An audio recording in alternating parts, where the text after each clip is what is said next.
Oh, right, there we go. Hi there, how you doing?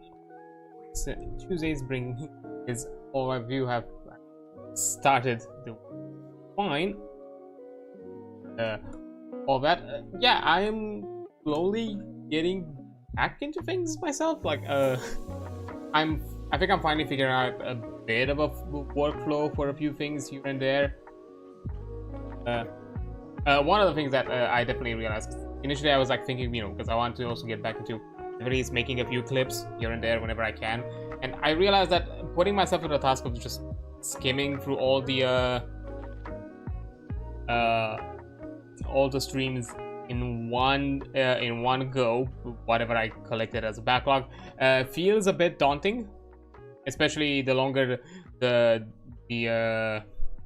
older the stream is, the harder it's gonna be, because I don't fully remember some of the events that were happening to kind of pick moments that I think are like, stream or at the very like clip potential. In some cases there might be like duds where I just don't find anything to clip, or if I clip I might clip something, but it's a bit of a stretch, like for example today, because I think right now my TikTok and both of my TikTok and on the YouTube sort of side of things, I should already have a new clip uploaded that I've scheduled for today, which it was from the last not the last stream, the weeks ago stream of FF14. Unfortunately, because I no longer have Amazon Prime, my backlog of Twitch VODs is pretty small, so I can't really go back to some of the older ones.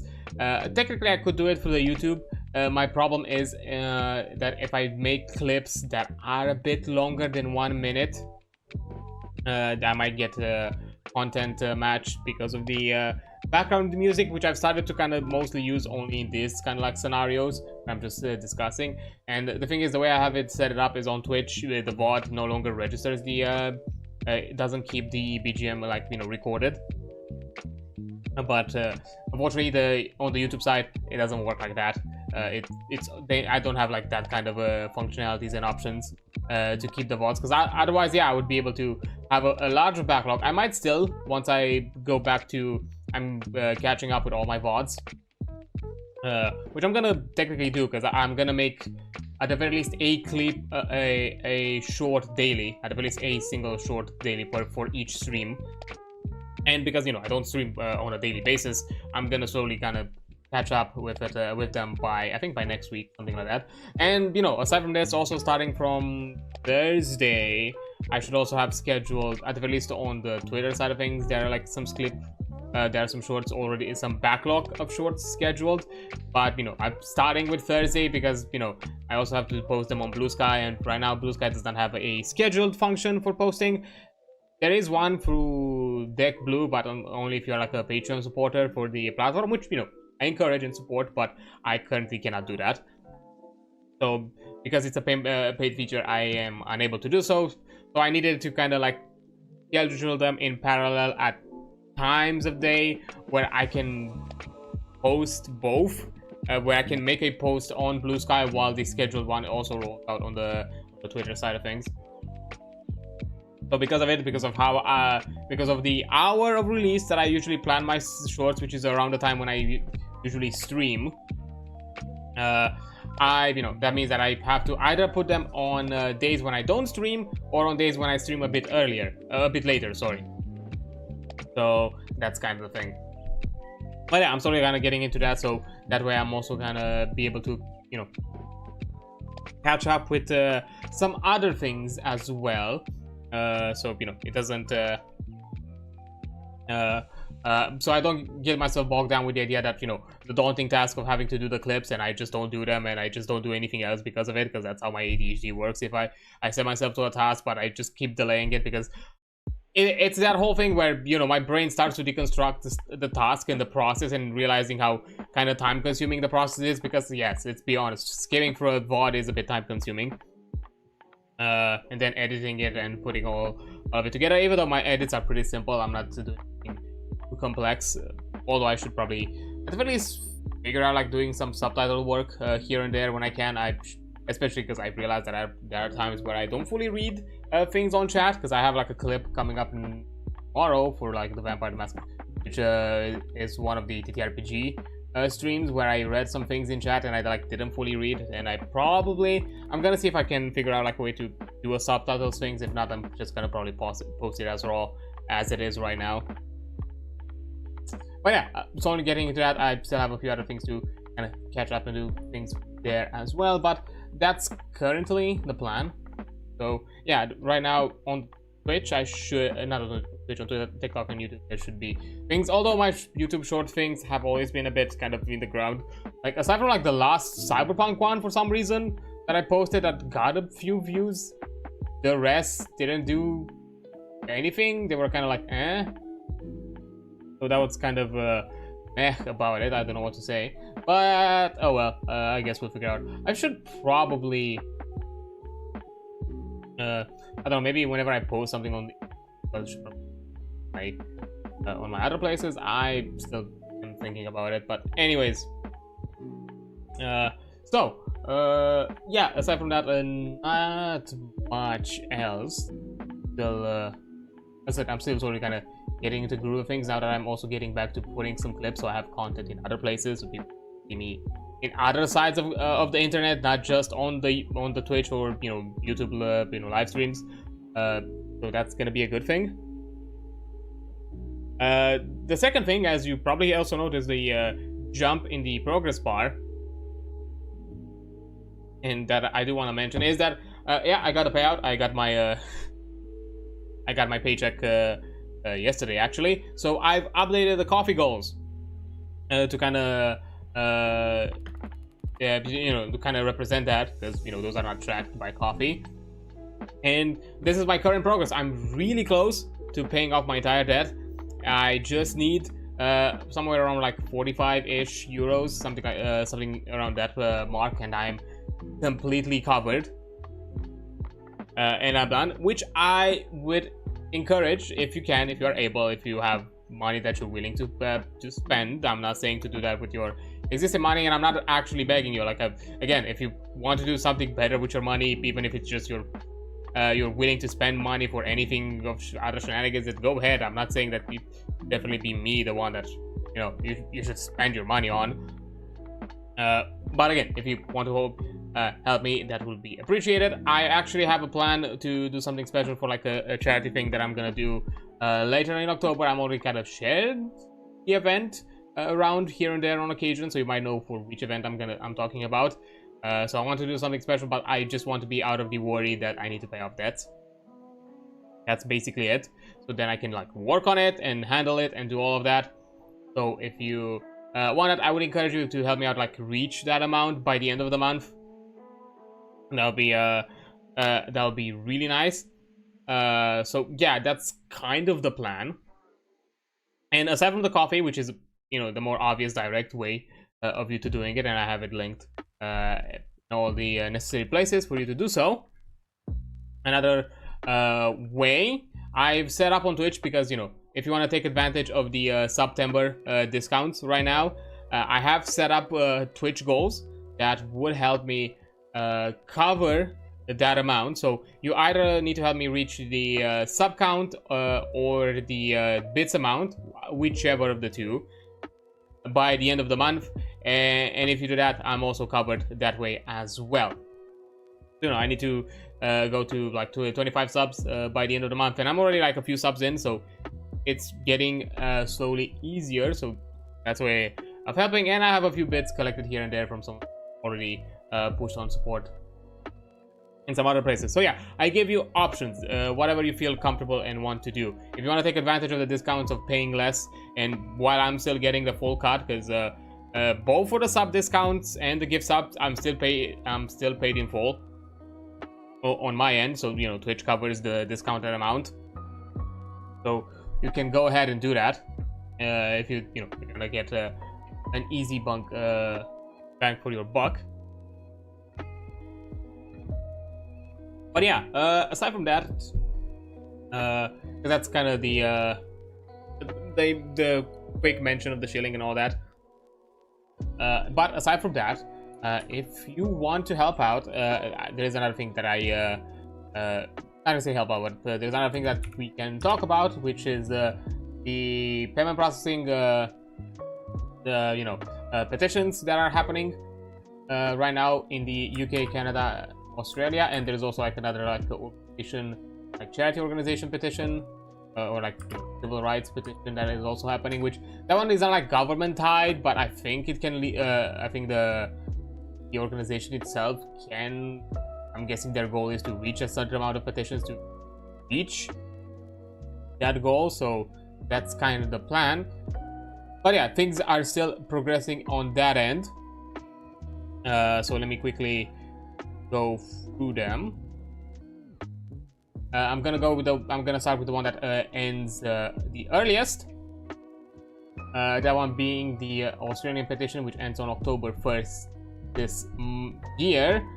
It's already at over 6,900 nice signatures. From my understanding, from what I looked of it, again, surface level, so don't take my word as truth. Do your own research as well, because I'm not a citizen of any of these countries, so I have no idea if I'm fully in the right or not. But from what I was able to search on their websites, the petitions have a minimum of 50 valid signatures for the Australian petition. Goes directly to the Parliament of Australia. We are way above that goal. Again, I have no idea if reaching way above the goal pushes any kind of call to action from the Parliament, the Australian Parliament, because as per the FAQ, these petitions are, once reaching the valid signatures, they basically just push the Parliament to offer an official statement and response on the matter and topic. So not necessarily addressing it in an official kind of legal or some sort of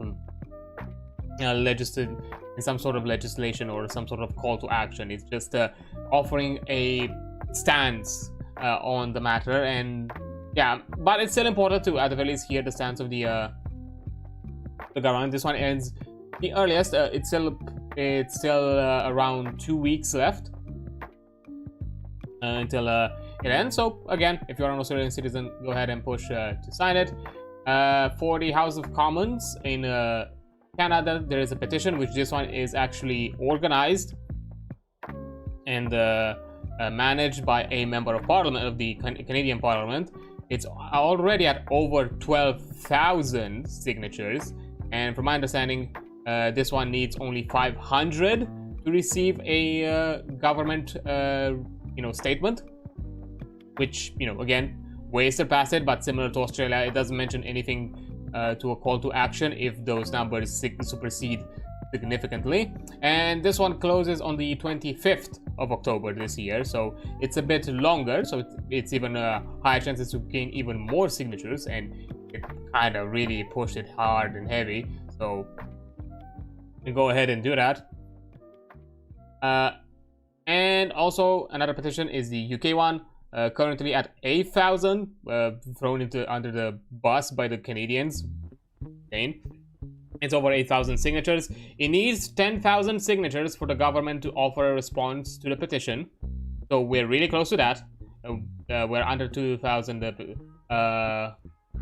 signatures needed, while for the petition to be considered for debate in Parliament, so there is a bit of a call to action, it requires at the very least 100,000 signatures. So I think like that one is a bit more important, because I think that will put a bit more pressure. I'm not saying that it guarantees a call to action, because we've already seen an attempt with the petition for the age verification that has happened in the UK, and even though they reached I think they reached over like 300,000 signatures for that petition, the government still basically was like, nope, we're not going to address this. We're keeping with the current motion of things. So yeah, again, it may or may not lead to an actual call to action, but the more signatures the better. And this one ends on the 26th of February next year, so you have a larger time frame to actually collect those 100,000 signatures, so there is time. by you know, the quicker the better. I'm not sure if by reaching the first goal, the government will already issue a response, or if gonna wait until the petition term, until the deadline reaches. I have no idea. I don't fully remember the Stop Killing Games one, if that was the case. But yeah, there's a bit more time for that. And then finally, there's the ACLU petition that's still happening, which requires 200,000 signatures. Currently at over 165,000 of them.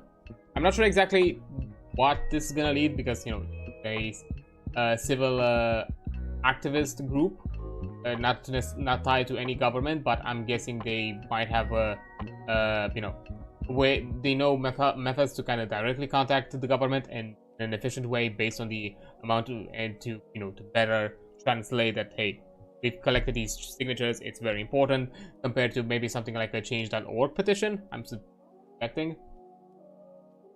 So yeah, but this one does not have a deadline. It's just to collect the signatures. It's getting there. It's kind of slowing down. I'm not sure exactly when, but at the very least, it's, I don't think I've seen this number jump too high in, I don't even remember, like, what was the progress weeks ago, but I'm guessing this is also equally important. I don't know too many details, so I would also encourage you to do your own research for these petitions as well. So yeah, that's one thing for you to do a bit of, like, you know, social activism. For the European Union, again, I don't think I've heard anything happening there, so I have no idea. But something that is at the least related to the EU is the chat control, which I'm gonna be sending it here. Something spoken with my bot. I don't. But I think it's probably the exclamation mark coffee that ask for the command. It's fine. I'll fix it. But yeah, file chat control is another one which, you know, for general privacy sakes within the EU, because it's gonna set a precedent that we should avoid. Currently, there is a bit of an update, and there are now 10 opposing states to the chat control rule. We have Austria, Belgium, Czech Republic, Estonia, Finland, Germany, Luxembourg, Netherlands, Poland. Back, yeah. Did the Netherlands join? Oh, Estonia joined in. But now there are like 10 opposing states, which is important, while 14 of them are still pro. And there's still three undecided, Greece, Romania, and Slovenia. It's a bit annoying, because I'm not sure if there has been any changes, at least with Romania. One. Still the 4. Before. Nothing else in that end, which is a bit sad. Slovenia has 4 out of the 9 that are, you know, are opposing it, so that's good. While Greece, no representative has voiced any opinion on the matter. That's sucky.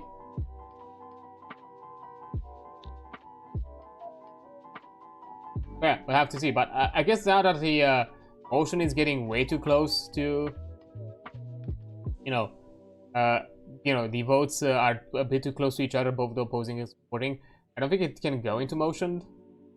I've already heard that once Germany joined in, that's probably going to be a hard time for it to happen.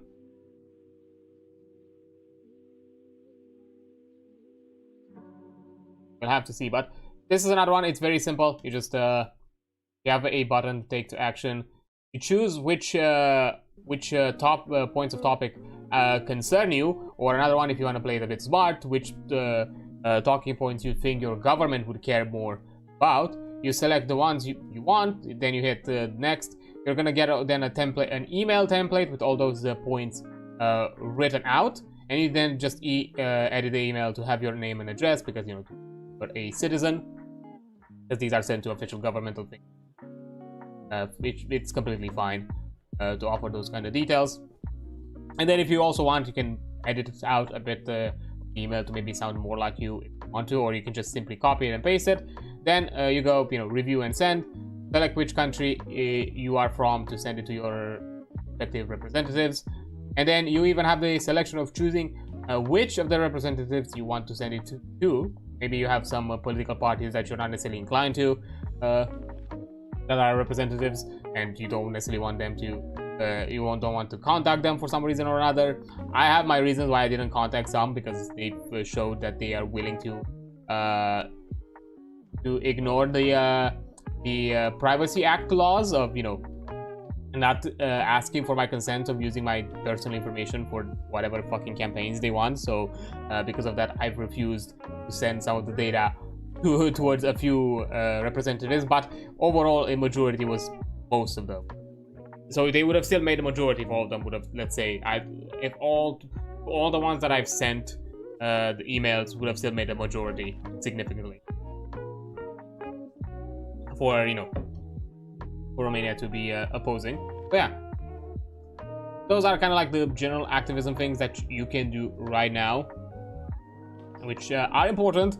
The ones that I mentioned before with the payment processing is generally important as a wider scale when it comes to adult and mature content, more specifically mature content. It doesn't just cover adult, it's also anything like 18 rated games, maybe even 16 rated games, or content of that matter, that all of a sudden can be wiped off the market, and even its creators can get into trouble or not be able to create that sort of content again. And it's not just video games, it can be any sort of medium, visual, audio, anything of the sorts, artistic, any form of artistic representation. So yeah, that's just general censorship that can be really bad, and again, it's already affecting in the video game space, and that's kind of the one where I kind of shared a bit. Steam and HIO have been kind of pressured to kind of comply or make some adjustments, so the payment processors do not cause trouble for them, because being the only ones that actually process the payments is difficult right now, so to kind of be opposing. So that's a thing. Equally, so that's a really important one. The chat control one, it's a lot more all-encompassing, and it would set a precedent within the entire globe if the EU decides to surveil all your private messaging without even assumption of suspicion or like assumption of some sort of crime. You know, they're just gonna do it. The government is gonna have some sort of key or some sort of way to go past the encryption, because that's the thing. Even with encrypted messages, with this law, they are actually required to have access before the encryption to those contacts and messages, which leads a backdoor to anyone that might have malicious intent. Plus, you know, there's also a double standard, because even though we, all the citizens, are required to do this, the government, the members of parliament, are exempt from this, and that is the interesting point. Like, okay, we are treated under this scrutiny, but the government is not, so that's not fair. So yeah, it's also equally important, but that's more of a general privacy thing that is problematic, not necessarily having to do with my corner of content creation or my corner of, you know, of the industry. But who knows, it could really like trickle down into things like, I don't know, chat messaging or voice chatting or some other things. Like, I think there have been some pushes here and there to kind of collect data on that end for certain investigations and sort of thing. So if it becomes like a mandatory thing, it becomes a big problem then. So, you know, you never know, it could trickle down in weird ways. But anyways, I think that's enough of me just yapping about like general things about the state of how certain things are happening in the world. Hopefully things are going to get better. I'm hoping that these petitions, or at least certain governments, are going to put a bit of pressure and are going to be able to kind of, I don't know, cause a bit of a domino effect, so others can kind of follow suit. So yeah, we'll have to see. But now, why not also jump into a bit of gaming because I have still a lot to do and a lot to catch up. For those who do not remember, last time we broke out... Did we? Yeah. We broke out our friends from the Garlean prison. Started collecting... made sure that our allies do not make weird decisions, and made sure that, you know, all the great nations decide to be like, no, we're not gonna join the Garleans, we're not gonna accept their terms, which were very, you know, kind of tyrannical, extremely tyrannical, not even. So yeah, did all that, and now basically we are planning a campaign to move to eliminate the Garlean forces from Eorzea. We did a bit of like side questing and all sorts of things to kind of clear things out. So today we can just jump in directly into it, the Operation Archon, and we have nothing else wait about. So we can do that. There is the Operation Archon. So let's go.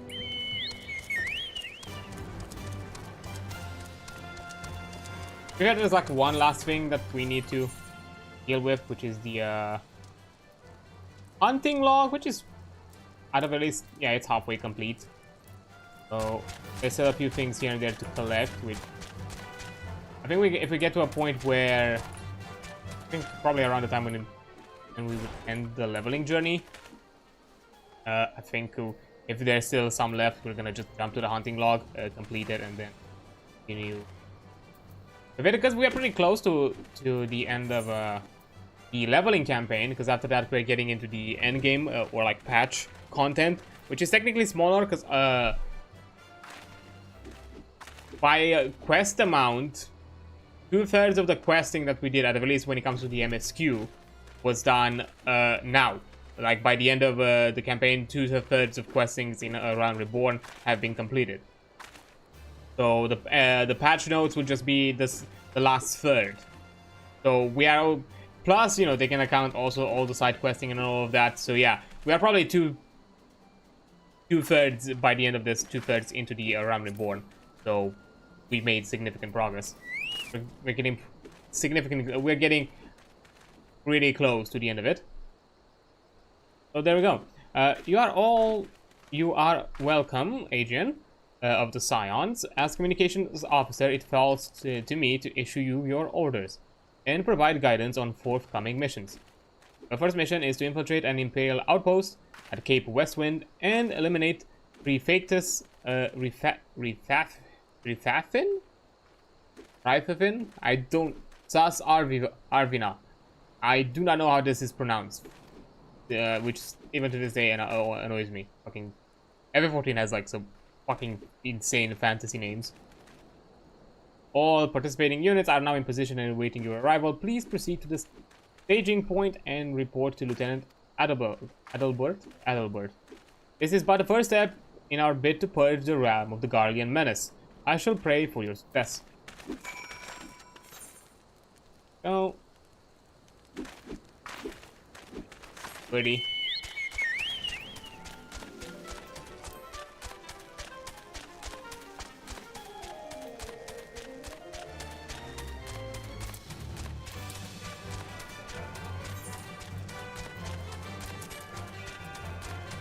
I forgot that this place is kind of low level. Nothing here. Oh, okay.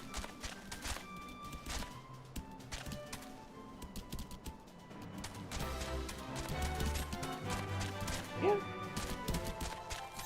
I have to like look at the map and figure out like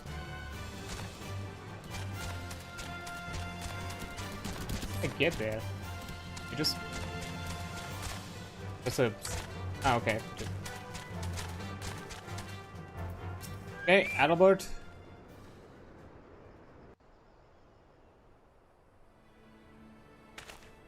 So, you're Adrian, fearless leader of the elite adventure unit, and expecting you. Our Maelstrom friends report that Rithathen, son Arvina, departed Castrum Occidens a bell ago. And sure enough, a convoy of Imperial airships landed here just now. The likelihood is high that our target was aboard one of the vessels. I've dispatched scouts to verify his presence before we strike.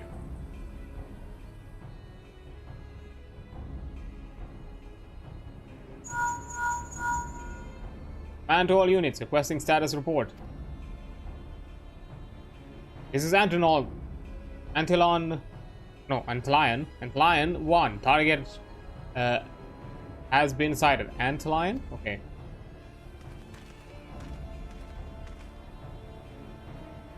This is Antlion 2. Likewise, target has not been sighted. Antlion 3. We've got nothing for you in the either. Antlion 4. Nothing to report as of... Wait. Disregard previous message. Target sighted. I say again. Target sighted. Understood. Hold your position. Not.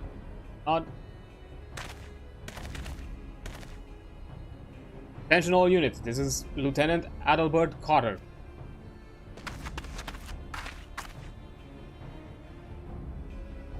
First step of Operation Archon begins with us.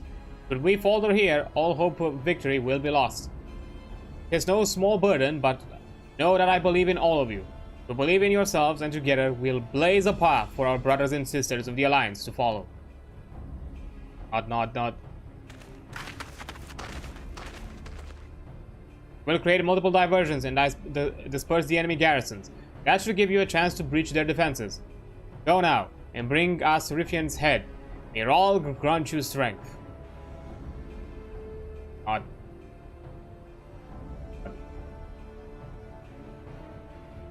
Commence diversionary maneuvers. Okay, where do we need to go? Okay. Oops.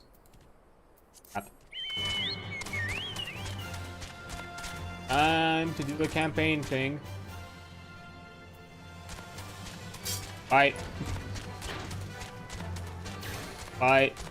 Just waltzing through. Don't mind me. Also looking just in case any hunting log targets. Oh, they're not. Bye.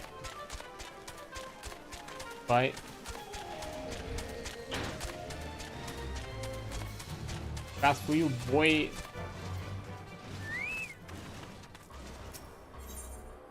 Yeah.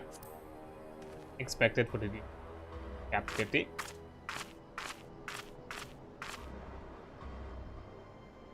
Well. It will appear we have unexpected guests. Now, where have I seen you before? Ah, but of course. Woman who felled the mighty Titan. This is the Icon Slayer? I see. Potion without is not but a diversion. Allow me to hazard a guess. By eliminating me, you hope to undermine the garrison at Ocedon? Bold strategy, to be sure, but have you strength to see it to fruition? Leave us. None of you are a match for her. Send word to Castrum Occident. Tell them Minsons are coming. At once, my lord.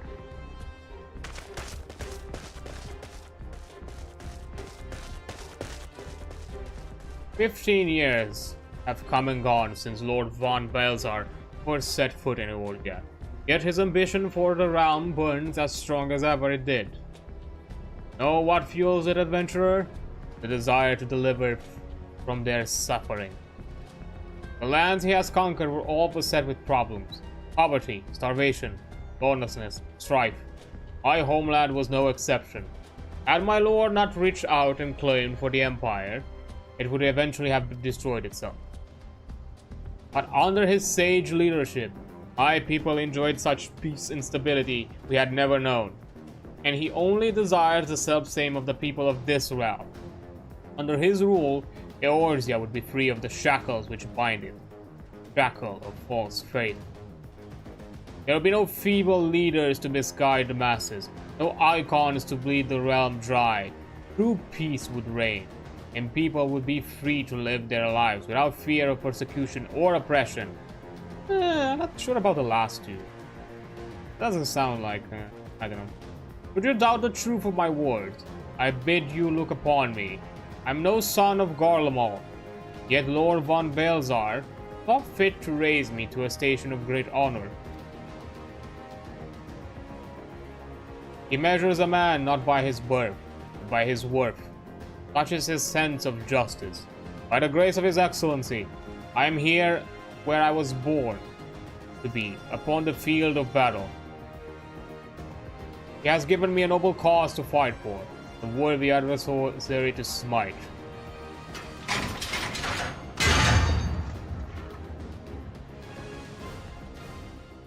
I'm not one to bear my steel needlessly, but if you are deaf to reason,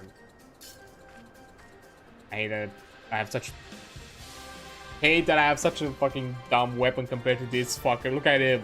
He's an absolute unit with amazing gear, and I'm just, yeah, I have the Dragoon set, which is cool, but the lance, man, that's killing me. In the name of Lord von Balzar, I, Rifian Sar Arvina, do swear to strike you down. Okay.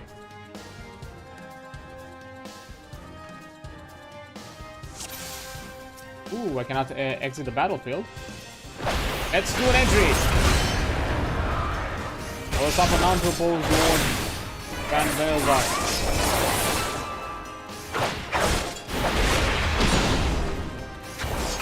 Ooh.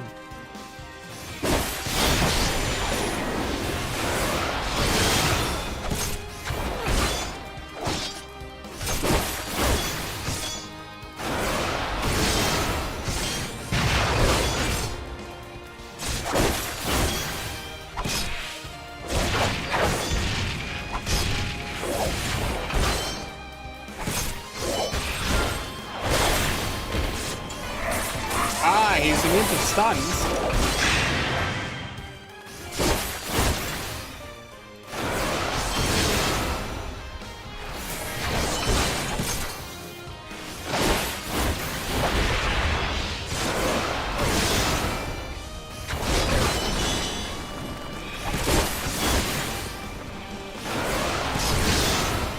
Oi.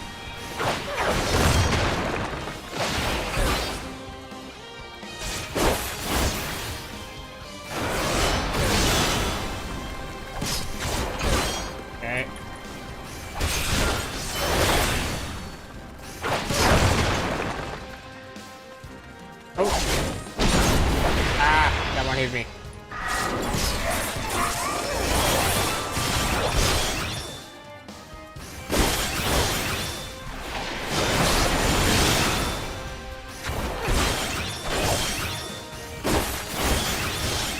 I'm here.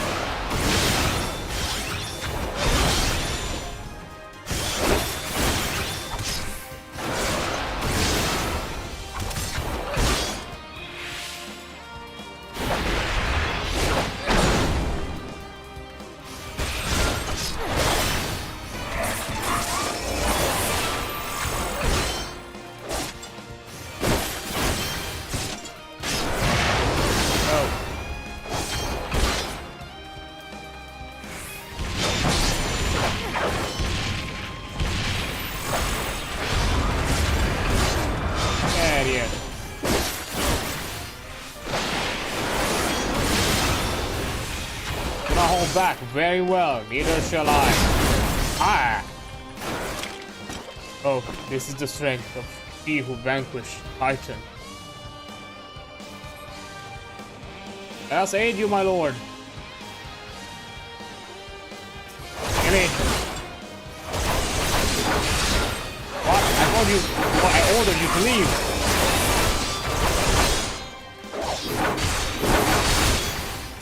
Forgive us, my lord. We couldn't face the enemy alone. Let's face the enemy. Wait.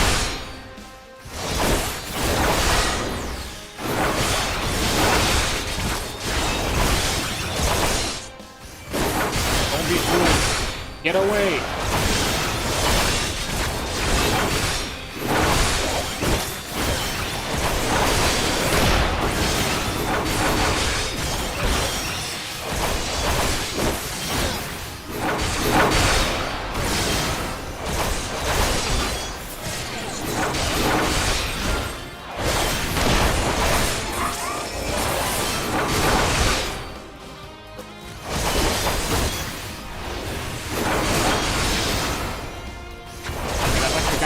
fight. I really like this. Plus, gives you a bit of thinking, because you know they're not only bad people.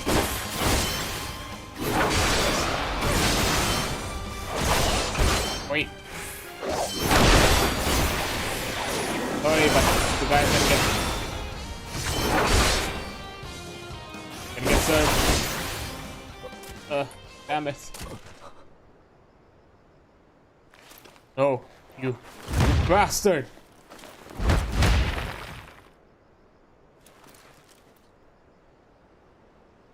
Let me have a sec of it. Your conviction and courage will not be for naught.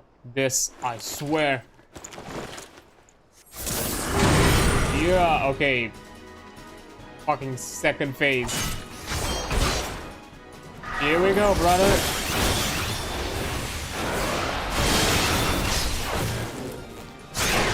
Oi!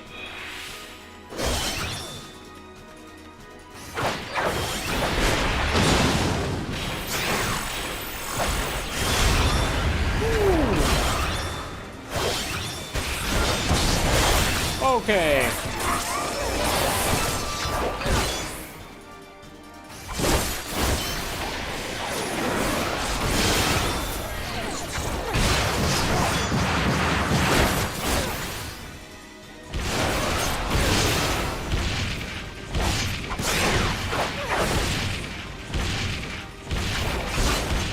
Okay.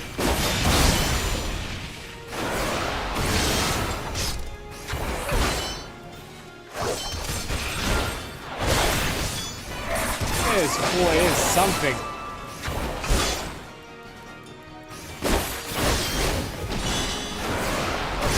Oh, can already see it. Oi!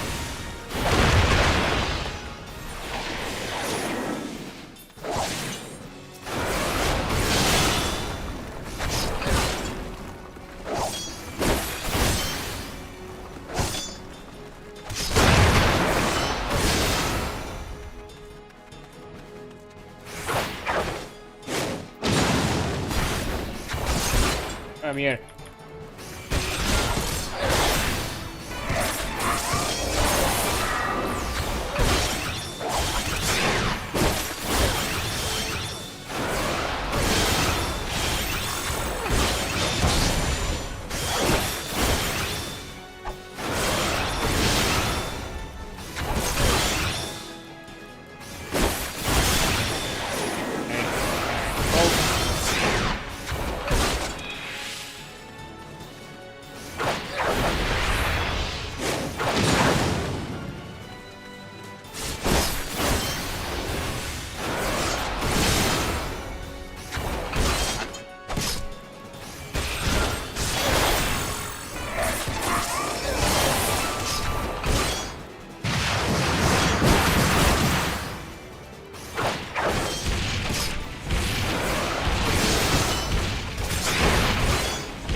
Oh, okay.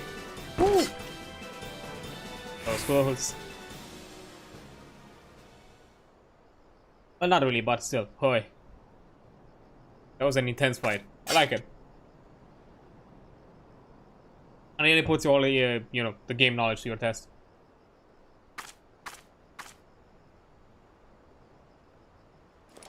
Nah. Fuck off. Nah. Stronger than I had expected.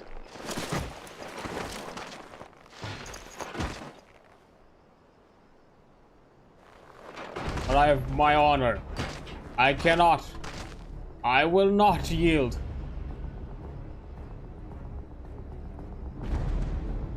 What?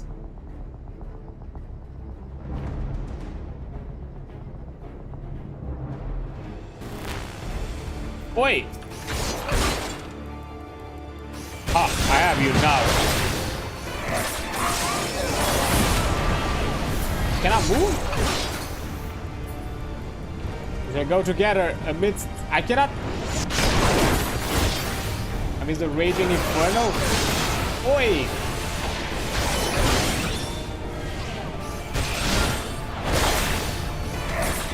Yeah, not my positionings.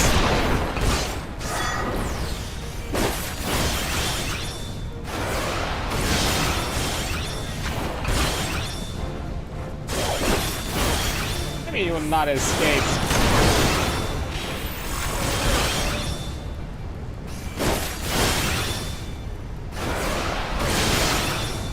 Rest in peace. I shall join you soon. Ah, I'm built different.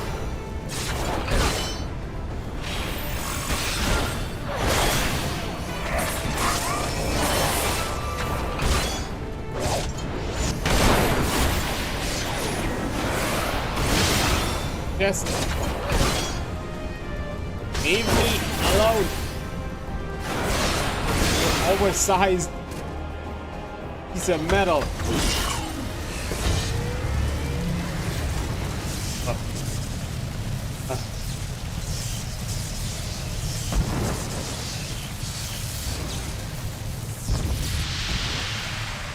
Forgive me. I have failed you. Lord Van Belzar.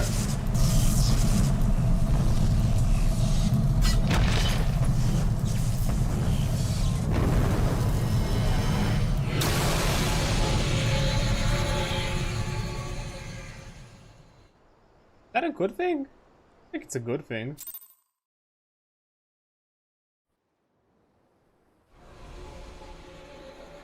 But it's currently happening. Light. Magitek transporter. Adrian, are you there? What news of Fantasy fallen? Indeed, you have sown the seeds of our ultimate victory.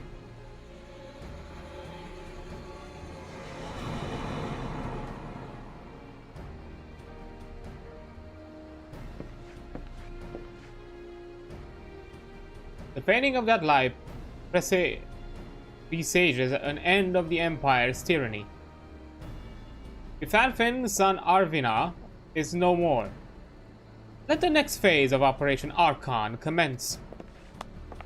Hurrah! Yeah, that was an intense fight. Like, man, did not want to go without us. Resilient, I'm gonna tell you that. His eye. It seems you've done it again. I'd raise a tankard to you, but I'm afraid we've no time to savor the victory. There's still the small matter of infiltrating Castrum Meridianum and destroying the Ultima weapon. I know, no rest for the preternaturally gifted. Now, stop feeling sorry for yourself and make your way back to the Immortal Flames incumbent. The communications officer will issue you your orders. I'll be waiting for you within the main host. Yeah.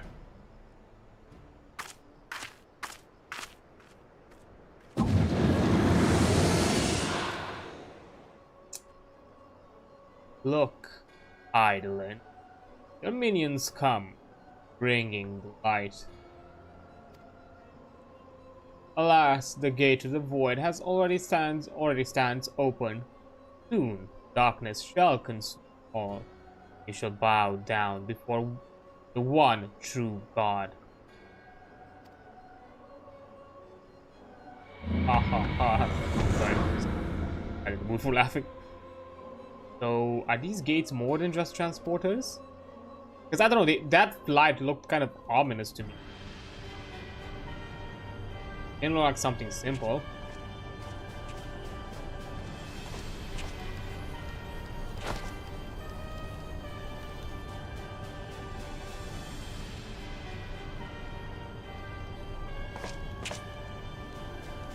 Actress slain.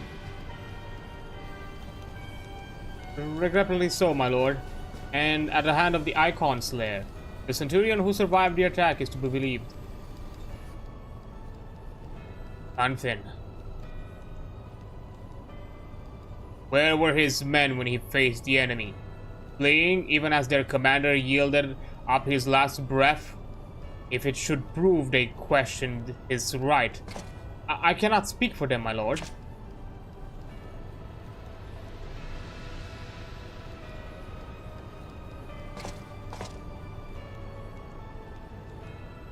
Beg pardon, my lord, but there is more. Maelstrom has laid siege to Castrum Occident. Likewise, the Crimson Fleet moves to blockade the Castrum Marina.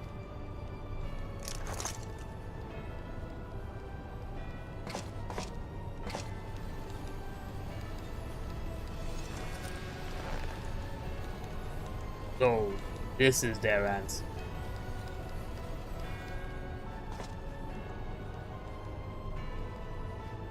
Very well. We'll crush them as we crush the Archons. Go forth and show them the futility of their resistance. Yes, my lord.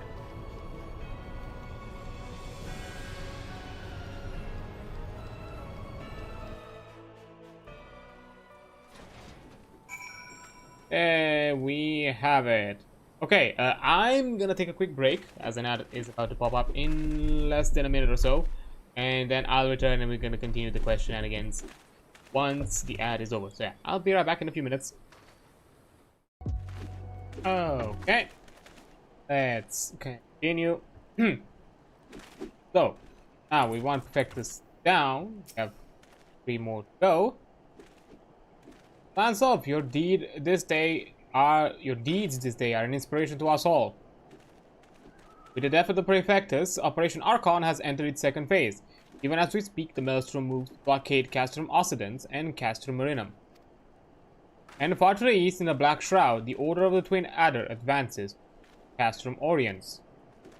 Already you have done much to advance our cause, performing such feats as are worthy of a song. But if our plan is to succeed, more is required of you. Let me know when your preparations are in order. I shall relay you the particulars of your next mission.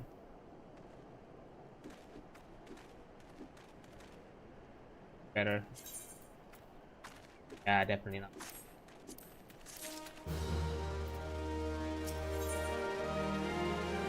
Ooh, a weapon upgrade. Nice. The hero in... Allied Communications Officer has a task that can only be performed by a hero of the Alliance. Phase 2 of the operation is presently in motion. Our brothers and sisters of the Maelstrom are holding their own against Guardian forces, Vilbrand and the Rufano Sea. Ere long, the third phase will begin and you must take to the field once more. Immortal Flames shall strike at Castum Meridianum by way of diversionary maneuver. While the Guardians are thus locked in battle, we are to infiltrate the stronghold and bring down the Magitech field that surrounds the Praetorium. The staging point of the missions lies in the shadow of Castrum Meridianum, Northern Thanalan, and that is where you must go. On your way there, however, I would ask of you to make a brief stop at Camp Bluefog, one of our key outposts in the area. Garrison, I'm told, is in low spirits, and it would do our troops well to see a hero of Cape Westwind before them. For the good cause, please stroke the fires of their hearts. Hi there, Ed. Thank you so much for the bit message. Appreciate it. How you doing? Hope your day is well. Okay, so we need to go Camp Bog, which is there.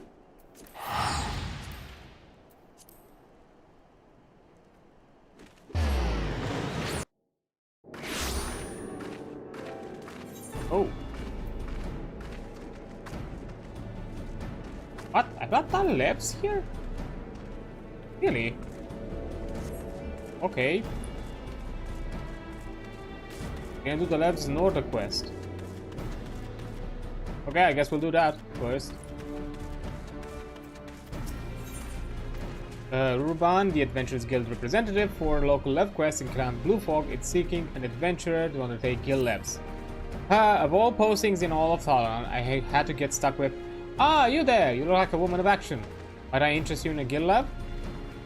As the representative of the Adventurers Guild here in Camp Bluefog, I am in charge with distributing work to able-bodied individuals not unlike yourself. Now I know what you're thinking, why waste time performing menial tasks for strangers? Well, my good madam, allow me to assure you that you shall be richly recompensed for all services rendered. I see that I have your attention. Excellent. Now then, there is but a small matter of a trial guild lab. It would hardly be prudent of me to send you out into the wild without verifying that you can complete my tasks. The job should serve as an adequate test. What say you, friend?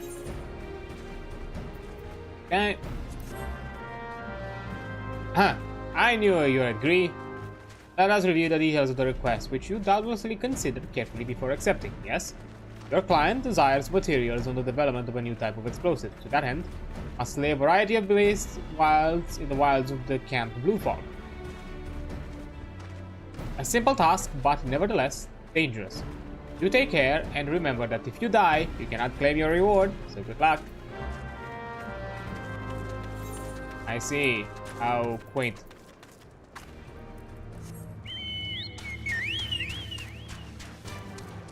Just don't die, you'll be fine, that's all.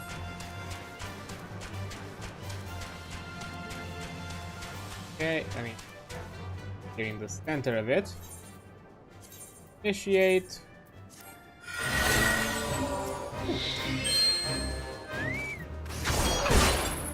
Right next to a treasure coffer. How convenient.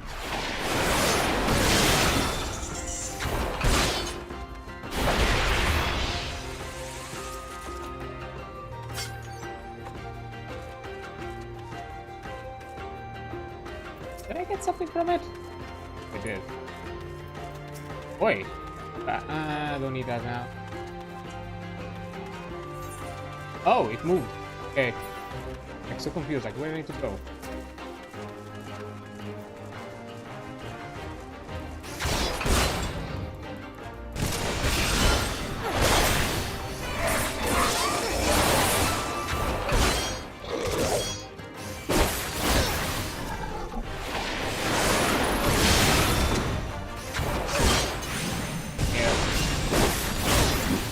Bomb dude.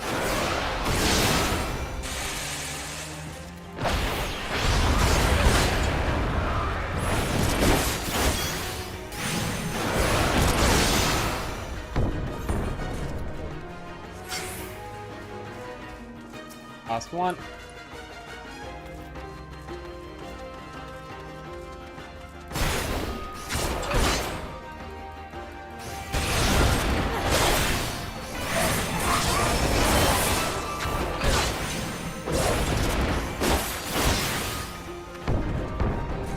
And clear.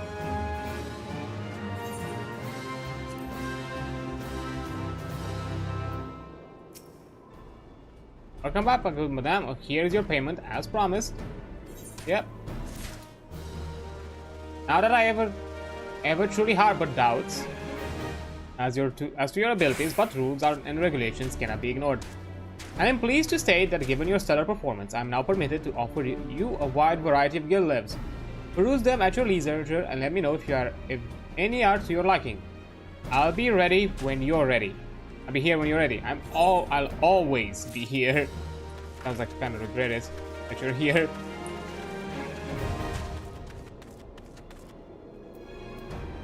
Okay. Apple needs a warden to stand watch. As we speak, our garrison prepares to march, leaving the watchtowers under manned. Yes, we mustn't let the Guardians out of our sights, we are in there. Thus, I would ask you to stand the sentry and see if our flags fly high for all to see. Okay. Do.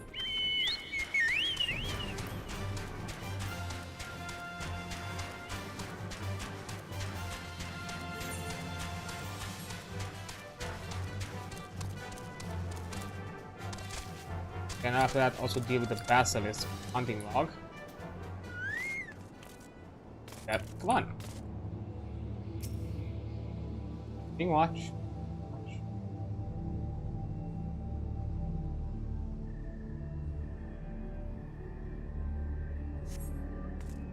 Okay.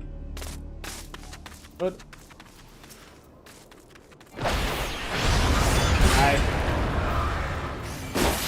Mind if I this?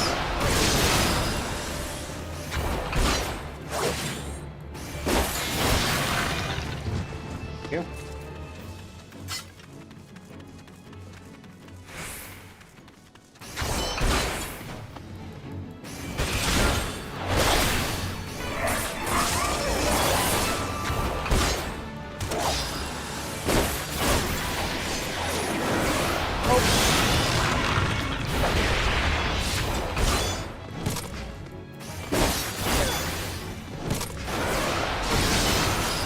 only 4 passives. Okay.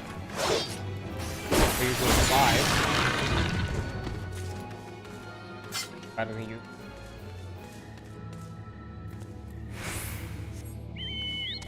Around. What's your opinion on the difference between this and WoW? Like, which do you prefer? It's a hard question. I think, I know I've probably referenced this video a few times. Jesse Cox has made a really good video about talking both IPs, as him being a big World of Warcraft nerd and like general Warcraft enjoyer of the lore and story. And, like, the best difference I can, even though it sounds weird to say it, but I'm gonna say it in his words. World of Warcraft WoW is an MMORPG, while Final Fantasy XIV is an RPG MMO. Why that swap around kind of matters is because Final Fantasy XIV focuses a lot more or heavier on the roleplay RPG experience. They're more about, you know, you going through the story, going through the world, understanding the world you're surrounded, understanding the characters that you're interacting with, and going and, you know, getting to every point in the story and kind of advancing with all these characters and going on this big journey. Like, first and foremost, it's focused, it's centered around like the player, like the solo kind of like player experience, or like at least the somewhat solo experience that a player has when they're leveling into a story, to the point where, you know, it doesn't have any sort of like, aside from like, yeah, you have the level boosting, but within the community it's kind of you know, frowned upon for doing it as a first-time player. It's more of a thing for anybody who has already experienced everything beforehand. But aside from that, there's like no ways to kind of like skip through. Like, you kind of have to go through the story, through the experience, like to the point where certain things have the requirement of you completing certain parts of the story, while World of Warcraft is more focused on that end game experience and end game scenario that you expect out of MMOs. You know, the raiding, the PvP, maybe the end game open world content. As you know, they have started to diversify, and to an extent, I think they started to learn from Final Fantasy, because I think they've started to take a few notes from their books, as well as how they are approaching their new expansions, being kind of more wider, larger interconnected storylines, as they are calling them, the sagas, and anything else. But they are more about the end game experience, like you know, overcoming challenges, overcoming raids, you know, fighting with other players in PvP. Doing so, of course, both have some similarities, like the fashion. It matters in both. You have transmogging and glamours in both ends. I think also like the community is a bit more diverse in Final Fantasy. I feel like the context,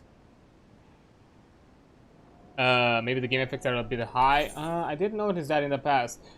It's a weird thing because it's hard for me to notice, because I don't know why this OBS picks them up really loud. Because on my end, they're pretty chill out. Weird. Pigs. Okay, can barely hear when we fight. Okay, fair enough. Let me... Okay. The general...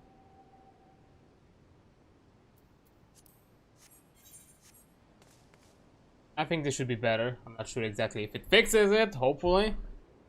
I don't know, it's a weird thing because on my end I can barely I have like a decent audio on it. I don't know why on the OBS side it doesn't really transcribe like that. I think I fixed it.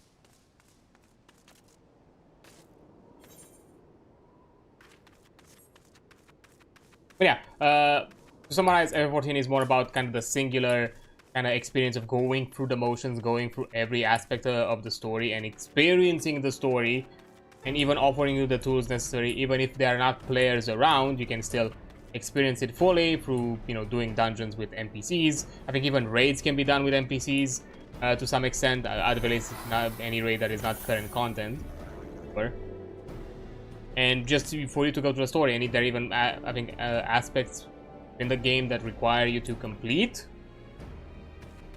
story requirements in order to unlock, while World of Warcraft is more about the the end game experience, like the storyline that you get while leveling, and even through some of the patch end game patch notes, it's more kind of like secondary, or at times it feels secondary to what you're doing, you know, building up to the big raid, maybe to the going through the PvP zones and doing your daily content, or anything of the sort, or maybe doing the open world content and all of that. And they're even expanding more within those features with the delves, the new like hunting or like hunter systems, where you basically have like these kind of NPCs, like high-powered NPCs that occasionally hunt you down.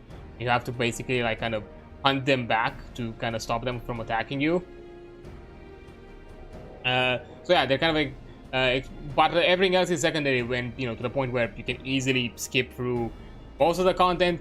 There is no like really singularly storyline. It kind of lost itself with the years. I think like one of the biggest faults is because of the world revamp. I think that really broke the flow of the storyline. I think that's kind of where when it started to kind of feel wonky with Cataclysm. And from that point on, it didn't really keep the momentum. It's like they made some changes. I think right now the way they shifted it with the Dragonflight being kind of this, and, you know, with the Exile Island, or I forgot exactly how it's called, the starting island experience, and then that kind of interconnects with the Dragonflight, and then going forwards, it's kind of nice. I think it's a decent way to kind of get yourself kind of back in the story, but it still feels a bit a bit grander than maybe what kind of, you know, the starting from nowhere kind of experience that most MMOs have it. You know, as I said, for example, with FF14, like, no matter what you do, every time you pick up this game and you start it from scratch, you're starting kind of from the ground up, from zero. You're building yourself up to become that hero. While I think in WoW it kind of lost that plot a bit. You're kind of already jumping into those kind of like grand stories, grand moments where here you're kind of like building up to them, and you're there for all the moments that. Now, right now, it's hard for me to say, because I've heard like a lot of criticism that Arealm Reborn is the weakest, because, you know, it's literally the expansion that came after the revamp of the entire game. And of course, you know, they probably were limited in making a good story, because they were also trying to figure out to making the rest of the game good again. Once again, you know, and all that. So it's kind of understandable, and a lot of the community says that starting from like Heavensward onwards is a lot better. It's honestly, I think it really depends on what you expect or what you want out of it. I feel like if you want something that you can, I think, more easily grab in, or at least you don't feel like you're pressured as much, I think Final Fantasy is a good experience for that, because no matter what, you're gonna be able to, you're not really gonna miss out on things. You can go for it, and even how they're kind of like having it set up with the trial experience of not only having the starting game, but also 2 expansions afterwards to be able to play for free. And that's a lot of hours. Like literally, what, I'm on my 15th stream of FF14, where on average I stream like 5 hours on average. So that's still over, like, I'm close to 100 hours just with this character. So, you know, it kind of adds up. So having like free expansions worth of content to do for free, that's a lot of hours to kind of then convince you that, hey, you want to invest into this or not. I see more like a sandbox. To be fair, I can see that as well, because I've also been a solo player in WoW myself. Mostly because most of my friends either didn't play at the same time with me or have kind of stopped playing. So I've mostly experienced it solo. In most scenarios, or I've done most of the end game solo content that you can do here and there. But even then, because I never had like a consistent, you know, I'd never had a consistent like subscription. I've just had like maybe a month or 2 here and there, like scattered throughout expansions. Never been able to like fully experience an expansion from start to finish. But I can see that, because I also did the same thing where I did my, you know, whatever I was doing weekly. Maybe I was doing my transmog farming for some things. Even to this day, I'm still doing my legendary stuff on WoW. Right now I'm not doing it because I don't have a sub, but that was kind of like one of the things I was doing, especially after they made them transmogable. That's literally my thing now. I'm hunting all legendaries that you can obtain. And I'm talking about unique legendaries. I'm not talking about the Legion legendaries. Fuck Legion legendaries. Those are just restatted existing models. Fuck no. But everything else that can be obtainable, I'm getting it again. Not again, but I'm getting it for the first time, because until then, I haven't really got them, because, like, yeah, I didn't really understand the bragging rights of getting a legendary when it was no longer current content. Because you can't use the item, and for the longest of time you were not able to transmog it, so what was the point? But now that you can, there is a point. But at the very least I have the aesthetics of the legendary out there somewhere. But anyways, I've approached it the same way, like, you know, not much of a mount farmer myself, because I know mount farming is like one of the biggest things in WoW. But I feel like the sandbox kind of applies both to FF14. I feel like the end game on FF14 or like, let's put it in quotation marks, the end game of FF14 is a lot varied.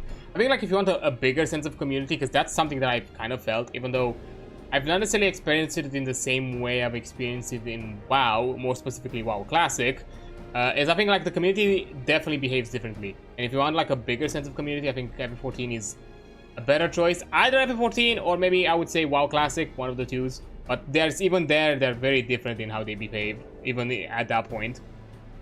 Because FF14, when it comes to endgame content, there's a lot more, like, or at the very least, a lot more self-made, like, sandboxy endgame content. Because you have housing, you have role-playing communities that are a lot more vibrant and a lot more diverse and sprawled out and really well put together. Not necessarily well put together, but really, really devoted to what they're doing. Because I've heard things like extremely choreographed, like, you know, dance performances, like, and because literally the game offers you like a selection of dance emotes, so people kind of like do that sort of like choreograph thing.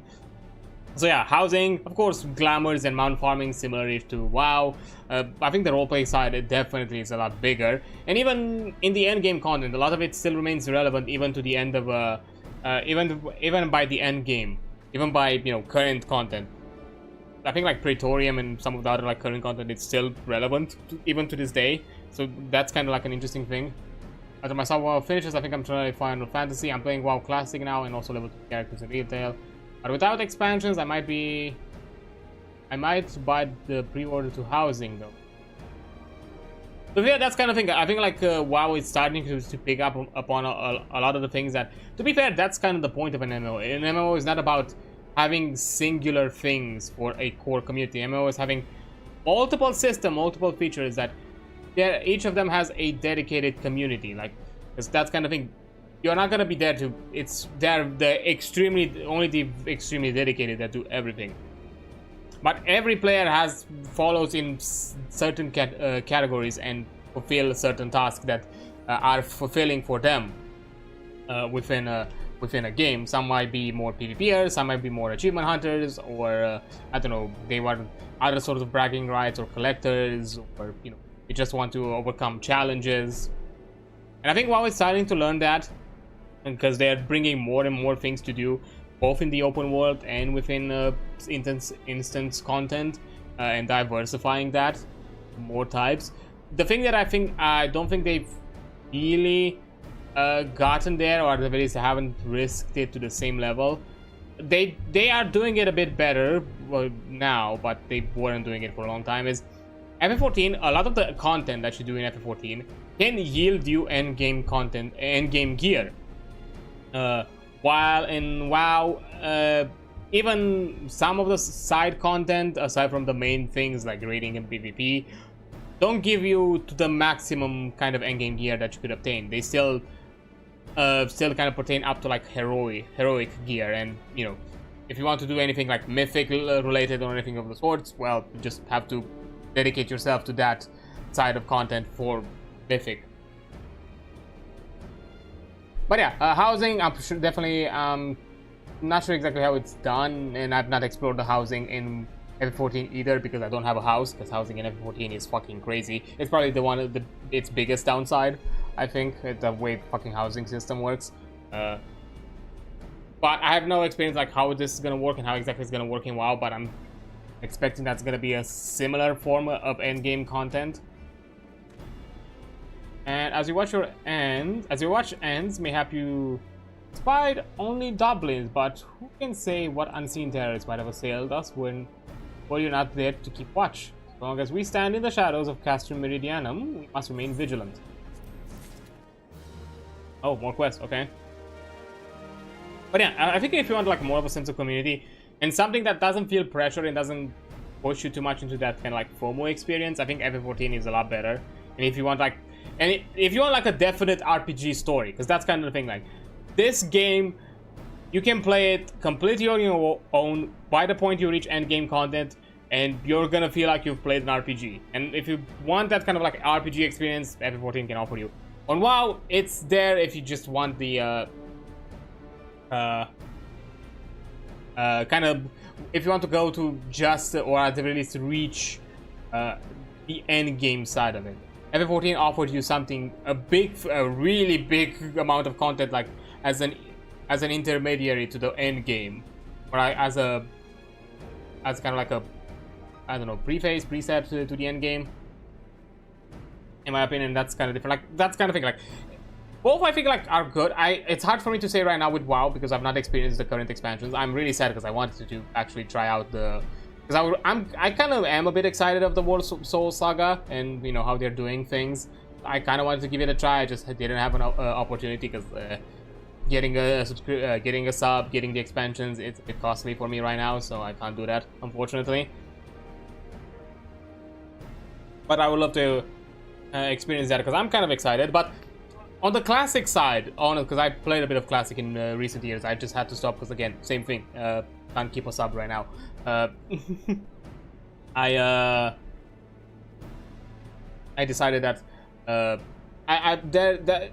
realized that it's kind of offering the same thing. Like if you want something like a bit of a slow experience, but where there's also a bit of a like community, a kind of a community sense to it, it's a lot better. Like to me, some of my best experiences in WoW have been in classic.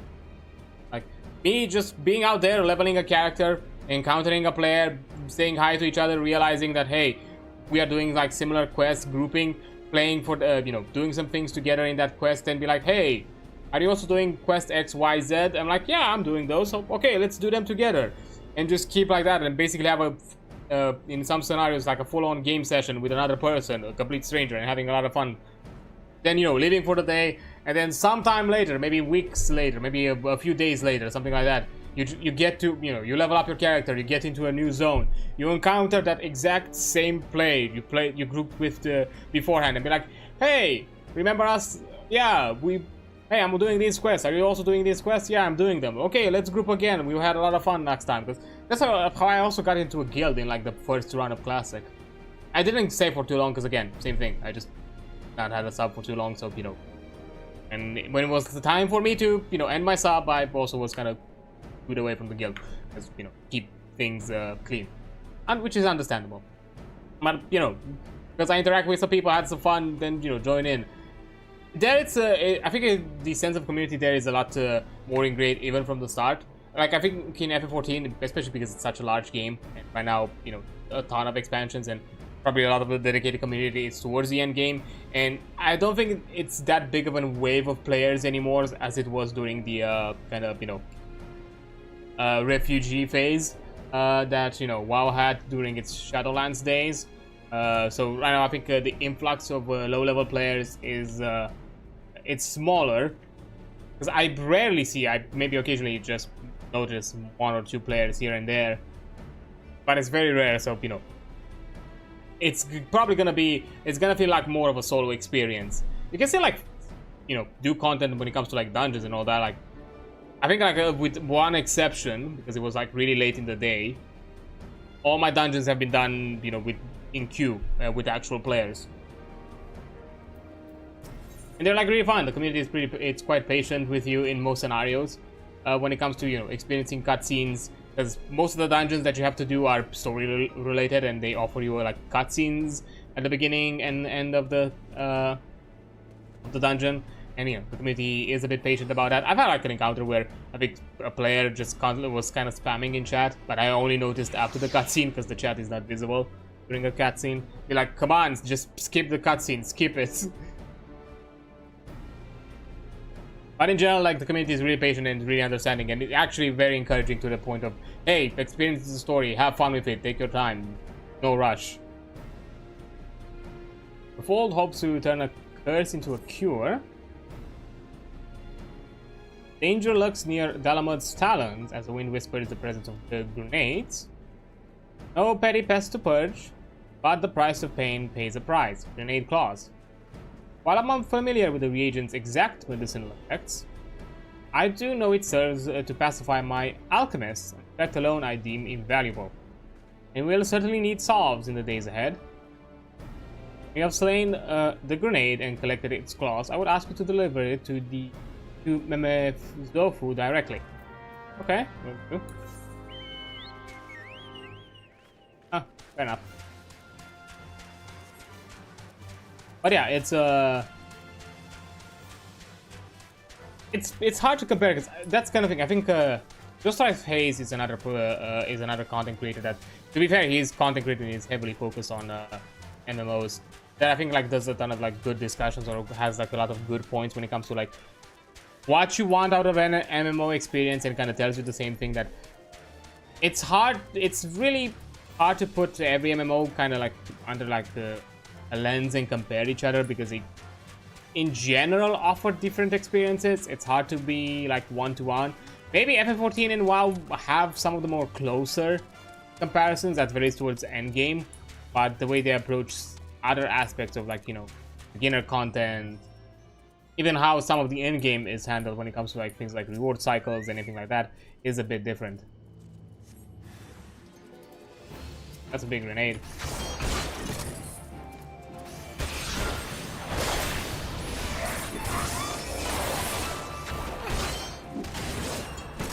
Really?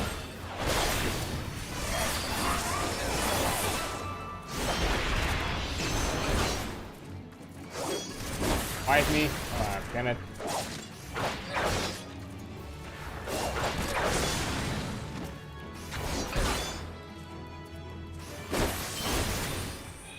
I still enjoy both. Like, I've had my gripes with WoW, and especially in certain expansions. But I'm honestly excited to see what kind of out of it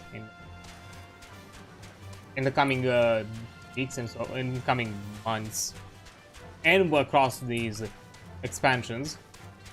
Yeah, I'm excited overall. Like, the world was so Saga, and anything like connected to that, especially from the point we were left off in Legion, because Legion was like my last favorite expansion. Even to this day, I'm really sad that I was not able to experience it fully myself. No, I'm afraid this won't do at all. How is one to perform alchemy without reagents? I cannot simply make something out of nothing. Here. Ah, yes, grenade claw. Just when I'd run out. Good to know, my pleas to Raffle were not entirely in vain. I shall tend to the task of formulating potions at once. On behalf of the several lives you've saved bringing me this, I thank you.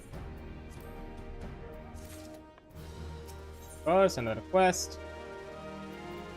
Tofu has been hard at work making potions and needs them delivered in need. I have formulated the potions at promise, but little good will they do the world sitting here. Skirmishes with the Guardians grow more frequent by the day, and with them grows a favorite expansion. Like, was my favorite expansion for. I also played in BFA, had fun with it. It didn't feel the same to me as Legion was. I think that's kind of, and to me that was like one of the, I think, frustration, not only mine, probably the entire community, that they already showed what they can do with Legion, and they could have, even if they just kept themselves with that formula, it would have been amazing. But for some reason they didn't, because Legion was the perfect example. Like, we care, you know, the community cares. Even in WoW, the community cares a lot about the fantasy of what they are playing, the characters, the story, and all of that. And having that once again be brought to the fold, kind of in a more modernized way that kind of Classic has done it in the past, where you had your class quests as you were like leveling up, was really nice, especially like interweaving them with the story. I'm not saying like, you know, the mission board and all that, you know, with the followers. I think it was like the best iteration, because it didn't feel like you were constraint to it at most, but probably one of the better. The rewards and all that, the lore, the kind of fantasy of it all, the class order halls are amazing overall. Like I said, enjoyed them. Yeah, to me, like, you know, artifact weapons, which they did them dirty in my opinion. Even to this day, I've not gotten over how unceremoniously we got rid of them. Even to this day, I feel like they did it in such a bad way. So yeah. Help my wounds. Here you go.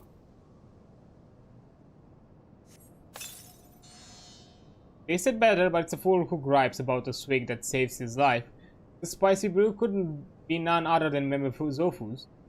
I'll be sure to thank him when I see him.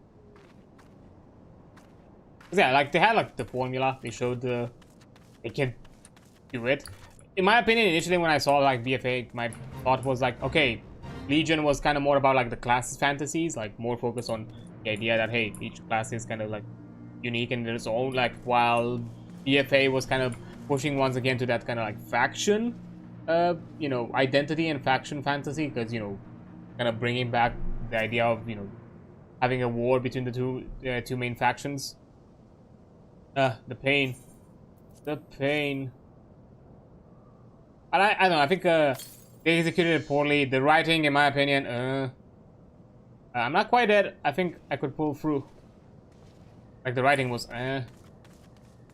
even to this day, the way they wrote Sylvanas from BFA onwards, like, was so bad because did not feel in character to her. And you know, yes, like I'm as a Sylvanas enjoyer. Wow, the vampire is an enjoyer of the Forsaken faction. Who knew? Oh yeah, they did that dirty. Damned Garleans. Because exactly when they were doing like that cinematic, which I still enjoy those cinematics, like, and literally from the first moment I saw the fucking parallels with Arthas, I'm like, no, you would fucking never do this. You're too. Moving aside morals, because Sylvanas was never a character of morals, but out of fucking pettiness, you would have not done the same thing that Lich King did. Bless your soul, I thought I was done for. Yeah, that was kind of a bit of a gripe. Like, already the expansion kind of started off in a weird foot to me when it comes to like the story and some characters.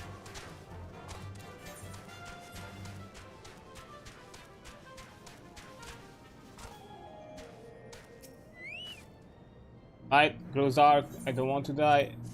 Here. Still, overall, was an unenjoyable expansion. Yes, my strength returns, but I shall not pass into keeping of fall to this day.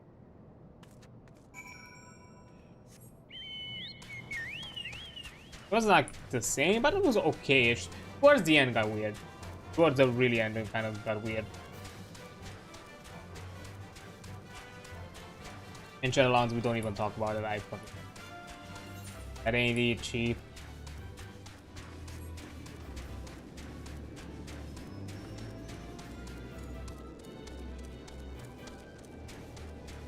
Literally, initially I didn't jump into actually once. We alchemists know life to be a fragile thing, a precarious matrix of exigencies and resolutions sewn together by the delicate threads of time. Fate determines the value of a life-saving potion. With the soldiers you saved, yours was the merciful hand of fate. I was once a fighting man like those you saved today, but alas, no guardian spirit visited me. In my hour of need, my contribution to the battlefield have been since confined to those which I concoct here in my laboratory. Yet I take solace in saving others from such a fate as mine, and it is by your brave hands I am able to do so. Quest. Eorzea is once again in dire need of reagents.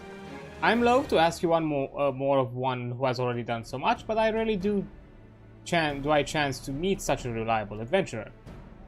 The winds of change blow constantly here, fanning the flames of war to burn ever faster for my stock of reagents. In particular, I have urgent need of Ahriman Fornias. At the moment, then I fear I have no unearthed I can ask. But I trouble you to procure these for me? Okay, we shall do that. But yeah, initially, like, I was somewhat excited about BFA because I was like, okay, we're getting back a bit into like the Lich King story and Northrend and all that, and that is a storyline that I love, like Warcraft 3 and anything like related to the Arthur storyline to me is favorite stuff.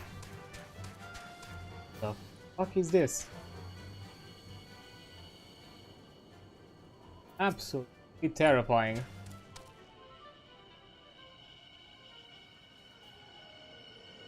Kinda metal, I like it. Is it like a special spawn? Because I didn't notice it here before. Like a spawn, a special spawn in the night? I don't know. But yeah, initially with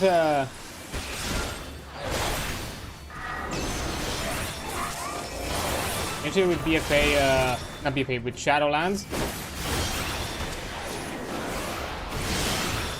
my plan was I had to delay because I was like, I think I was still in uni at the time, and I was like in an important year. You know, I had to do my dissertation and all that. So I decided, okay, I knew myself too well to be like, okay, let me just buy the expansion and play the game. I knew that I would not have the self-control. I knew I would be tempted to jump into the game. So I decided, no, I'm gonna take a break. I'm not gonna jump into the game now. I'm gonna look into it after I'm done with my dissertation and all that. And as time went on and saw kind of secondhand through the community what was kind of happening with the game and with the storyline and all that, I was like, yeah, maybe I'm gonna pass it. And I think that's the only expansion I completely passed in WoW so far. Technically, War Within is also the second one, but that's mostly because I just couldn't the expansion even though I wanted to. But willingly, Shadowlands was the first one. Magnificent, precisely the reagent I requested.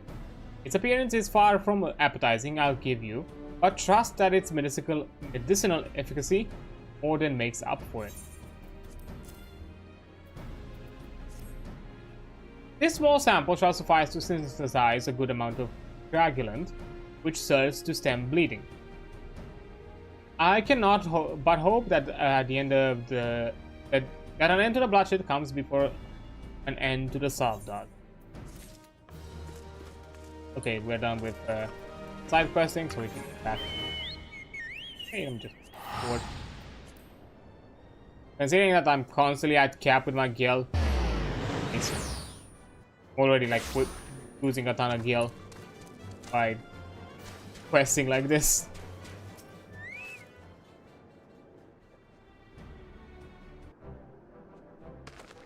Ah, Private.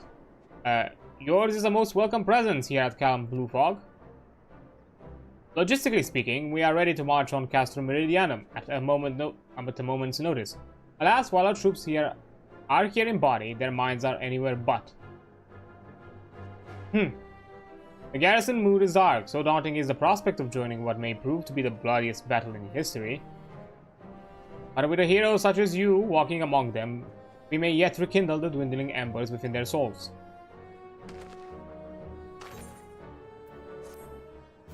Yay, and I got a weapon.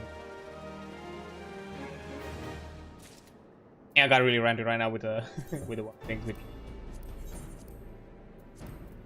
usually happens. I'm a big fan of why I enjoy it. It's one of my favorite like fantasy storylines and like expansions and experiences. This one looks better, kind of weird fork thing. I don't know, this kind of weird. I'm not sure like the purpose of it, but sure.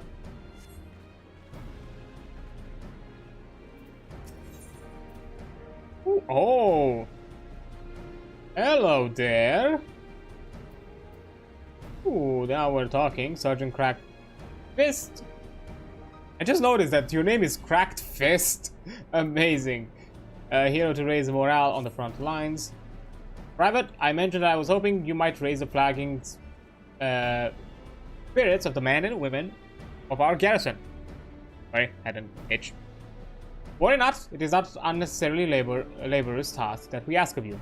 The mere presence of a hero such as you walking in their midst would no doubt serve to restore in them a measure of morale. And so I ask you, make your way to ceruleum processing plant and report to General Reborn. Once you have arrived, and Godspeed, Private. Our troops are counting on you. Okay, so getting with Reborn. I'll just teleport.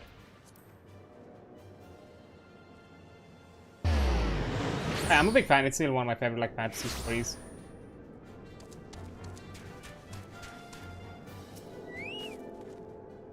Well, if it isn't the hero who brought down the Perfectus.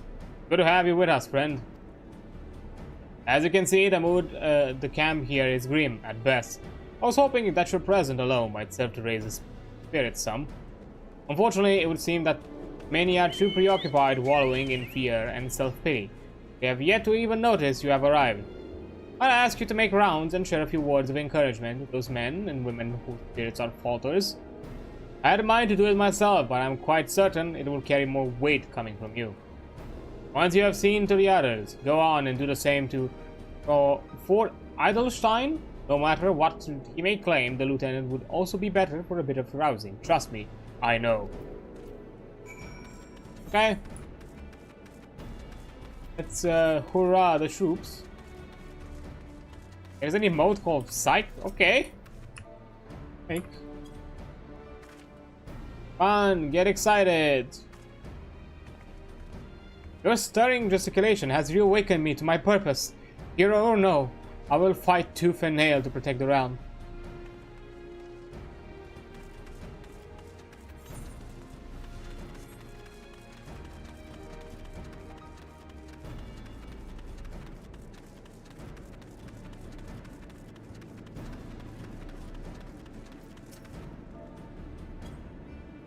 Get psyched. God, I break my fast on Guardians, and right now I'm very hungry. We're like fasting in a war? I don't think that's good.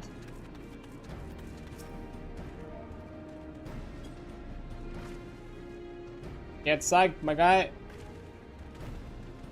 Huh? The Guardians are not near as frightening as you. I'd sooner face a vanguard while naked as my name day. Oh, that's scary. I'm trying to, bolster you. All. Alright. Come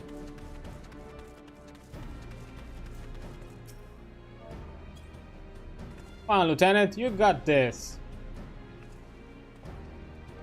By Rolf, without my realizing it, the fire of my resolve had grown dim.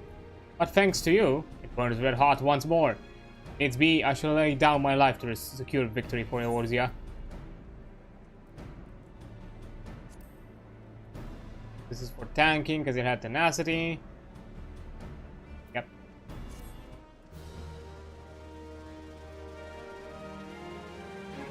Ah, but that reminds me. Private, there is one other matter. Prior to launching our final offensive, we will be conducting a series of special training exercises centered on common combat maneuvers and their telltale makers.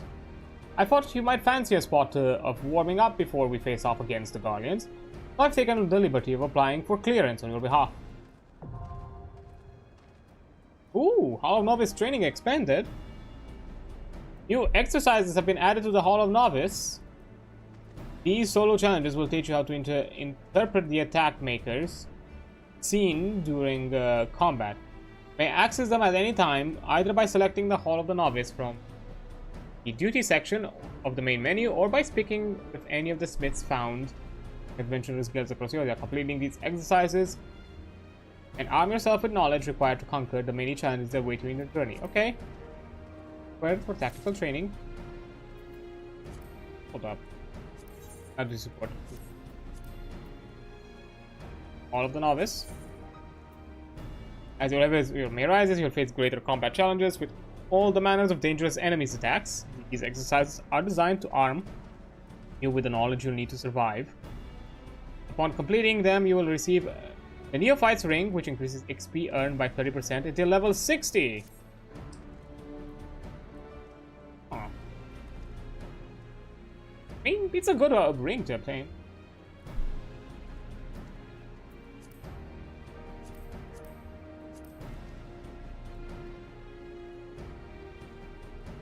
Fights ring. 39 main at. Holy shit! Wait a minute. I mean attribute.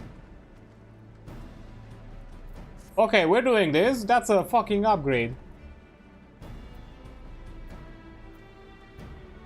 Yep.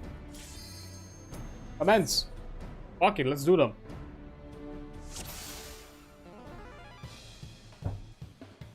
Ah, just as an ad. Welcome, Mr. Sulf. In this training exercise, we will have to carry out a variety of common evasive maneuvers. My agent here will serve as your opponent. Try to get a sense of her oncoming attacks and handle them accordingly. Take your starting position when you are ready to begin. Well, ad is about, but I'm time limited, so I can't just think around to find any.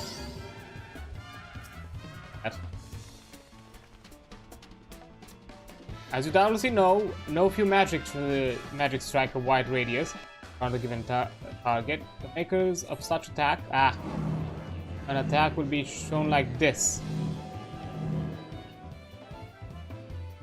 If you sense that you've been marked, you'll do well move away from your allies so that you aren't caught in the blast. Okay, yeah, so that's kind of like... The danger is great still if an ally is targeted at the same time. Stand too close to one another and you will suffer double the impact. Begin the exercise. Okay. That's right. 2, 3, 2, 1. Wait. Wait. Owie. Bravo.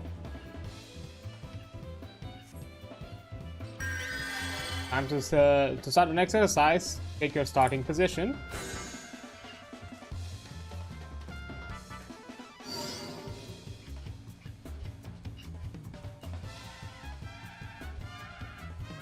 Our next exercise features a strike so powerful it cannot be endured alone. Allow me to demonstrate its marker. Yeah.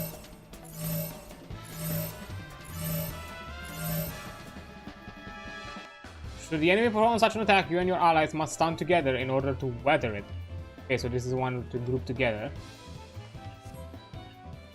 Upon setting this marker, locate its target and make your way there as quick as you can.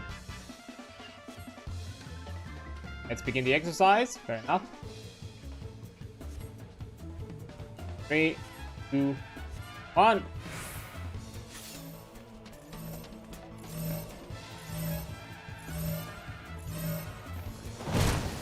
Owie. Bravo! On your adventures, I'm given to understand that these are known as stack markers. Rings onto my ear, but I suppose it matters not. Start the next exercise, start your position. Okay.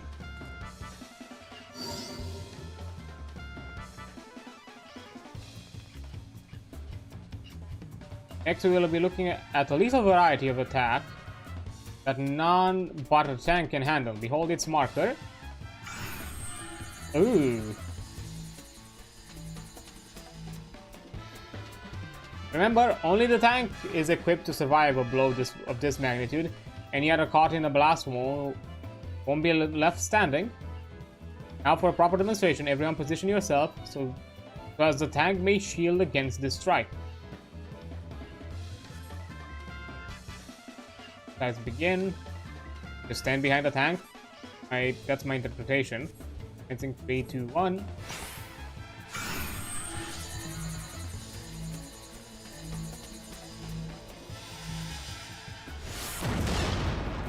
Oh. More of a line, okay. That packs quite a punch. Should it fall you to deal with it, you do well to employ what abilities you have to lighten the damage. Start an exercise, take your starting position.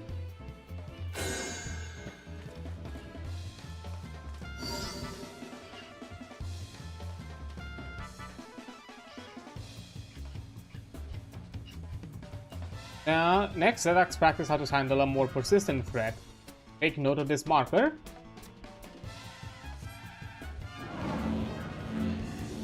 Okay, arrow that point towards me. What will follow is a chain of attacks that chase you dodgily. You must stay on the move while keeping away from your allies. Okay, so it's one of those kind of like chain attacks. Can't just stay in a place. 3d1.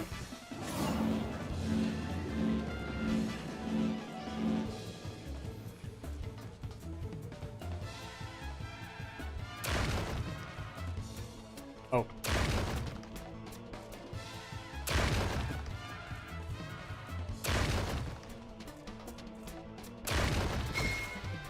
Spectacular! With your basic training complete, now comes pick with me to attempt the final challenge. Okay, Master of Trials. And if you learn the basic... Actually...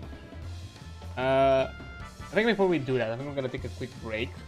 And I've already snoozed an ad once, so I'm not gonna do it again. Actually, no, I can't wait. I might be playing it for 2.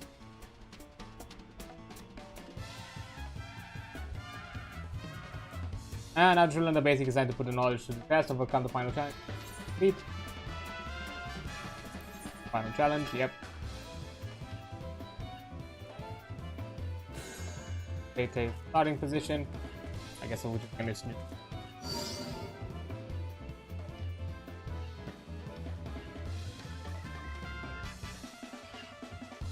How many tests all that you have done thus far? This exercise you'll face a slew of different attacks, each of which you must deal with appropriately to minimize the harm sustained. Let's begin. 3, 2, 1. Okay. Oi!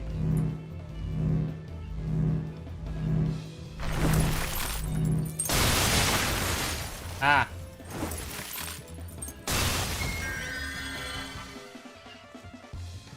Best combo attack is commendable indeed. Wait. Okay, that's a lot of things that we do at once. Fair enough. Masterfully judged, you handle yourself flawlessly. Wait.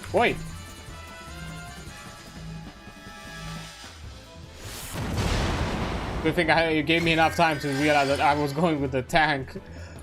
Fuck.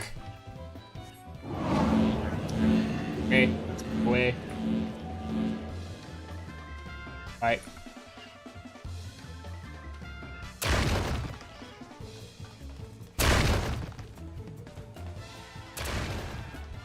Don't go in my... Why are you following me, boy? But he... How is that my fault?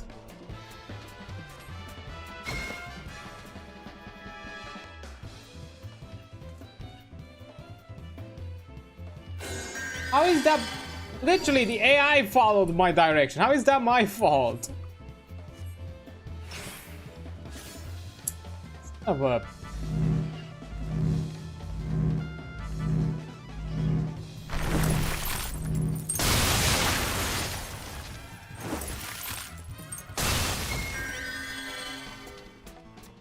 And because of that, I also was frustrated and didn't notice that the ad hit at the end.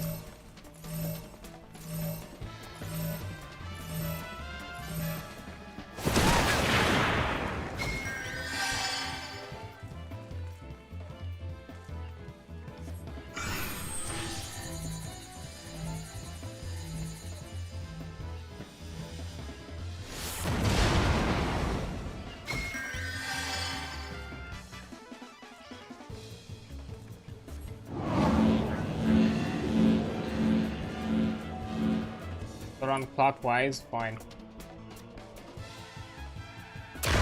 Putting distance.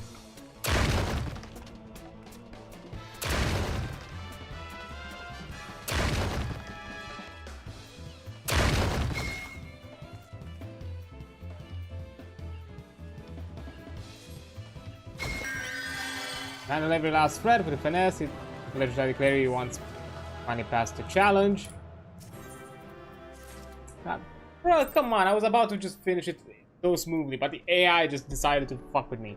Anyways, I'm taking a break here because an ad has just popped on, but, you know, doesn't stop. So yeah, I'll be right back. Okay, there we go. I'm back. Sorry about that. Apparently the AI decided to be funky with me and maybe fail second attempt. The first attempt. The technical exercise. Oh well. Now, let's do the next one because we want to get the ring. Because that's good stats overall. Welcome. In this training exercise, we will have you carry out a medley of cutting-edge tactical maneuvers. My turn here will serve you as your opponent. Try to get a sense of her oncoming attacks and handle them accordingly. Take your starting position when you are ready to begin.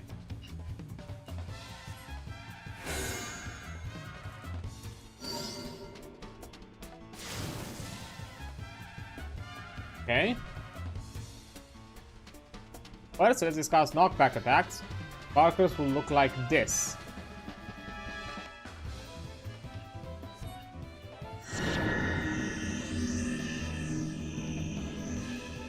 As soon as you sense it, you have to but a few moments to position yourself where you are pushed a set distance from the point of impact. This exercise will place the ring of lightning ether around the arena. Your goal is to position yourself as such. Don't be sent hurling into it. The exercise begin.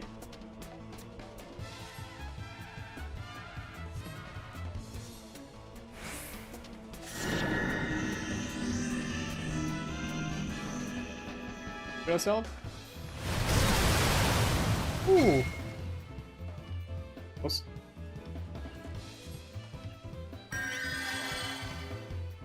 Okay. Exercise, take your starting position.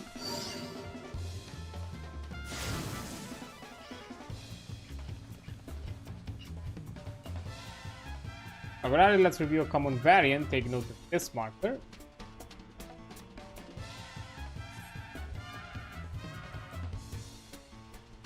Okay, just avoid it, I'm guessing. Like the last time, I don't recommend you stand directly in the center unless you give the most painful blow to the skull. And so once more, I challenge you to avoid being flung into lightning. You will stand this time. Oh, I mean, it's smaller, isn't just directly avoiding it? Just a small... Yeah. Oh, it still... Oh, it still does knockback, okay.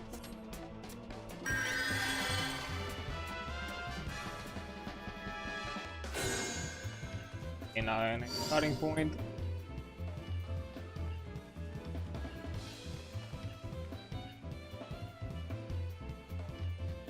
It's demonstrated proximity attack. Its marker crosses onward like so, outward.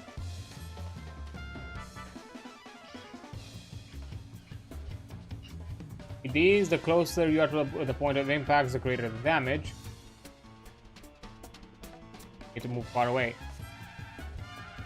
That's where you see an ominous lighting pulsing along the ground. I advise you distance yourself as much as possible. Let the exercise begin. Okay. On.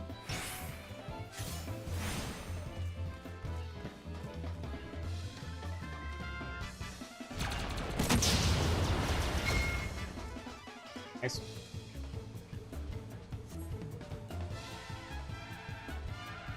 In a scratch, eh? Sometimes the simplest solution is to get the hells out of there, so to speak. Start the next exercise, starting position.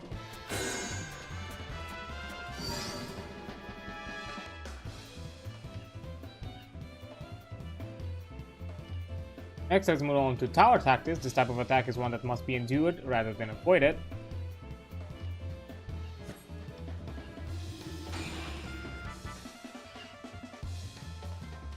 Hit at the tower marker. If no one stands inside it to weaken it, In fact, the entire party will suffer a devastating blow.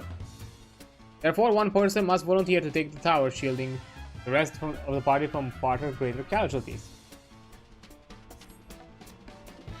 Let the exercise begin. I guess, are there going to be multiple ones, or do I have to? Or am I actually going to be the one volunteer? Oh, I see. Yeah, well.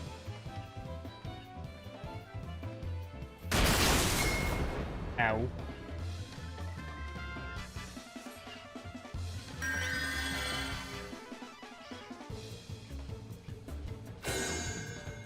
Okay, next mission.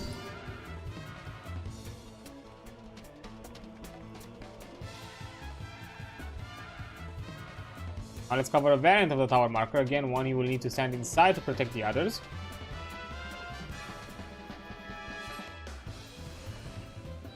Okay. Lest you forget, if the tower goes unoccupied, the entire party will pay the price. Oh, I'm guessing this is one that everyone needs to stand in. In this case, you must ensure that you are standing within the bounds of the circle before the arcane orbs the ground. Guessing that, yeah, this is one that everybody has to stand inside, or otherwise everyone's gonna suffer it. Compared to the singular one to suffer.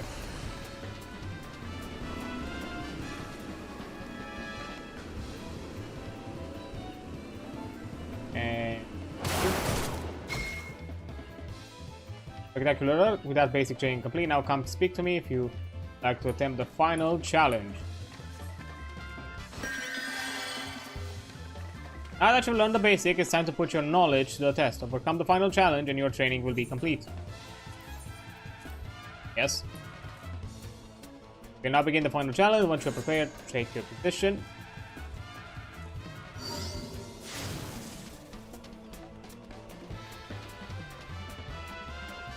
Allow me to test all you have learned thus far.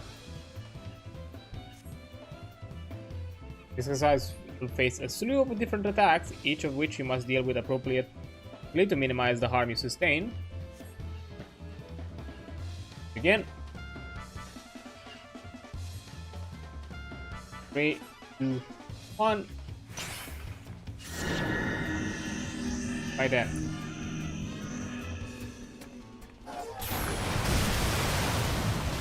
Good. Fast. Speed. Wait.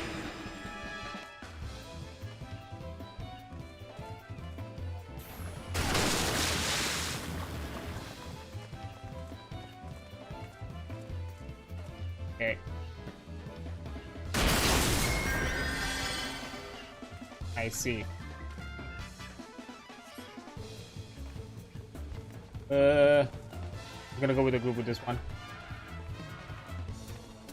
Yeah, diagonals, all that makes sense. The farthest. Until the end. Oh!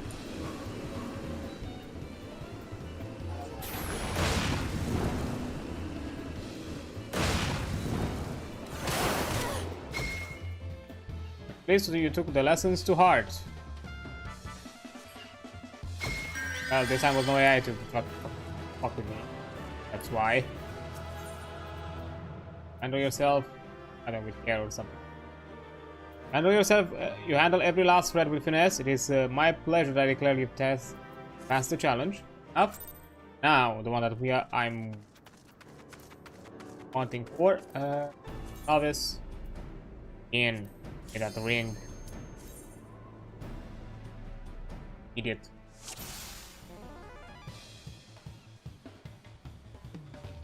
Okay, in this training you have to carry out a more advanced technical maneuvers, okay? And suffer them, kind of take them in front of it. My agent here will serve as your opponent, try to get a sense of her oncoming attacks and handle them accordingly. Take your starting position when you are ready to begin.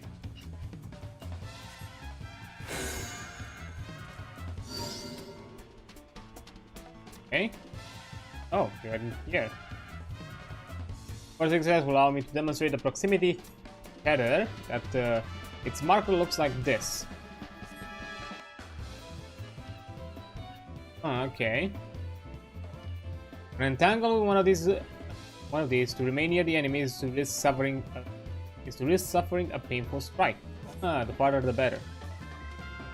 Instead, use what precious moments you have to retreat until the tether magic weakens.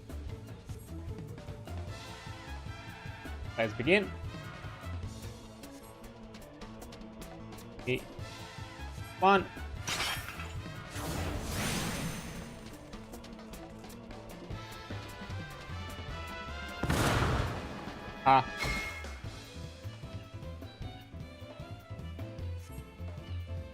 Okay.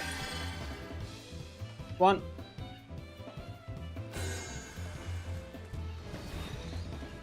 Aren't you a funky one?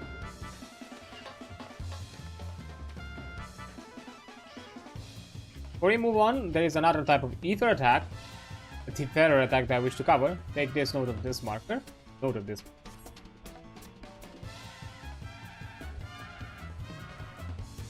Unlike proximity terrors, these can be intercepted at will, allowing you to sustain a blow on another's behalf. Oh, okay, I see. You guys have to break it.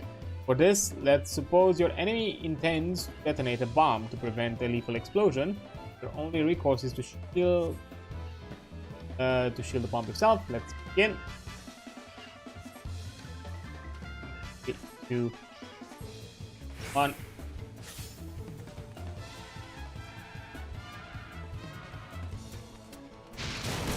Owie. Only I had to do it? Really? They didn't. They just looked at me just taking a hit. Okay, you fucking scared me with that. Holy damn. Easy, boy.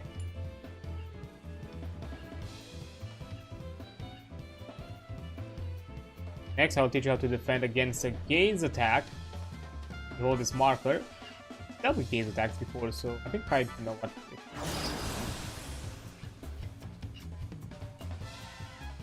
The spell is cast. All those facing in its direction will suffer the manner of an unpleasant effect, in this case, petrification. Fortunately, the solution is simple. You need to turn away from the enemy to neutralize its effect.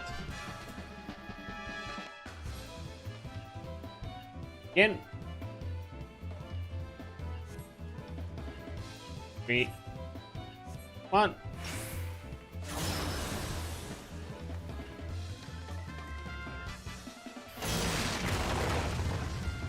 Okay.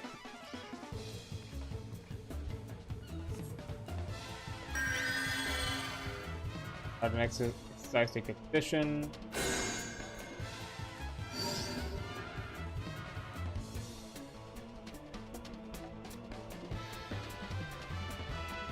For next exercise, let's discuss the status effects such as poison or paralysis, and more importantly, the curing thereof. Ow. While there are many varieties of combat ailments, as very few can be simply relieved with a Suna. This exercise lets see you evade the attack as soon as Suna has done its job.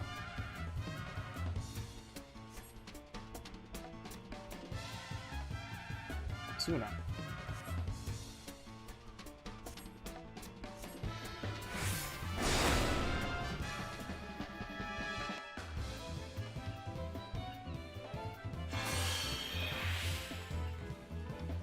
Okay.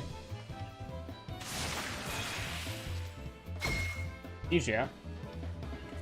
Spectacular, that's your basically complete. Speak with me if you like to attempt the final challenge. Do that. Now that you've learned the basic, it's time to put your knowledge to the test, overcome the final challenge, and your training is complete.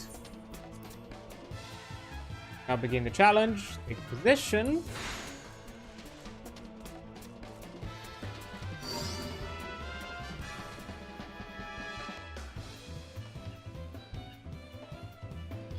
That's all that you've learned so far. You have to face a suite of different attacks, each of which you must deal appropriately to minimize harm you sustain.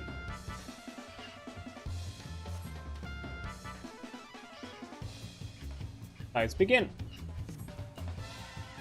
3, 1.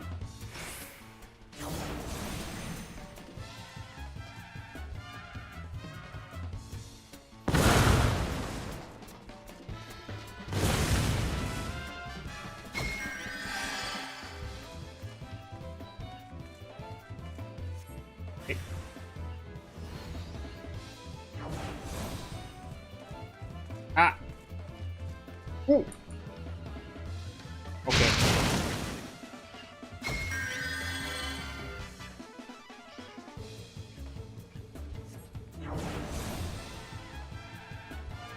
This.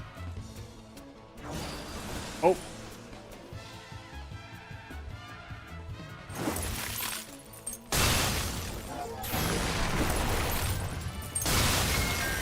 Okay. What I hope to see. And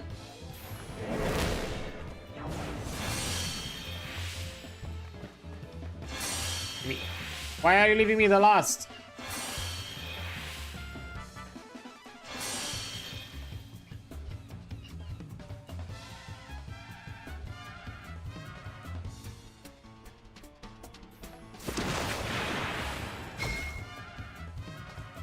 Lessons to heart.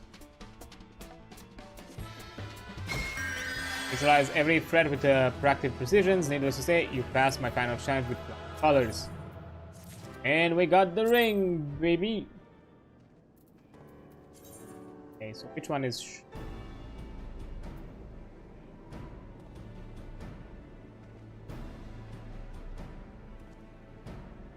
I think this gives me...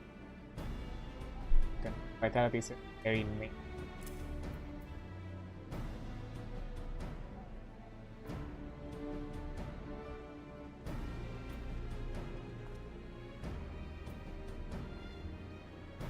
Yep.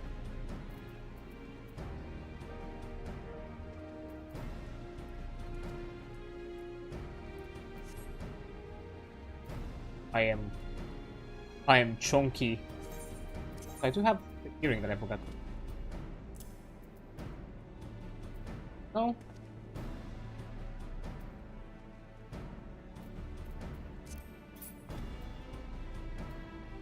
$50.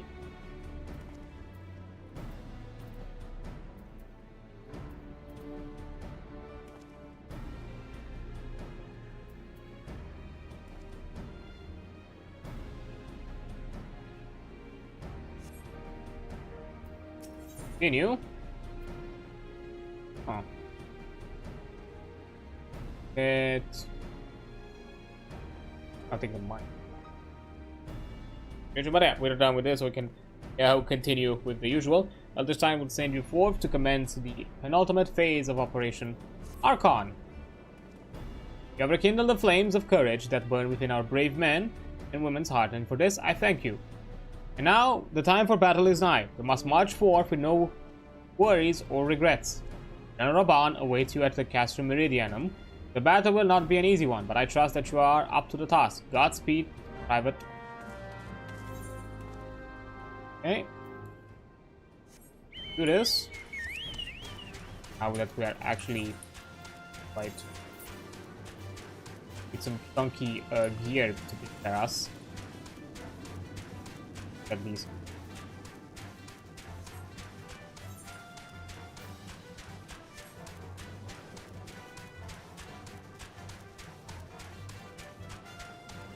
Eye out. Else I need to. Although I think it's purpose most. Rona.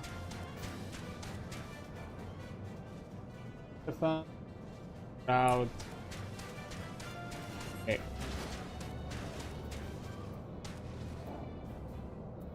One. Our hero returns. I trust that your visit has done much to lift the spirits of our garrison on the eve of our greatest battle yet. Time is of the essence. Let us commence with a briefing at once.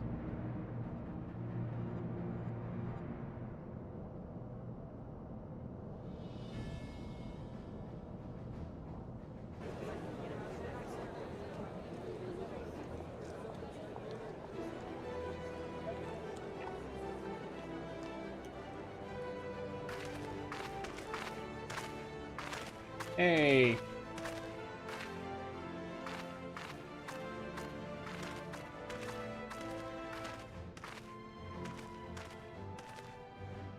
Brothers and sisters of the Alliance, I would share with you glad tidings.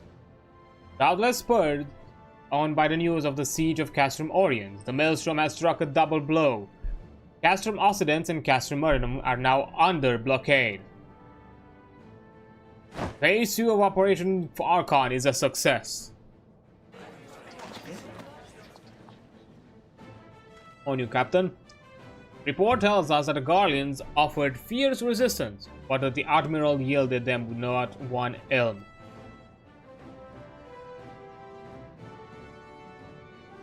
With Occident and Marinum and Oriens thus suppressed, the third phase may begin in earnest. Even as we speak, the Order of the Twin Adder moves to block the railway leading hither to Castrum Sentry. And that means but one thing. The hour has come to try to strike at the heart of the Garlean invasion force. Castrum Meridianum, at the den of the Black Wolf.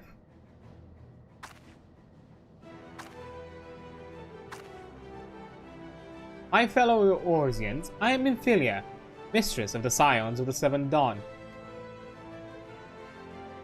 There exists myriad barriers that divide us, those of race and nation, language and creed, to name but a few. Such barriers serve to isolate us from our neighbors, yet they also serve to define who we are. Shorn of them, there would be little to distinguish one from another, and the rich variety of our lives would give way to sterile orthodoxy. These barriers can never truly be broken down, of course, not so long as there is liberty in the world, but they can be transcended. Verily, we do so now in coming together for this grand endeavor, to fight side by side in the defense of our shared home.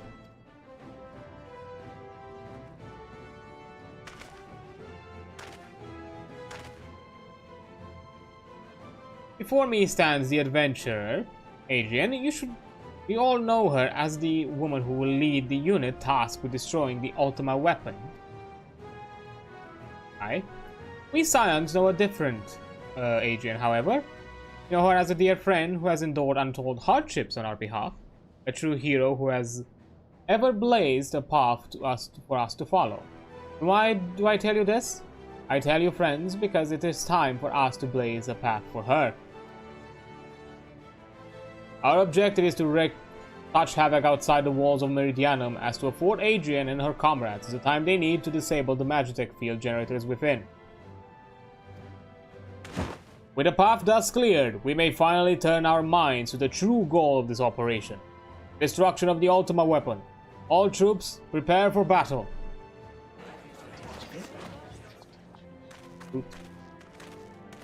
Hey, Sid. I fear I cannot accompany you this time. The unenviable task of facilitating communications between our forces has been entrusted to the Ironworm. See?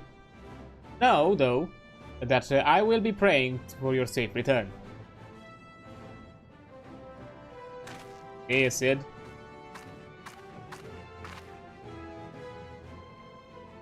See that you come back to us, my friend.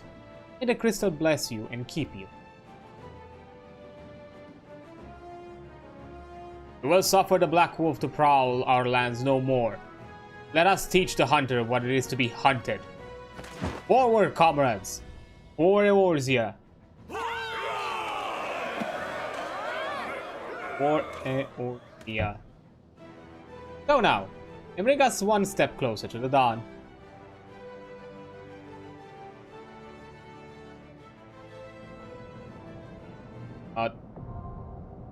Castrum Meridianum now available. It has been added. Okay, it's a dungeon. Let me. Not duty support. Finder. Meridian. Ooh. Is synced. All items will be adjusted by. Oh. Leveling your character is crucial to unlocking Eorzea's endgame and content. However, it is not value. Important as the level of your class jobs is the level of your gear. This is not Gear is not created equal with the items featuring the item level, most often stronger than most those that are lower of it. While some high-level weapons and gear can be crafted and purchased, swords, the majority can be obtained in exchange for elegant tombstones, special drops that can be found inside dungeons. Once you have collected enough tombstones, journey to Revenant's Hall. Outfit yourself with the best equipment offered. Okay. Join. Damn, that was fast. Damn, that was fast.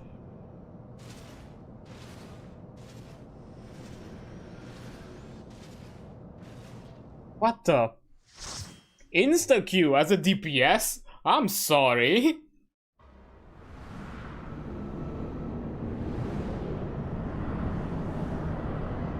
Castamedianum looks kind of pretty though. Ominous kind of way.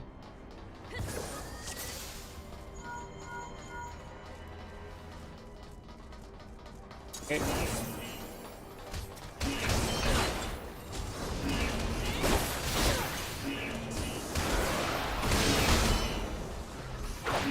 Okay, so I see that's how we want to get it. You get to like level sync this point on.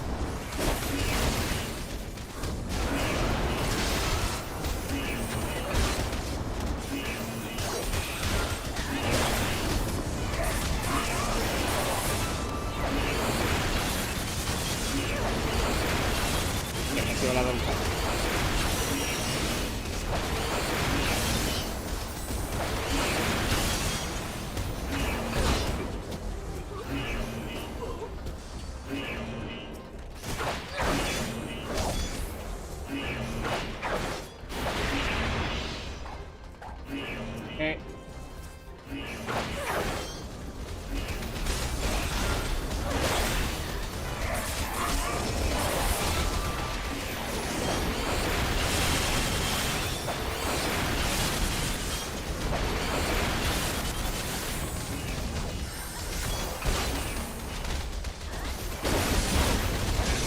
And get out.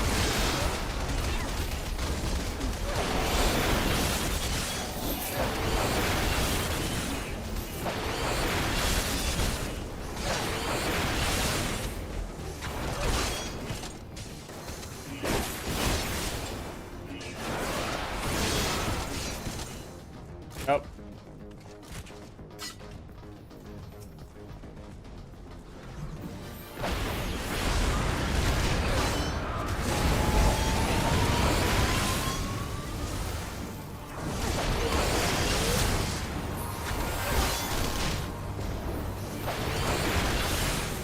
I think I understand how we got it.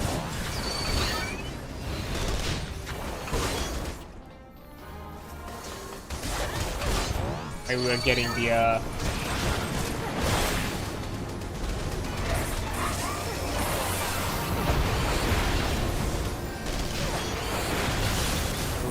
the novice trials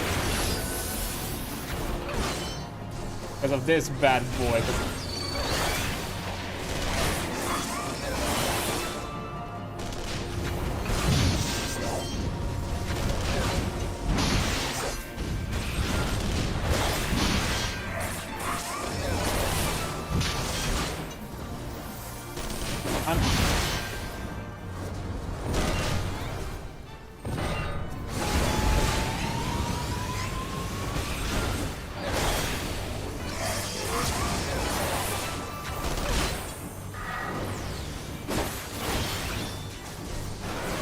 Oh.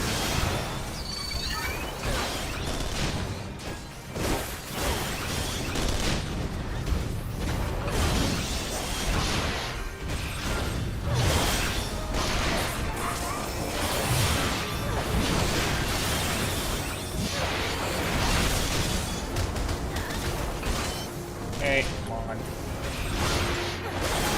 Oh.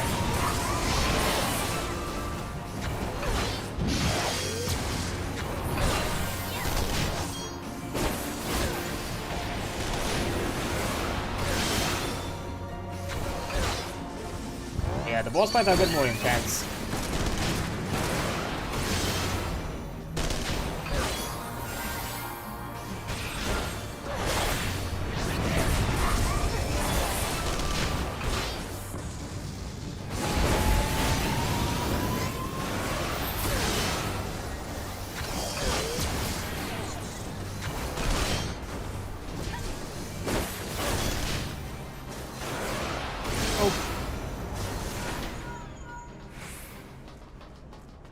We're doing good.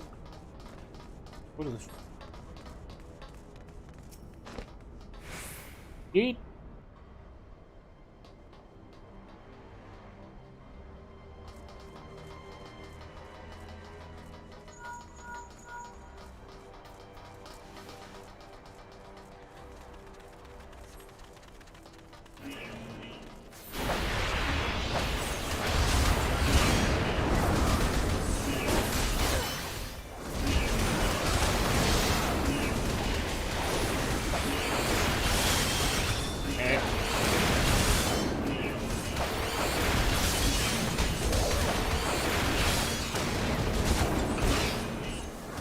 Come on.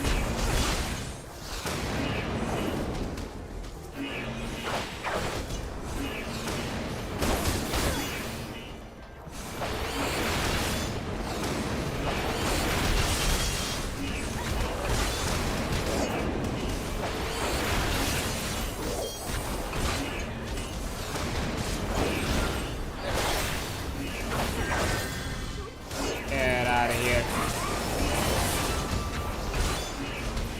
The alarm sounds are a bit annoying. Get a quite repetitive. Ooh.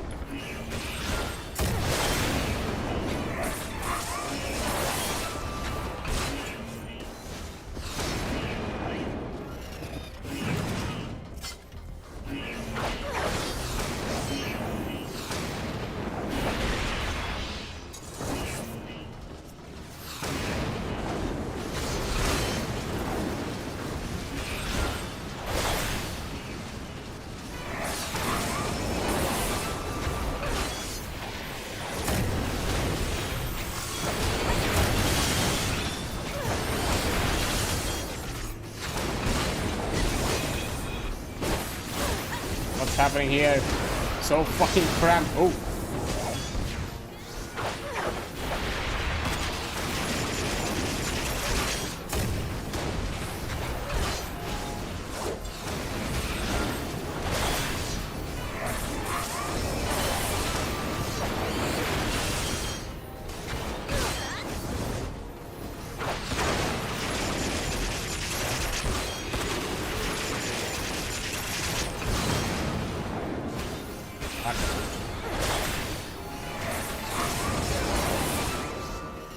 Here.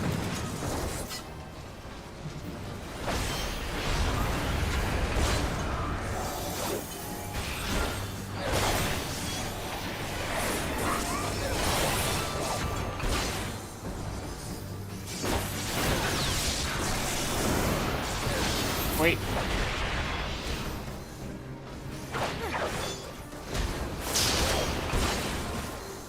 Hey, yeah. I only getting put in use. Woo.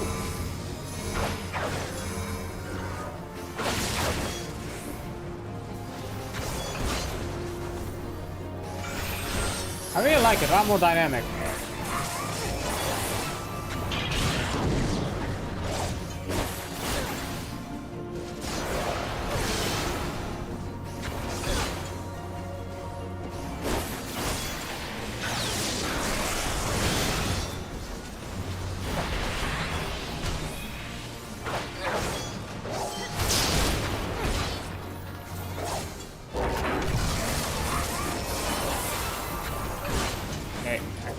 Stop my rotation.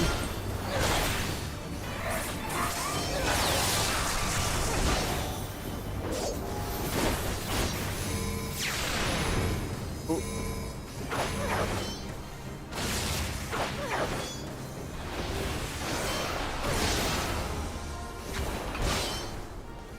Get out.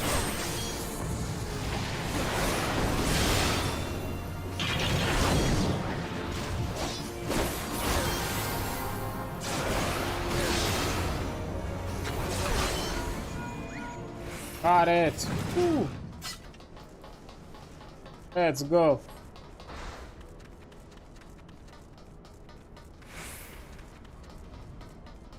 Ooh, they're big boys.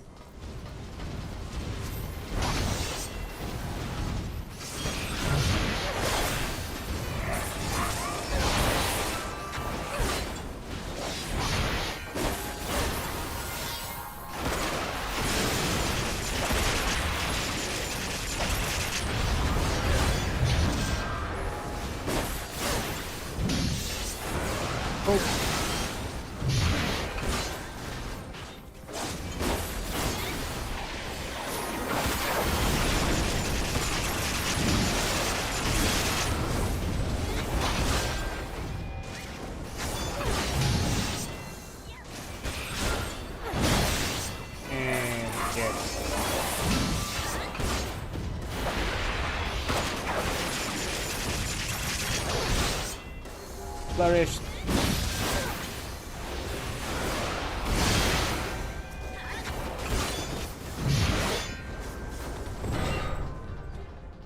Okay. Ooh, thank you, see? Oh, no, you found her. You found Abby. Amazing. It's Abby, right? It's Abby.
Okay, I see how it is.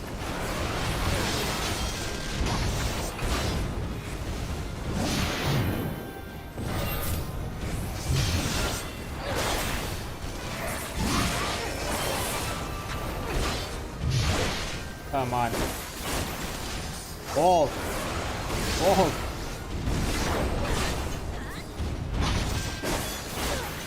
There we go. Woo. Diverting all power to cannons.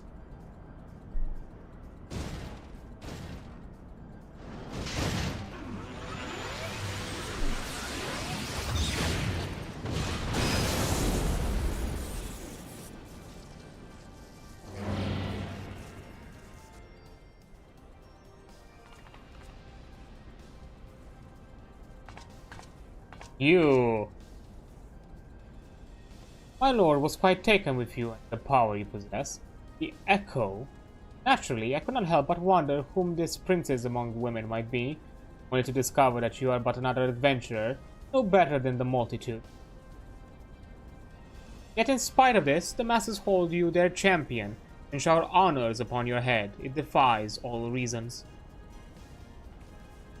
How is it that you could be such a thorn in our side? Whenever you appear, you wreak havoc in your wake. You even slew Rithiand, and one of our... Well, while we'll not speculate, if you'll be told, I couldn't care less how you have done these things. What matters to me is the fact that you have done them. Yeah. If you are allowed to continue, you will eventually deprive me of all that I have toiled for, all that is mine by right. My minions, my comrades, even my Lord Gaius. Okay, simp. Well, you cannot have him. His dreams and ambition, his soul and body, they are mine. Do you hear? All mine. Okay, simp. I lost everything once before. I will not suffer that loss again. I will kill you, adventurer. Only your death can bring me peace. Let's begin then.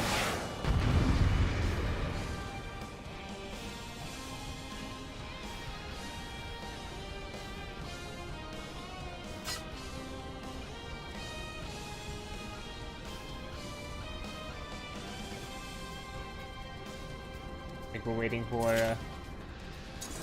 Oh.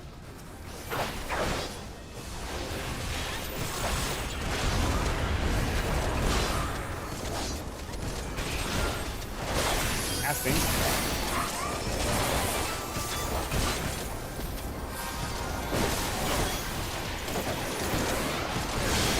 Ooh.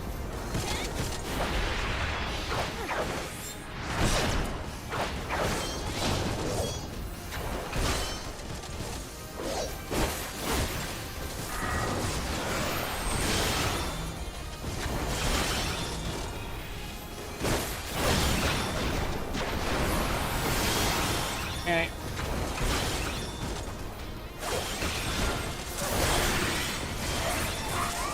Oi. You're mine.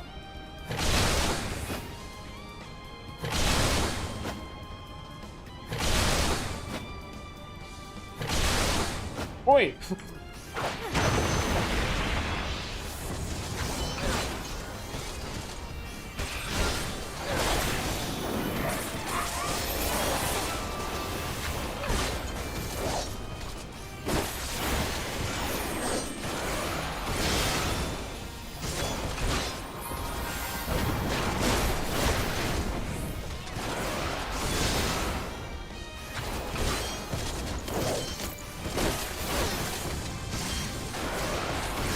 Alright.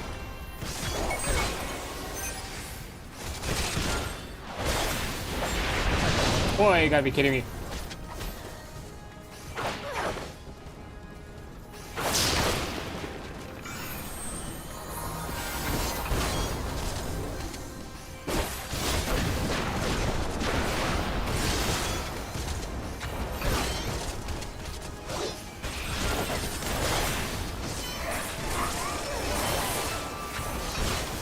Guess we're gonna do that series of attacks again, yep. Oh, you gotta be shitting me.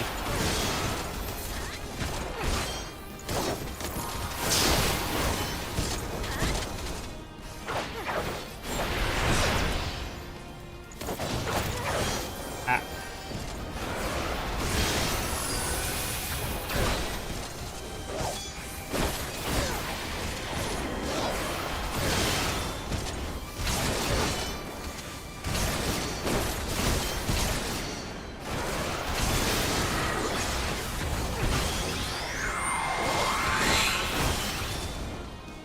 Heal myself as well. Die, and no, you die. Oh, woman, fall. Sim, no, it's happening all over again. Please, I cannot bear it. Don't take him away from me.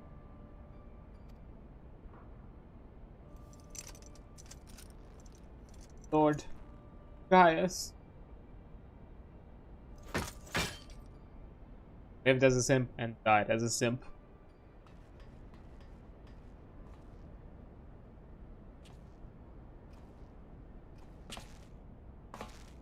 Another poor fool who craved Gaius' affection over else. Her soul no rest. It's a miracle no harm has come to you, my friend. One for which I will happily give thanks. Thanks to you, your fine diversionary work, we've succeeded in bringing down the generator tower.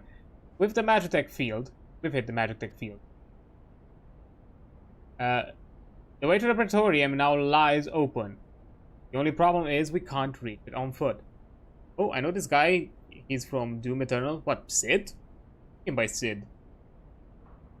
Am I missing something? Also, hi there, Dreadist.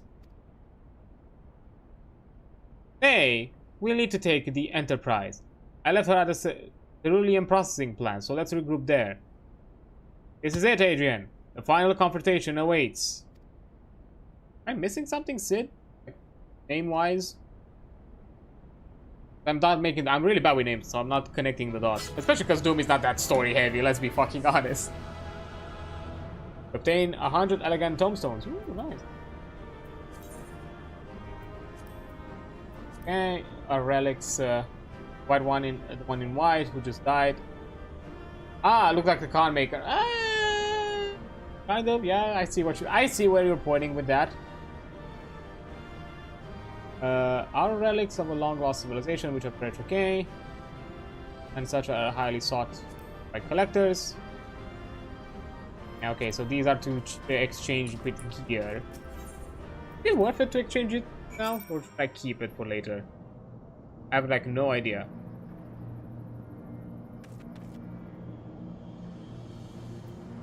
But yeah, now that we're done with the dungeon, which was actually really good. I fucking love the dungeon. Holy shit. Like, it was for a just like the first experience of kind of like a end game dungeon, because you know the whole thing with it is that, you know, oops, what every time is that now that these are capped, that means that these are like dungeons for farming for end game. And also for like the first introduction of an end game dungeon was really good. Like it had a lot of action, a lot of mechanics that you need to like learn and figure out and play around, like, and even like showed a bit of the things that you just learned from the whole novice. I really liked that. Like really intense. I loved it.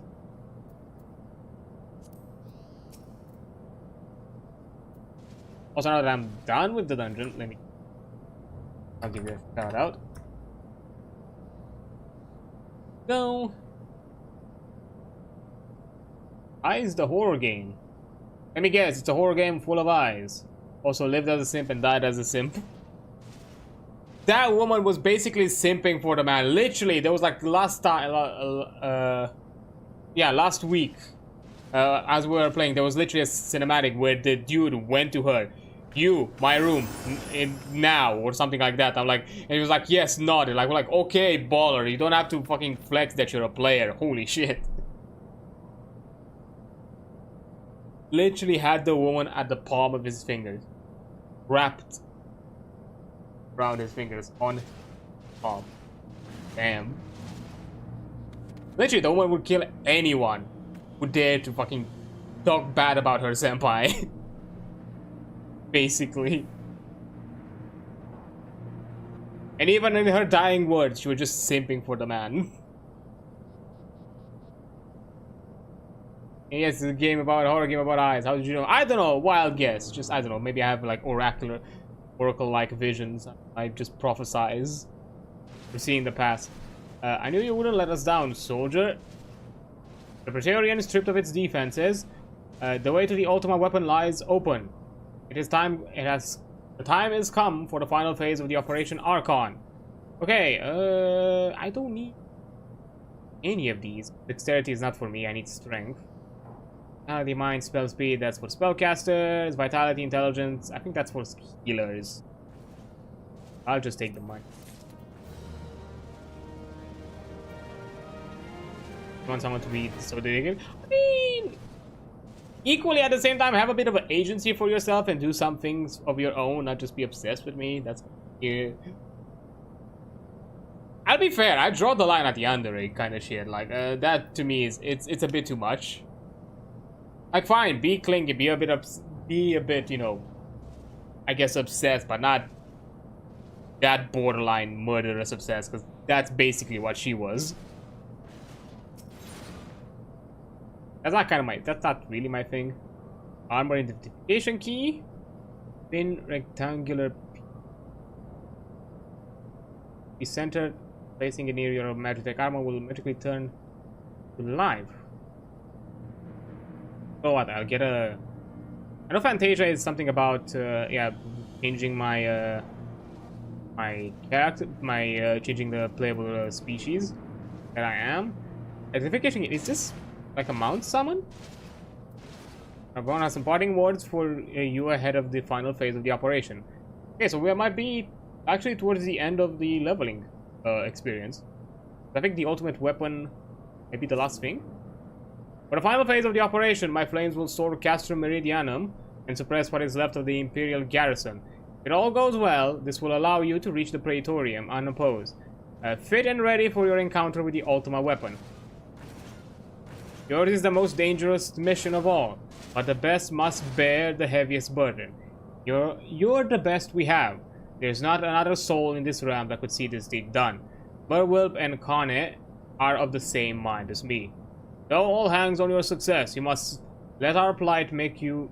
We must not let your plight make you desperate. Victory belongs to the bold, not the reckless. Bards are wont to sing of heroes who value their life at naught next to honor, love, and liberty. But I will tell you now, that which men value at naught, they sell cheap. Risk more than you must, you hear me. Risk more than you must, okay. Now, best you are off. We have work to do, the both of us. See that your preparations are in order, and then report to Sid. He waits with you with the Enterprise at the ceruleum processing plant. May Brawl grant you strength. Okay. Progressive vampire, I see. Long days are gone. The dicing humor like Dracula. You know, that's not my thing. I'm not about mental manipulation. That's something that I don't. As a vamp, some vamps are capable of such powers. I do not pertain of such abilities. Or at the least, I do not do such things without consent.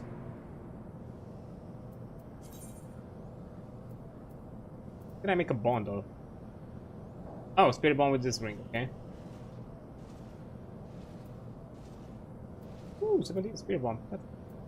Okay, I want to go to Mordona for it. I actually am curious about that whole thing. With the elegant pieces, I'm just curious to see. Is it worth getting gear right now? Or should I just... I don't know if at the later down the line, if, you know, elegant pieces are something that you still have for later.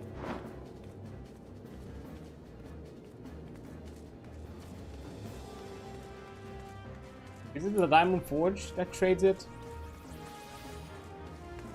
I forgot who is supposed to be the...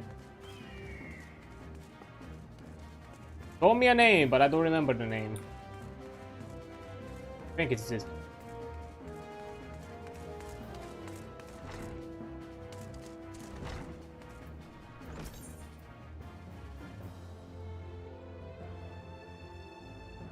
Or...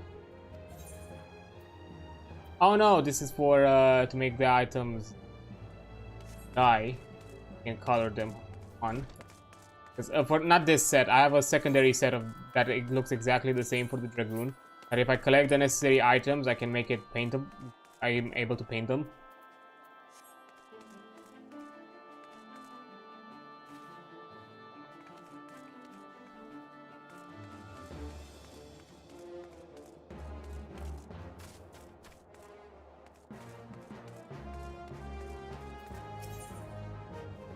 Oh, Tombstone of Poetics.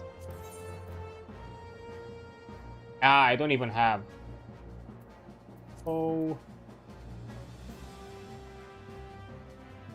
Dragoon. Where's Dragoon? I don't fuck. Oh,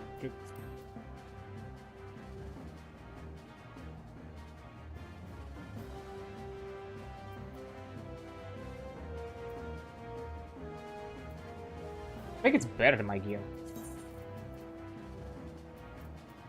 Oh, 100% is. I need to farm a lot more than just one dungeon to get it. Oh. That's a real. About special arms.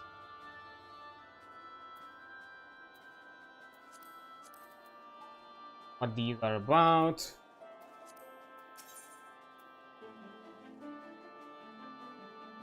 Okay. What exactly?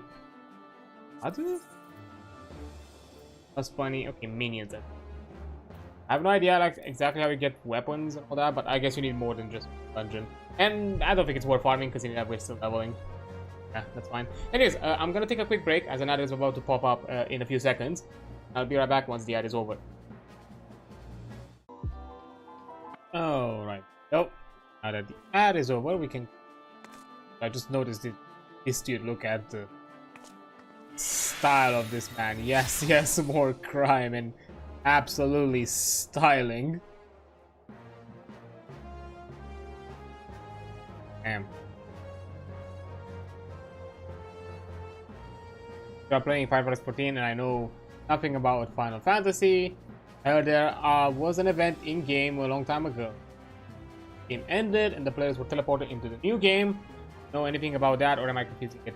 No. I think you're on the right spot. Realm Reborn, actually by version name, because usually to give you a bit of an idea, usually the tradition is with a lot of like MMOs and even other bigger games, whenever like a big changing patch node happens, or like an expansion, if we are talking about MMOs, the version name goes up. It usually starts version 1.0, and it then, it then goes 1.1, 1.2 with each patch node, and then when it gets to the next, big expansion kind of thing, it then goes to like 2.0 or whatever would be next after that.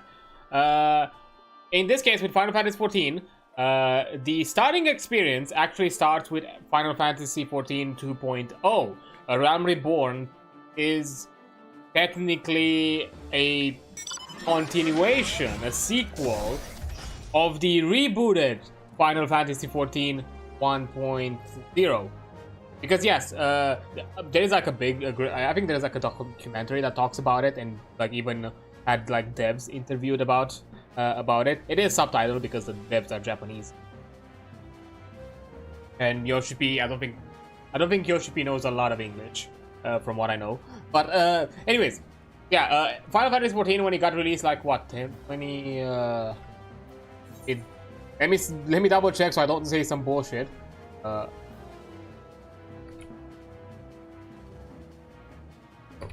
Release.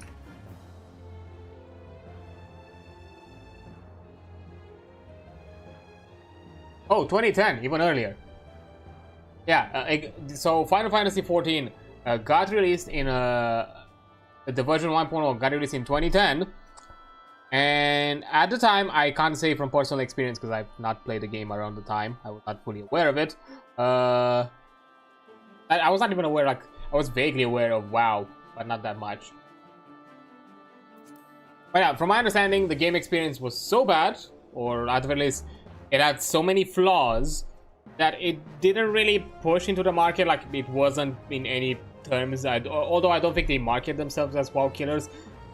They, the FF14 devs are big, have a big respect over the WoW devs and vice versa. So there's not really any sort of animosity. But if we were to go with the trend that was back in the day of the next MMO that was the WoW killer, FF14 was definitely not then when it got released in 1.0. I don't remember all the details because, again, I've not experienced it myself. It's just the game experience was not bad. The community was just, I think, big enough to be niche, but not to kind of like break the market. And, at the time, Yoshi P, I don't think was in charge of the project. Because Yoshi P is pretty notorious as a pretty well known as a game director or like game dev of kind of having a pretty big impact on the Final Fantasy games and making like some of the best ones. So literally, he jumped on board into the game after seeing that the game is not doing well. It's slowly and surely dying. So he just jumped in, took the reins, and we're like, no, we are doing this back again from scratch. But they did something interesting with it. Instead of just simply shutting down the servers and just being like that and be like, okay, we're forward notice in X amount of months, this game is gonna shut down, we're gonna reboot it. No, they had a big in-game event where basically they created, like, they made a story of an end-game scenario, of like a cataclysmic scenario where Bahamut, like literally the beginning cinematic that you see in Realm Reborn with, Bahamut like breaking from the moon. That's literally what happened in the event during the 1.0. And literally all the players, the whole goal was all the players, no matter level, high level, max level, low level, whatever, had to participate in stopping this kind of like cataclysmic event, where it ends with the way kind of you see it also in the cinematic with this kind of like big explosion. Louis Swab, one of the characters, I don't know much about him because, again, he was more well known in the 1.0 than he is here. Basically teleported everybody away. The only that remained were Louis Swab and what were known as the time the Warriors of Light, which were the player characters, who were considered to be the ones that sacrificed themselves or to save Eorzea. Although the cataclysmic event has brought the event, like basically wreaked havoc across the zones. So you know, the event happened. The game then, after the end of the event, it shut down. Literally, players stood playing the event until there were players that stood there and played in the event until the end of it. Because literally, I think the way the servers ended, I think they ended with the cinematic. They had like this kind of like cinema. I'm not sure if it was the actual trailer or not. And then basically the servers were shut down, and they started working from scratch at the game again. And Final Fantasy XIV now, Arealm Reborn, the 2.0, the starting questing experience that you get if you make a new character, is technically the continuation of the major storyline from there. I'm still early in it. It is kind of obvious and pretty well known that you, the player character, are definitely one of the Warriors of the Light. It's just nobody is aware of that. And at the same time, all memory of the Warriors of Light that sacrificed themselves during the cataclysmic event has kind of vanished. Like the entire population knows of them, but they don't have names or faces to them. They just know they exist, and they were like a big part of saving them. And I'm pretty sure like it probably hints towards that we are probably one of those Warriors of Light that sacrificed ourselves during that event. We are definitely a Warrior of Light, but I'm not sure if we are one of those, the original players of the quote-unquote original players or not. So yeah, that's basically it. Like, they're not just simply shut down and took it from scratch. They made an entire event out of it, of the game at the time. Basically ended it that way, took it from scratch, and continued the story from there. And of course, and this is also kind of one of the reasons where, you know, Arealm Reborn has a bit of a like fair criticism when it comes to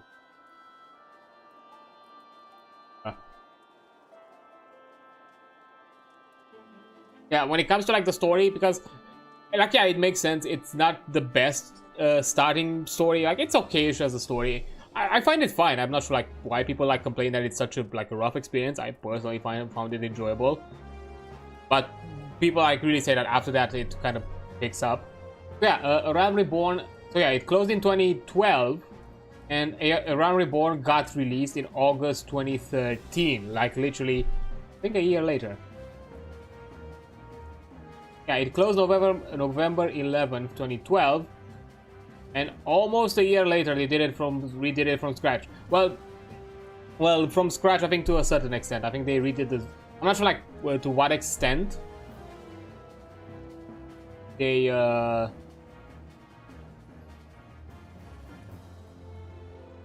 not sure to what extent exactly they changed. I know most of the classes have remained. They probably just reworked how the classes worked. I think they added like a few new, like one or two, or maybe one new class or new job. At the time, reworked the zones, reworked how, of course, the game works and most of its major systems. But again, it was like a really like scrape. I'm pretty sure like to the point when they realized that things were going bad. It was definitely planned in advance, and when the cataclysmic endgame event was happening, they were already in the works for the 2.0, I'm pretty sure. Which is also the reason why it's called Arealm Reborn, because it's a remastered or a rework of the original.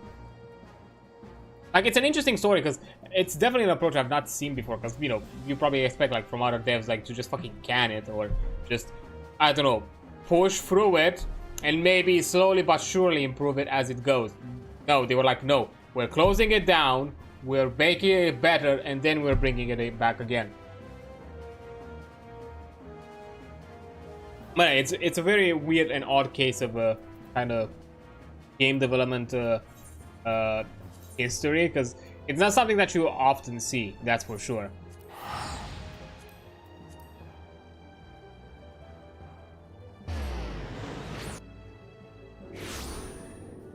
And I'm impressed for it. Like, I have full respect for Final Fantasy, and since then there have been definitely like a heavy okay, let me go get this side quest. There's been like a really big respect towards, like, I think like FF14 has done the best it could to kind of like show respect to its community and kind of care for the player base. I'm not saying it's perfect. I've heard complaints from the player base, and gripes that they have here and there, especially now, because I think now that, because officially with Dawn Trail is technically the conclusion of the first saga, or like the first big story arc. Like up until the penultimate expansion, this was one ongoing story arc. Like that was it, or like saga. Dawn Trail is the first new story up until now, from 2013 until I don't know when Dawn Trail got released. Search again.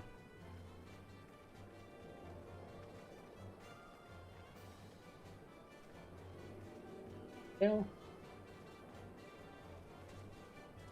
Oh, 2024 June. Yeah, until like a year ago, from 2013 until like a year ago, the entire all of the expansions have been focused on one big main saga. Like it was a, like that's when it concluded with the expansion that ended in 2024. I think maybe. I'm not exactly. Yeah, I've heard like some gripes. Now the community has a bit of gripes because, you know, there's no longer that story investment and like big storyline, because now it's again the same thing where you kind of start slow for the build up of the story. You know, you can't always be peak by the kind of climactic moments. So now that the new story has come around, it's gonna kind of like once again slowly pick up, and now I guess through the cracks of that, you know, story build up, they've noticed other, you know, general issues with the game. Not fully sure of all the details because again I'm still going through the story. So I'm not fully sure about it. But yeah, okay, so spiraling path needs you to journey down the road. The key to victory is the element of surprise, and the key to surprise is secrecy. We don the disguise of miners and cloak our supply movements from Garlean sentinels. The last shipment to leave us, however, appears to be short of crate of arms, which could prove an unfortunate surprise for the brigade expecting it. The troops make its way to the eastern watchtower. I hope you might catch them before and deliver these scimitars. Okay.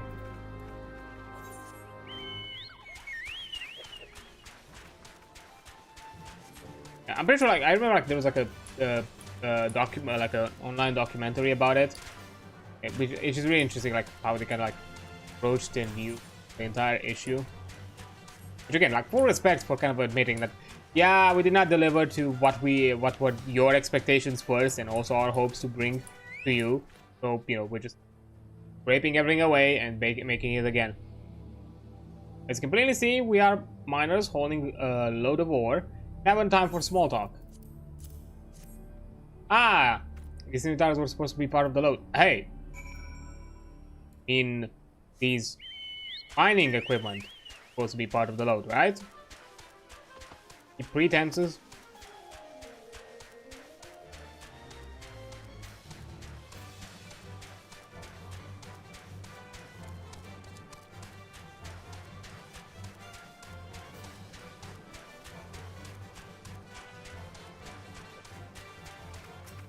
Okay, got it. Relieved that you have returned safely to us. Now that the weapons will reach the destination unhindered. Movements to and around the borderlands of Thanalan have fall under constant scrutiny. One misstep could spark a fire that will consume all the realm. Use. Okay. Need.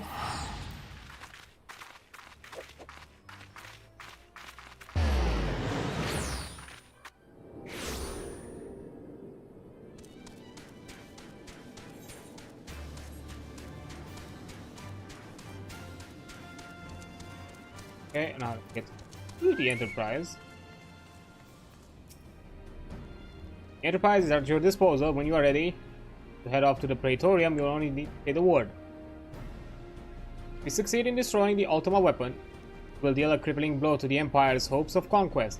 After that, the 14th Legion would not dare to move against us, bearing the discovery of further lag and doomsday devices, that is. Beyond our way, Gaius and his plaything await.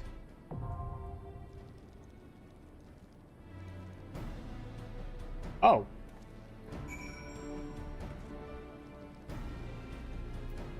Okay, I guess we're doing dungeons back to back.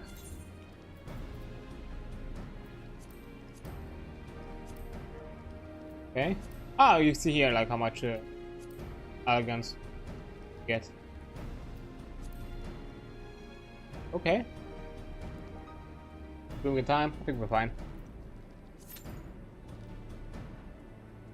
Now we're not getting an insta queue. The first one like really surprised me. Like literally, I just joined the instance and immediately insta queued.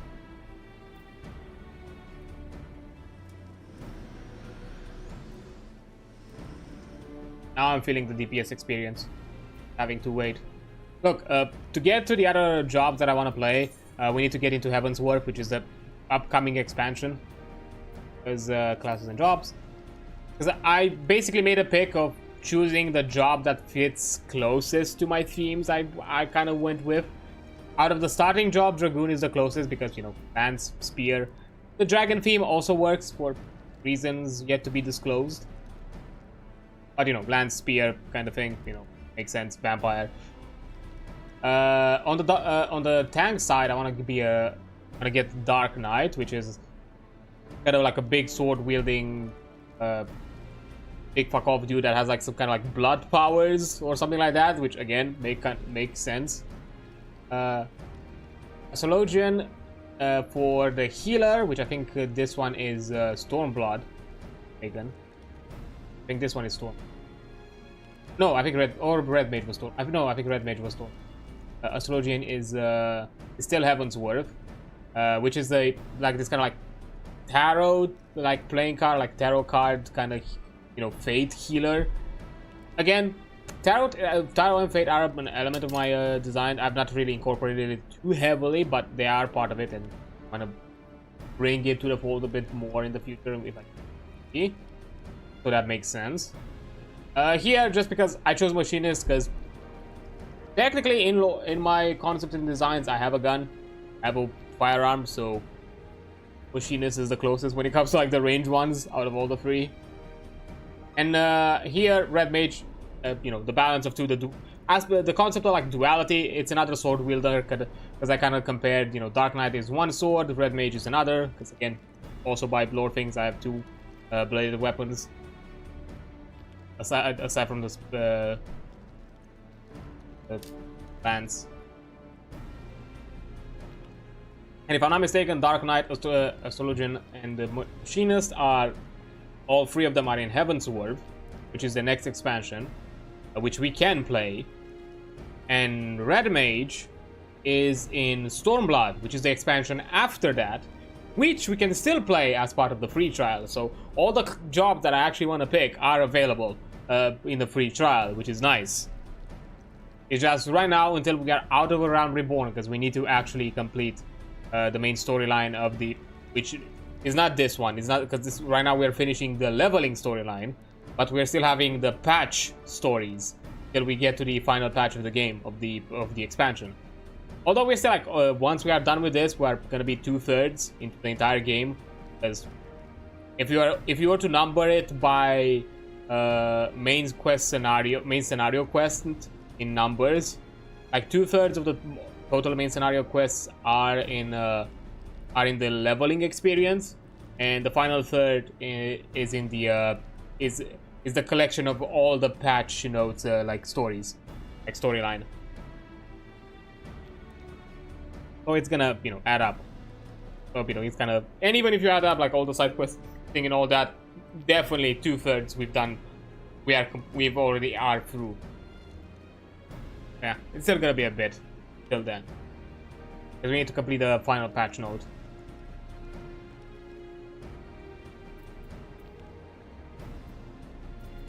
And at the very least, once I get the Dark Knight, I'm suspecting my queuing better. Once I get the Dark Knight. But until then, I'm just gonna go. I'm just keeping with my Dragoon.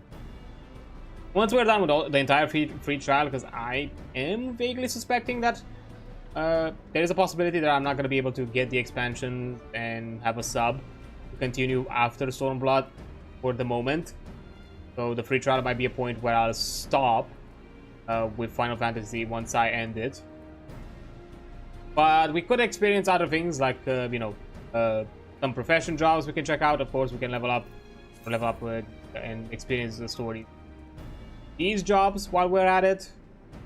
I'm not sure if I'm going to do them, all of them in parallel. I might just take whichever I kind of find that, whichever I think would be nice to jump at next. Which might be the Dark Knight, just to make it better.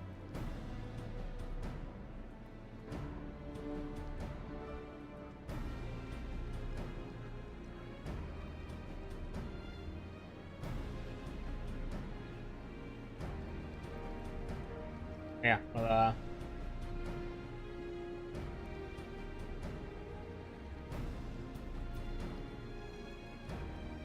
I guess we're getting like back to back. I could have sworn like, wasn't Praetorium the raid?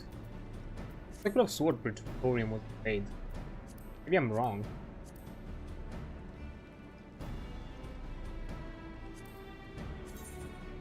I think I can see the raid because I think I need to unlock it. Files.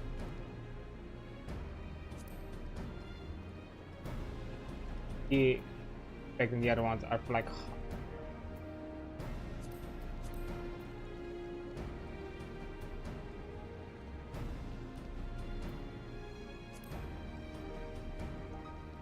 a main scenario duty selected at random.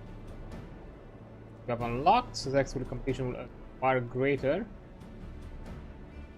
a tank, a greater amount of healing. Frontline, which I think this is a daily challenge. This is PvP.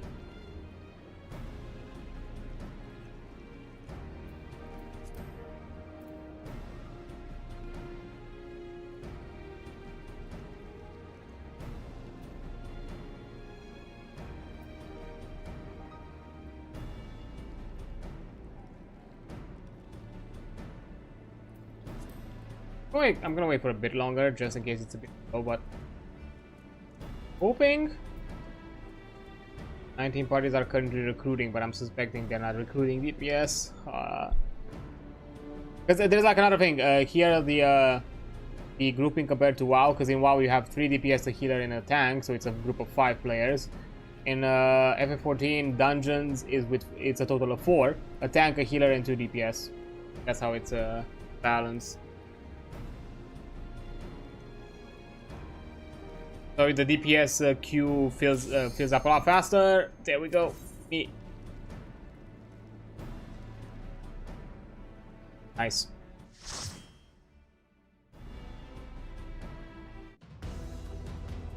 I don't fully remember like what's exactly the lineup for raiding. Not done raiding. Thorium.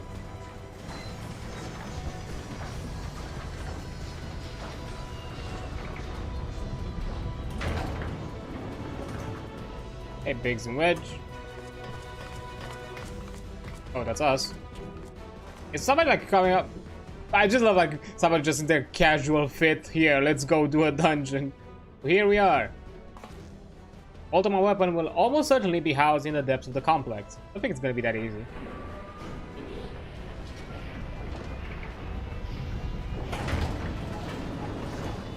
Yeah, I can't keep the Enterprise here. It's gonna be dangerous.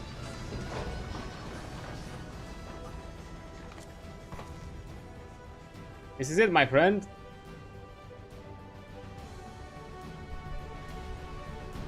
Like, I love like somebody just in their casual outfit. Okay.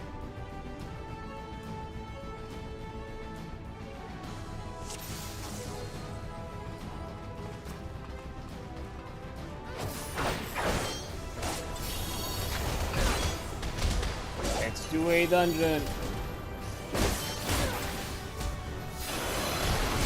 This may be one of the rare times where in FF14 I was not be able to pause for the ad break because I'm in a dungeon. It's not too often. I do appreciate that. Something that I've always appreciated about FF14 is that the main storyline kind of, you know, eases you into dungeon scenarios as well, a lot more often than maybe what you would expect other MMOs. Oh, there we go. Not good. Why not?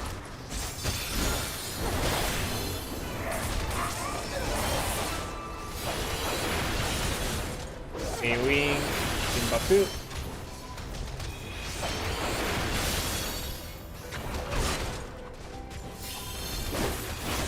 And I do appreciate how they made kind of, you know, dungeons still feel interesting by simply adding the small little feature of, hey, let's just make them level scaled.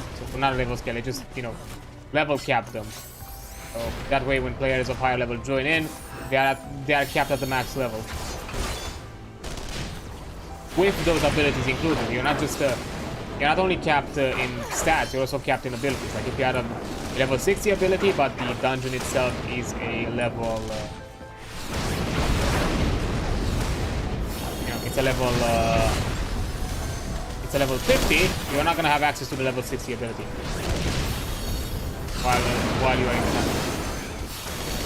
I don't know what the fuck. Too many things are too many aerial effects, too many AoEs. I can't do shit. I'm a single target class.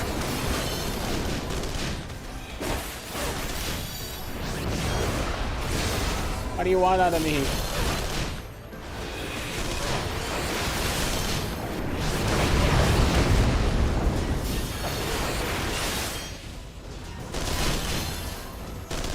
Yeah.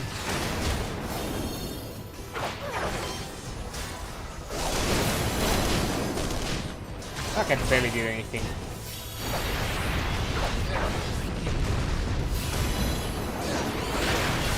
All the fucking AoE bullshit happening out here.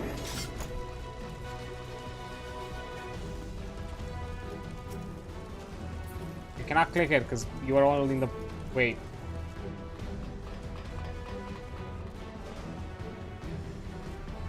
Oh, addict.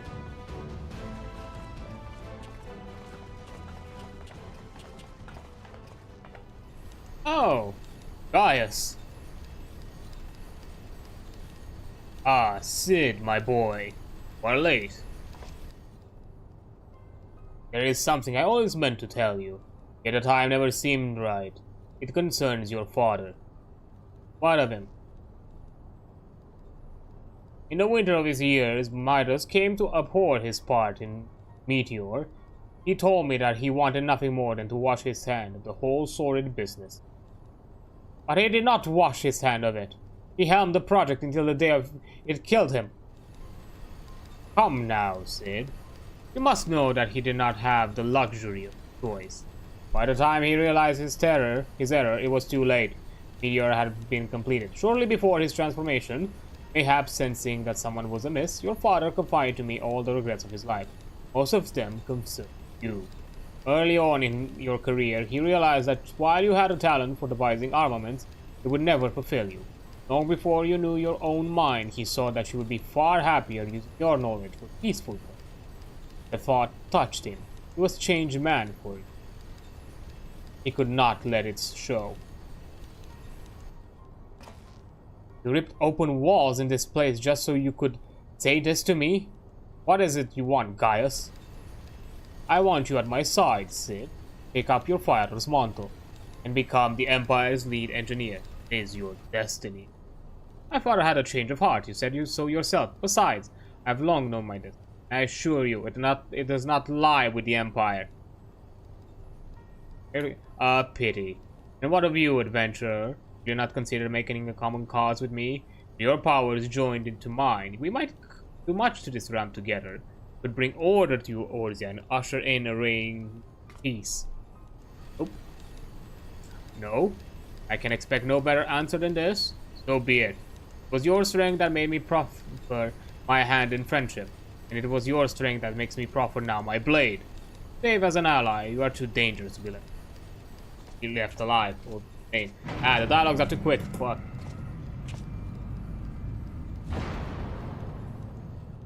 Because these are dungeons, these are automated. Like Ron, I cannot Oh, he's a big boy. Hi there. Hey, Reinhardt from Timu.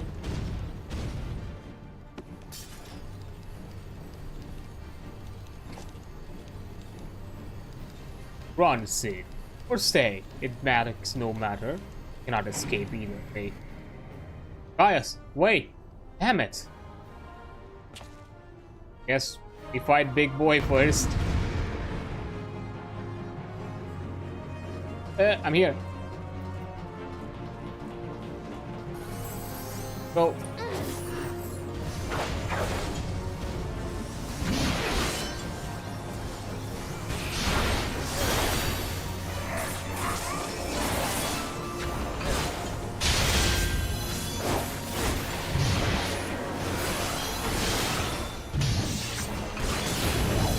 Fuck. Oh.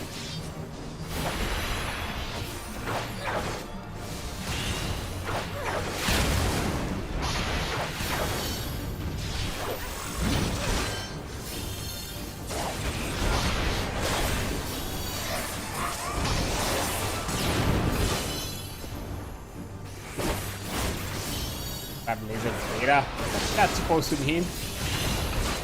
Oh.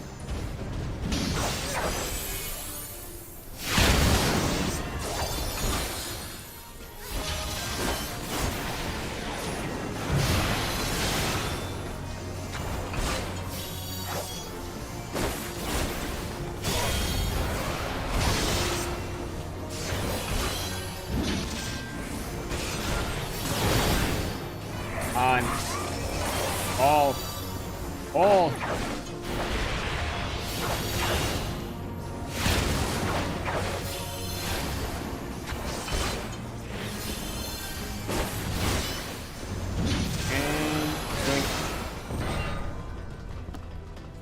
Right, I'll examine the equipment.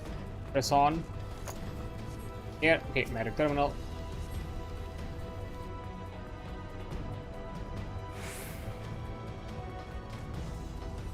The armor we borrowed for our mission. Oh, is this Abby? It is Abby. Hey.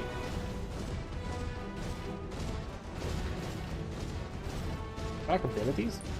Okay, cannon. Oh, they're here. They're also keybinded. And you.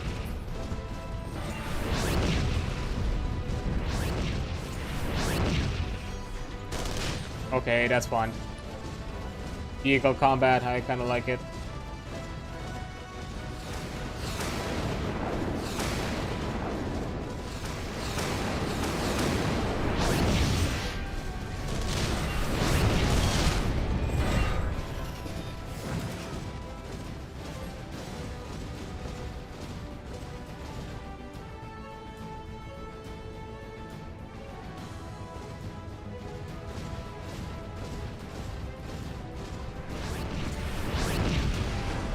Ultima arm. Oh, we're fighting prototypes now. And wrecking stuff, I love that.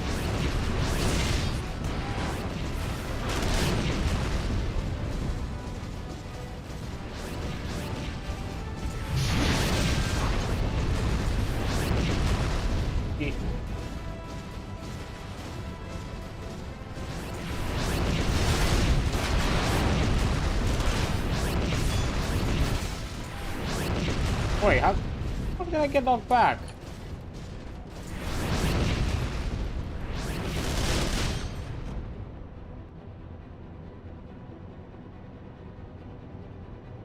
There you go, Abby. Good girl.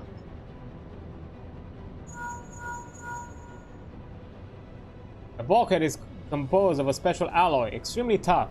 Ordinary fire won't leave a mark, I'm afraid. You need to divert all power of the Magitech cannon, as I did at Castle Meridian. Armor's core is likely to expire from the strain, but there is no help for it if we want to press on. Now listen well. Press the control, engage ancillary, then fire. Don't mind the warning lights. Uh-oh. Goodbye, Gabby. Abby, sorry. You served us well.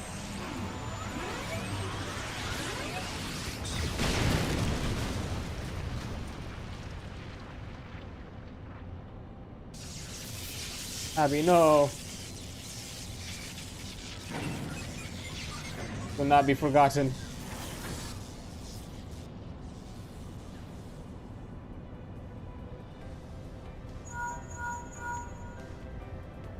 You're a natural at this. Alright, the way is clear. But it's just you and your own 2 feet now, so be careful.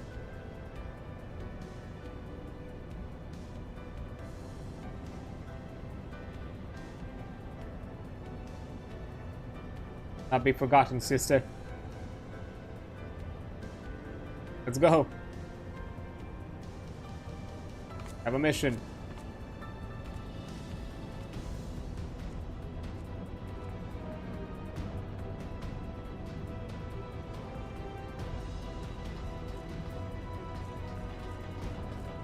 Okay, everybody experienced it. Hold up. Oh, hold on.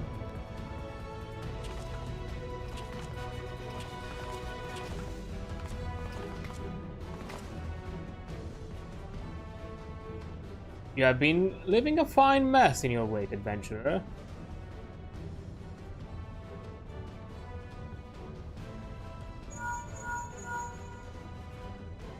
Someone there.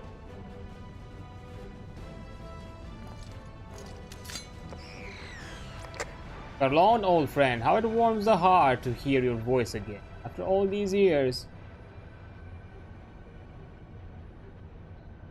Arrow, is that you? You sound well. It would seem this savage land agrees with you. Highest ranking tribunus of the 14th. Was you all this time. Tell me, Garlon, how long do you intend to keep all the glory for yourself? Huh? What? Lost me. Don't play the fool with me. Ever since the academy, I've been condemned to live in your shadow. By all objective measures, I was more talented than the 2 of us. Yet that fact counted not besides your privileged birth. You were admired as a young prodigy simply because your father was the great Midas knight Garlon. When you defected, I felt sure my stars were aligned, but by disappearing you acquired the status of a legend. Reputed genius gaining credence merely by dint of your absence. Instead of cursing you for a traitor, the people actually came to think of you more fondly. There you are still, the young prodigy of Magitech. I, meanwhile, have never been made to feel the second-rate I who have continued to serve our nation faithfully. Whenever I fail to excel, why is it only to be expected?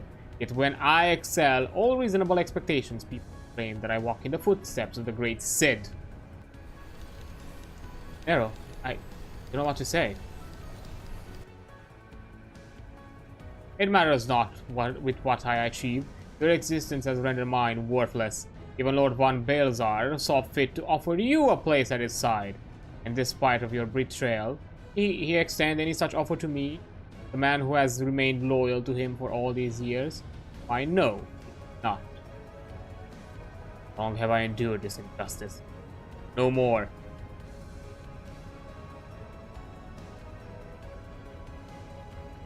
Lord von Balzar, in the midst of activating the fully powered Ultima weapon. Is my magnum opus, a creation that but which will be recognition. Hero, what are you?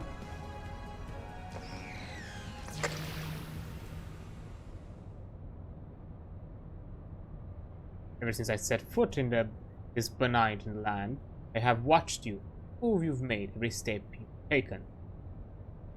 You have felled icons, a feat made possible by the Echo, peculiar power which shields you from their corrupted influence.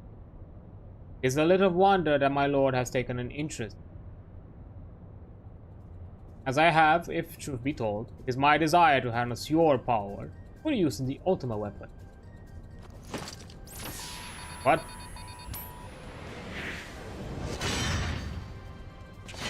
Okay, I thought you would be more the agile type.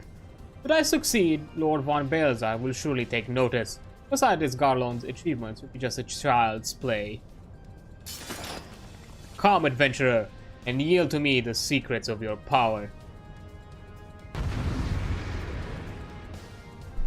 I really expected you to be like more the agile type and not fucking big hammer wielding bozo. Like, that's kind of.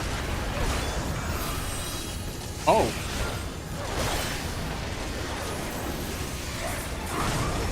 Interesting.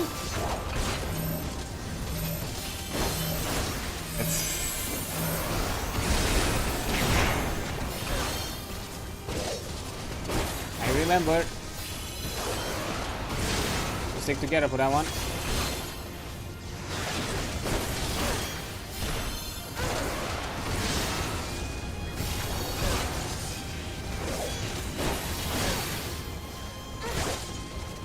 Oh, okay.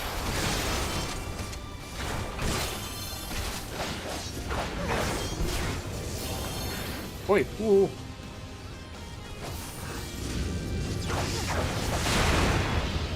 Oh shit. Getting in the shock.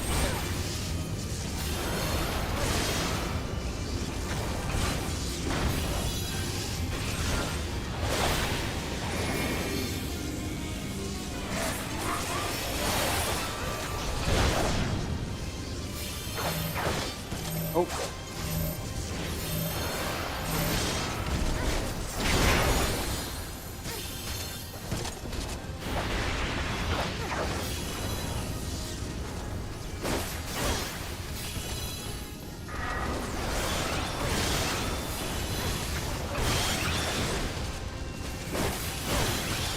What? Already, my guy.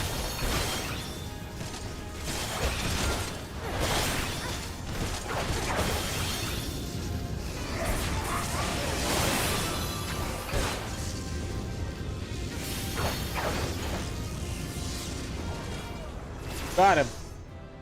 I think I also leveled up. I heard the level up thing. Oh.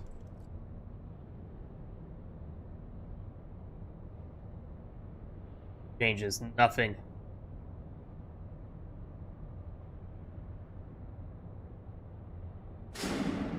Huh?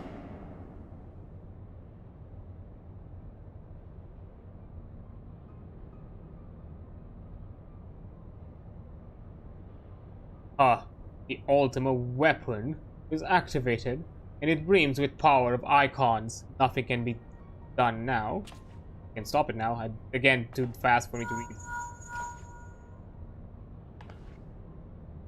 Are you alright? Out of narrow. Red? Damn it. In the instant prior to the blackout, the instrument detected a massive power surge in the deepest chamber. Gaius is certain to be there. We have no time to waste. Word arrived from the Alliance a short while ago. It seems Order of the Twin Adder has completely blockaded the Custom Sentry. What hands they can spare are hastening this way even as we speak, and likewise for the Maelstrom. All that's left is to destroy the Ultima weapon. I should warn you, the chamber which houses the target appears to be saturated with etheric energies. There's bound to be heavy interference. But even as we lose contact, you must go on. Just don't do anything I wouldn't do, alright?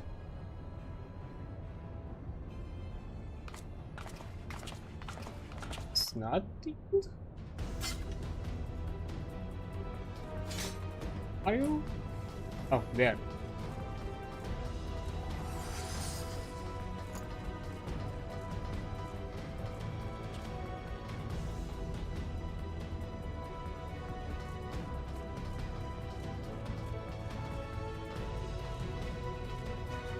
Okay, it's just one press.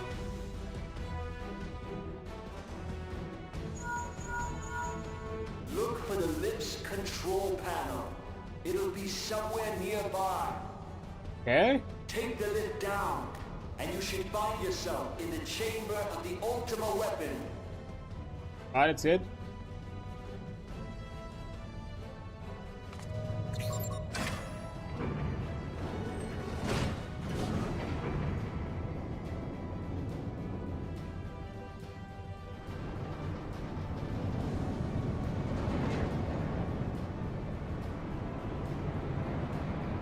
Keep your eyes peeled. Gaius could be waiting for you down there. Most likely. Oh, and Don't even think about dying. You're too bloody useful. Haha. The interference is getting worse. I don't think the connection will last much. How cliche.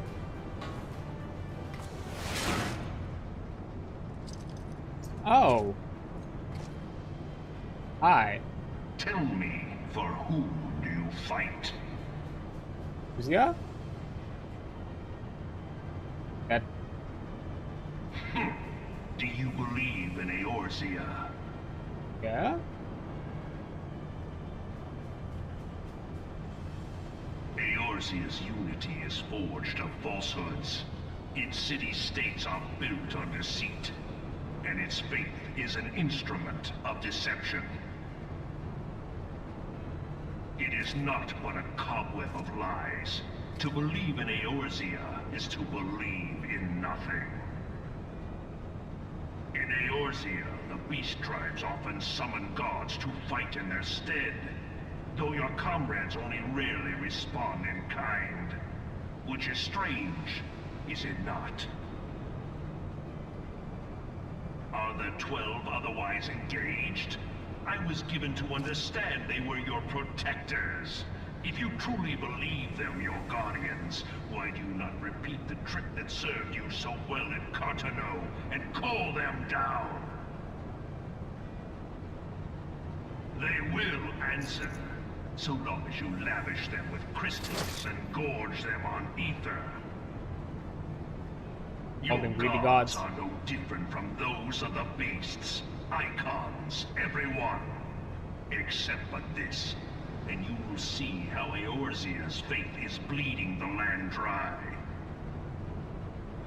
Nor is this unknown to your masters, which prompts the question, why do they cling to these false deities? What drives even men of learning, even the great Louis Soir, to grovel at their feet? The answer? Your masters lack the strength to do otherwise. Ooh, big words. For the world of man to mean anything, man must own the world. To this end, he hath fought ever to raise himself through conflict, to grow rich through conquest. And when the dust of battle settles, it is ever the strong who dictate the fate of the weak. That's just stopping your place from the gods, but you're still... Knowing this, but a single path is open to the infinite ruler, that of false worship. A path which leads to innovation and death. Oh, why you flex on us with your gold Only a trim? man of power can rightly steer the course of civilization. And in this land of creeping mendacity, that one truth will prove its salvation. Come, champion of Eorzea. Face me. Your defeat shall serve as proof of my readiness to rule. Hey It guys, is only right that I should take your realm, for none among you has the power to stop me. hey, done with the big words. Let's actually do something. Actually fight.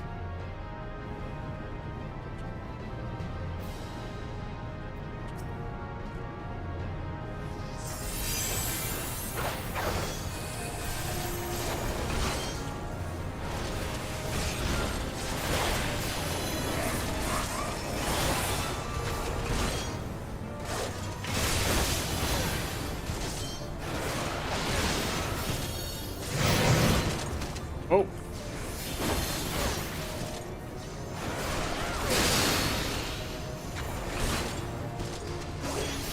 Abilities.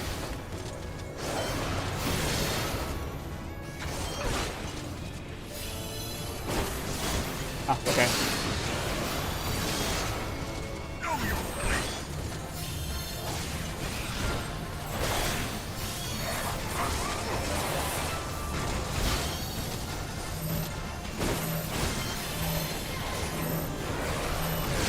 Notice.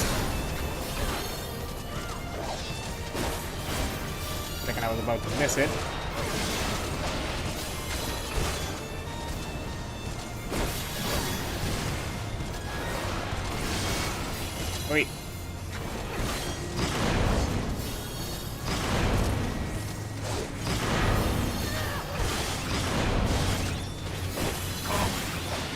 cancel pretty badly.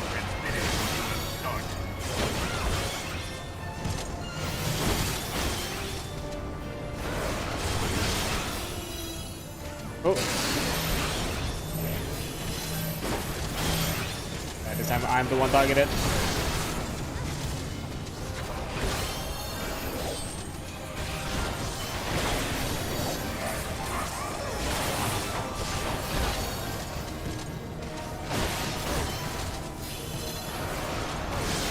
Come on, Gaius.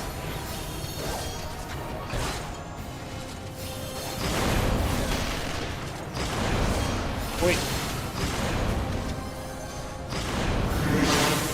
Yeah. What the?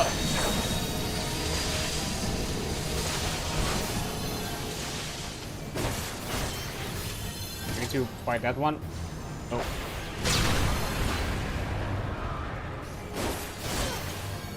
Guessing so.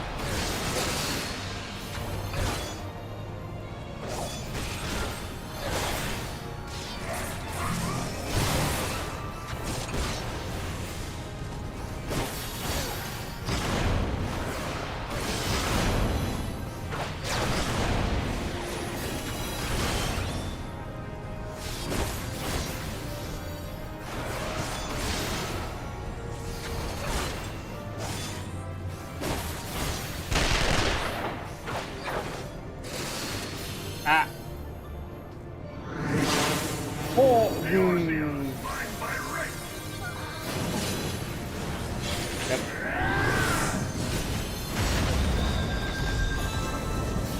Get like combat res? I think I did. Ooh. It was so unlucky because I got hit by the AoE like right before I got the nuke. I had not thought to be so hard pressed. Your strength is most impressive. Such power befits a ruler. But Yet, you lack the resolve to put it to proper use. A waste. yo, the waste.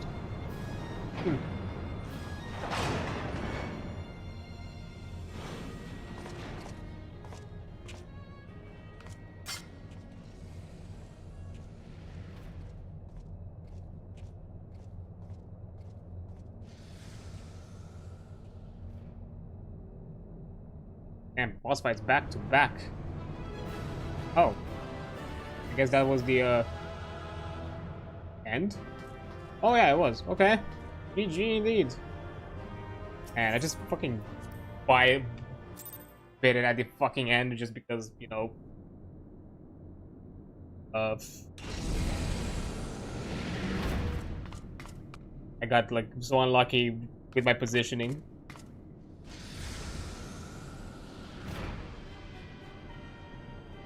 Well, that's a big boy. Donkey boy.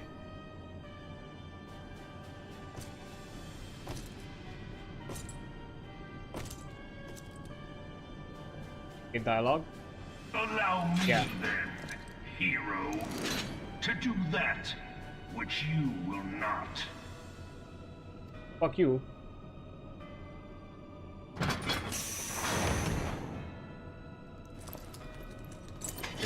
Have to pilot it? Okay.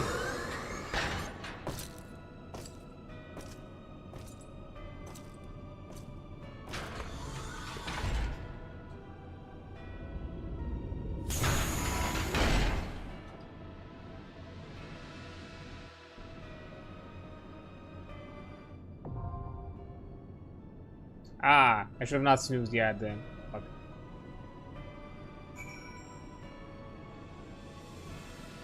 We're getting another instant. Well then, I guess I'll just I'll just actually run the ad. So I'm taking a break here, and I'll be right back so we can do this in a bit.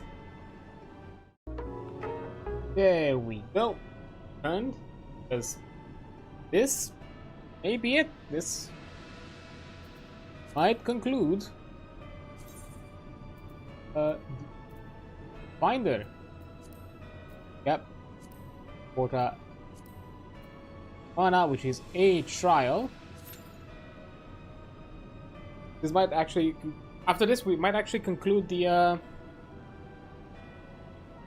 main, like the leveling storyline. Damn. Have to see how lengthy it is.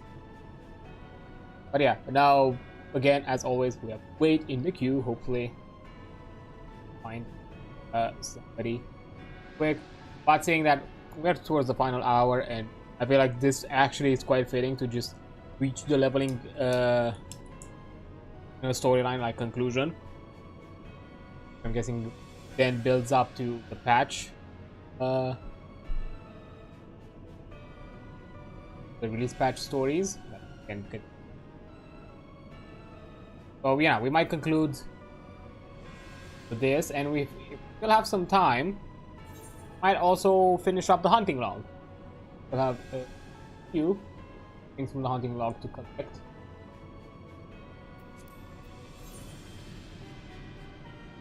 Very well, the does seem that way.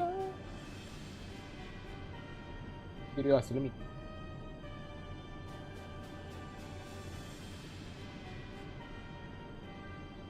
Weapon.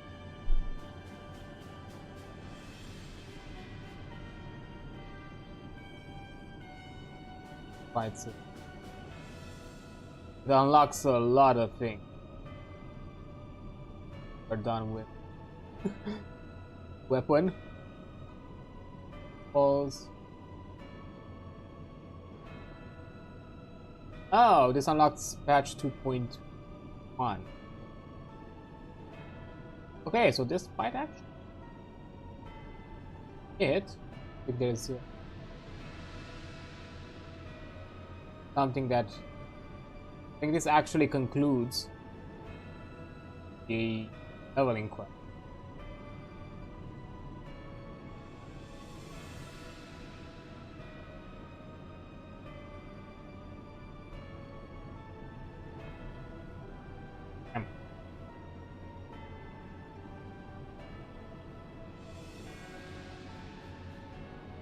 Yeah, I guess this is gonna be how we're gonna close up this week. Finishing this storyline, and pushing through it for as long as it takes us. Finishing the hunting log as well, and leaving the 2.1 onwards for next time. So there might be some other things that we unlock alongside.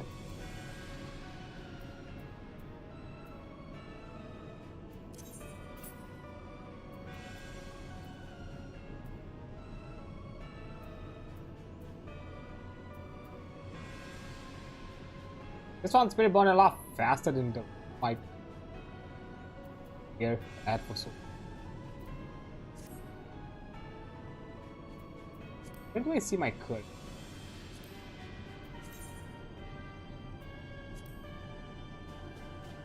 Oh, I have a cap amount, so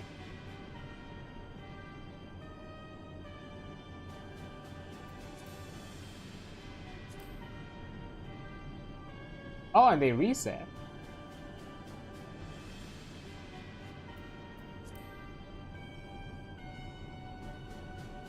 Oh, so I'm guessing I have a cap amount how much I can unlock per guessing.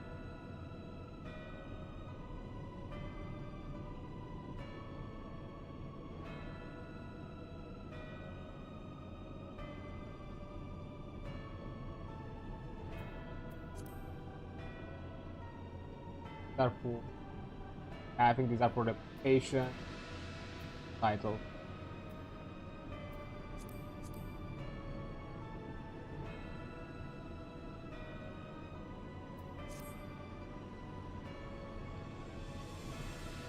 No, I'm not rushing. Same thing as before. It's gonna take however long it's gonna take.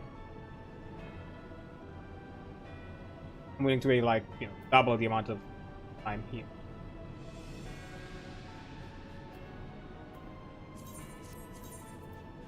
Really not like level 50 weapon?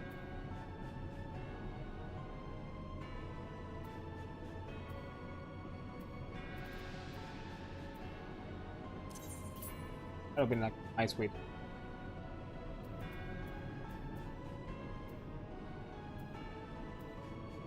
Full of how I have like.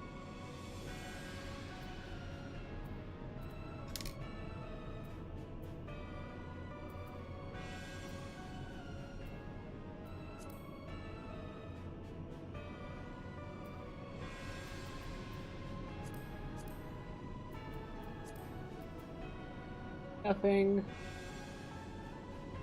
I have a few come. Parties are looking.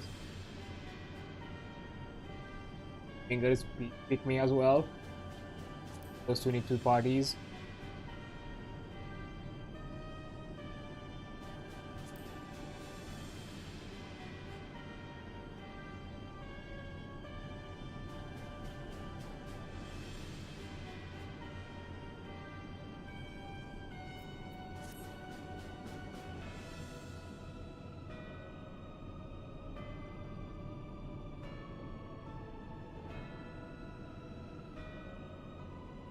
We're gonna wait.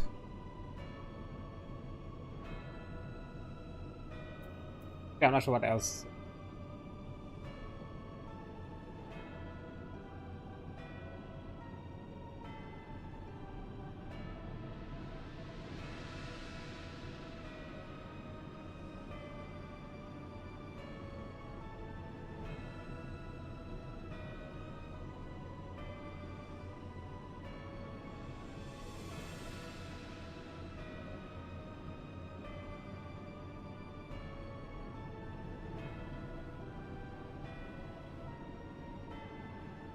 Hi there, Vals. I'm working on. Okay, so I have to learn, but I have a good streaming luck. No worries. Good luck with whatever you have to do, Valis. I do appreciate the luck. Right now, we're just. I'm just waiting for the queue to get myself into the final boss fight, I think, and finishing the leveling storyline for Realm Reborn. Because after that, we have to jump into the patches. I'm not sure what else is after this.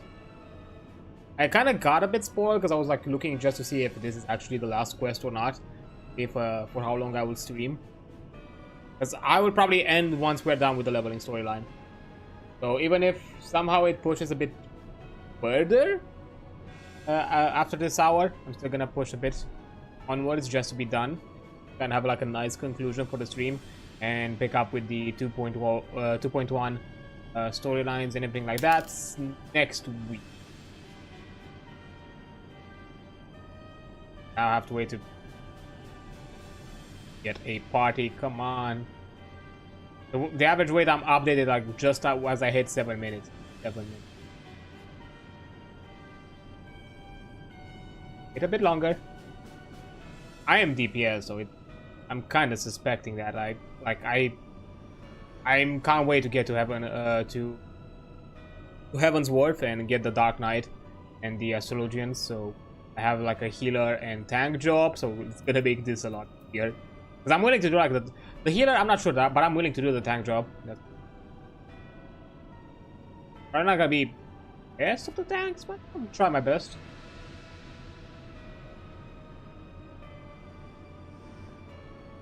I like how the shadow is kind of busted.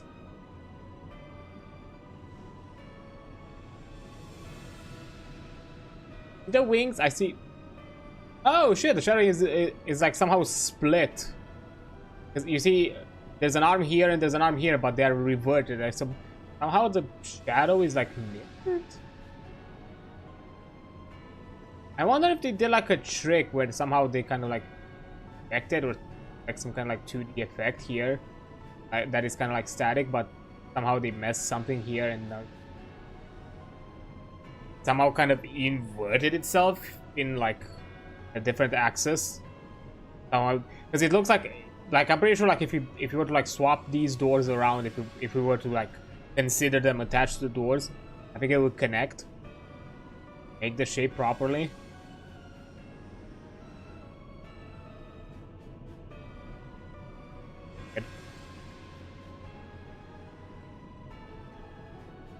How do you get here?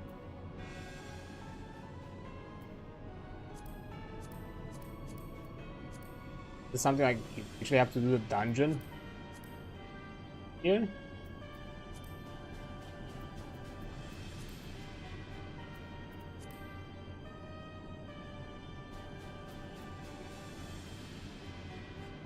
That's how it looks like.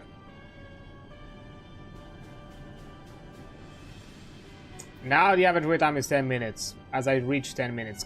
What the fuck, man?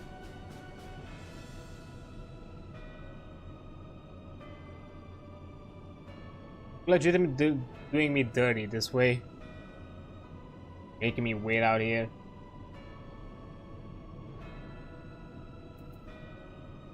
Because yeah, we could do like a duty support and do the trial that way. Hi.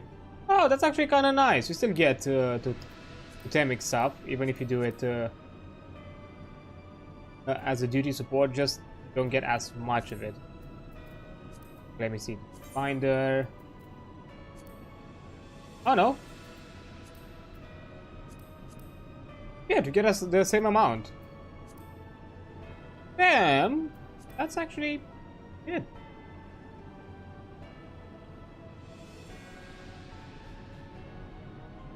I have a item level 4. Pixie, what's my item level?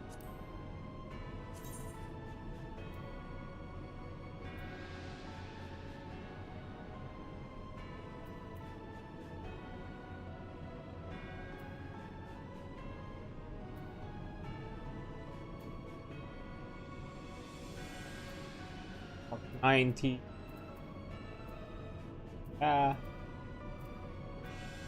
Do I say like an average somewhere?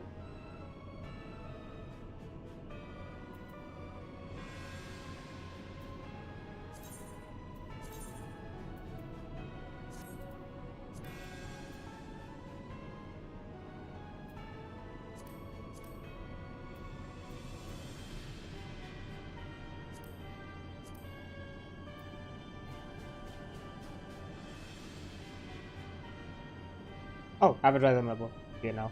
Good. I was like so blind. 74. Yeah. Good. Up there in numbers. Not by much, but still.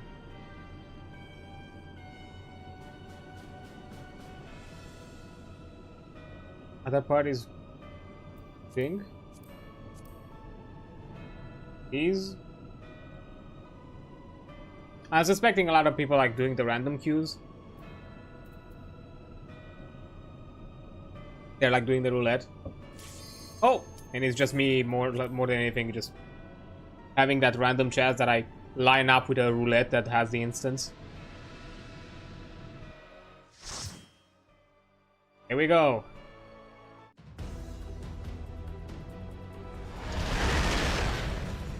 Praetorium.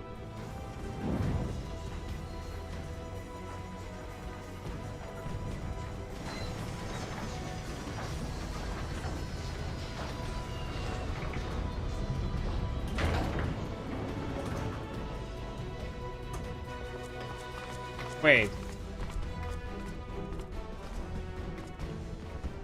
This feels wrong.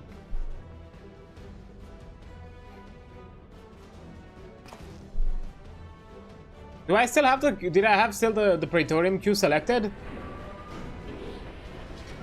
Fuck!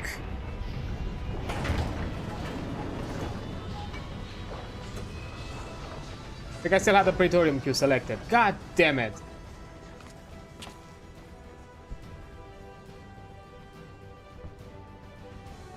I was like so confused, like why do I have the Praetorium selected?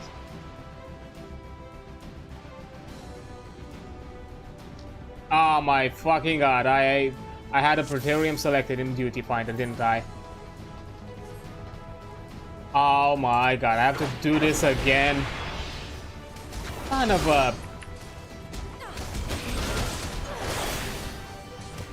I'm gonna do it, I'm gonna be nice. Not gonna be an asshole about it. Get out. I was so confused, like, why am I getting the same cinematic?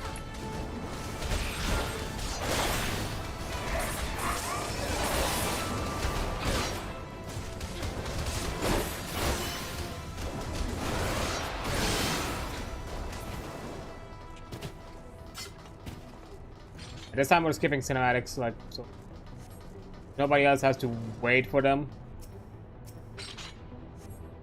Tank. And it's a long dungeon as well. Fuck. And I've messed this up badly. I forgot it kept it safe for a second. I don't know. This person is definitely used to like groups that like pull bigger groups. Hey.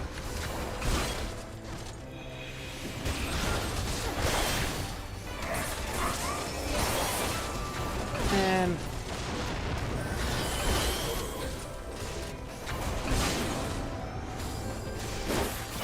yeah.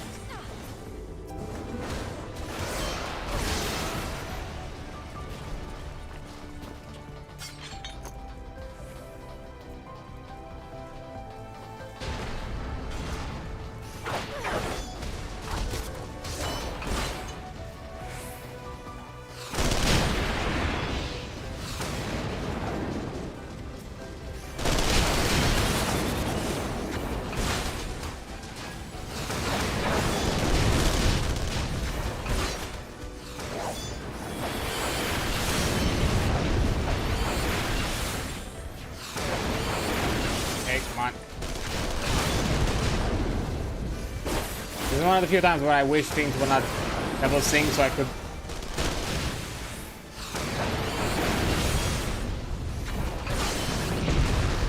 fucking steamroll through this.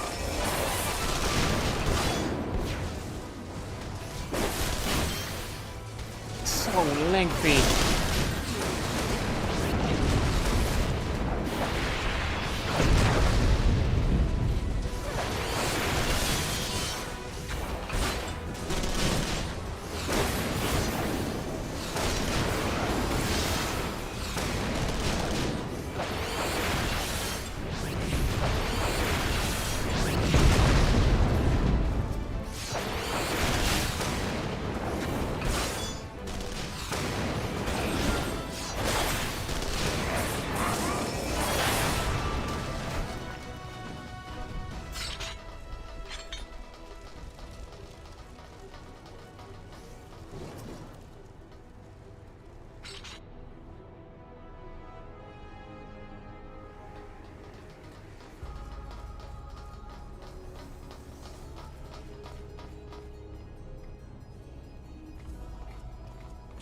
Scene cannot be skipped. Fuck's sake.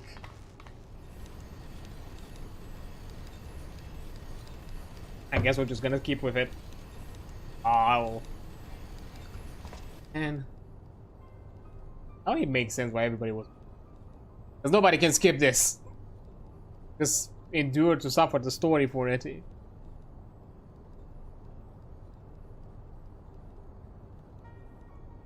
Man, I'm so annoyed now.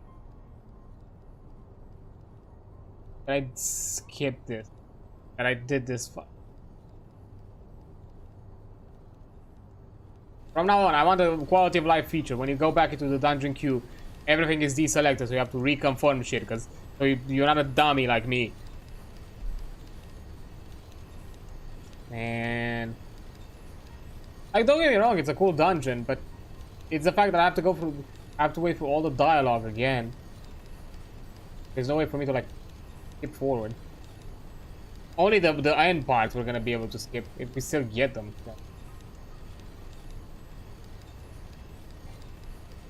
We might not.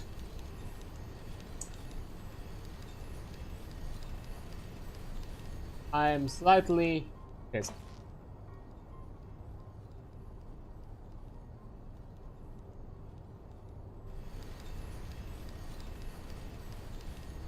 Yeah, you want him as your side, whatever the fuck.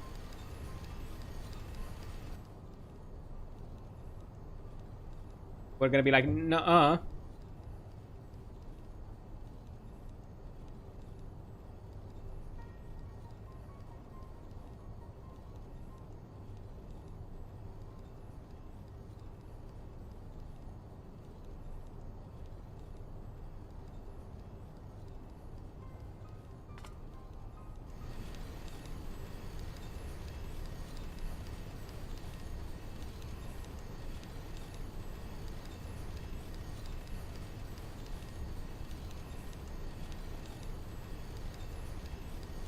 Yeah, we don't want to be for groupies. Come on.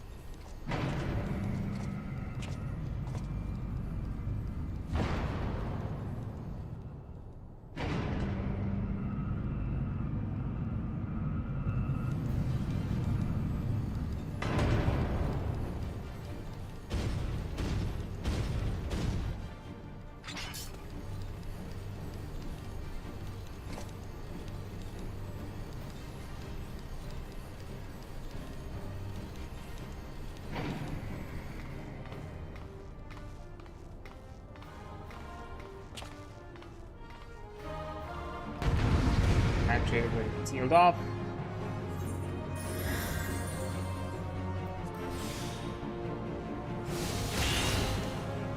Somebody was able to skip and start?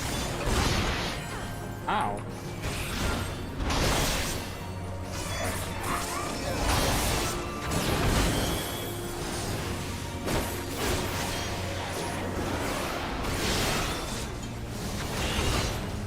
What?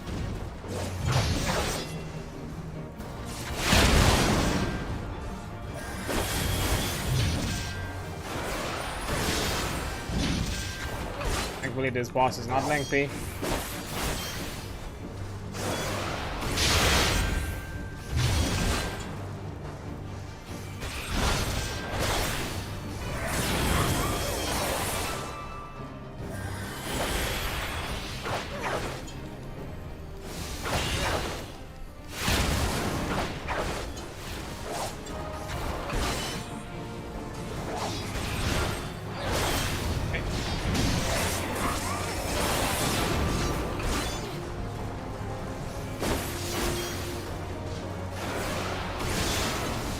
Your laser just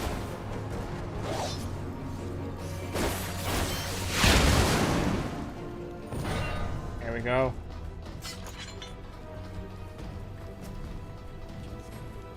Get out of here, please.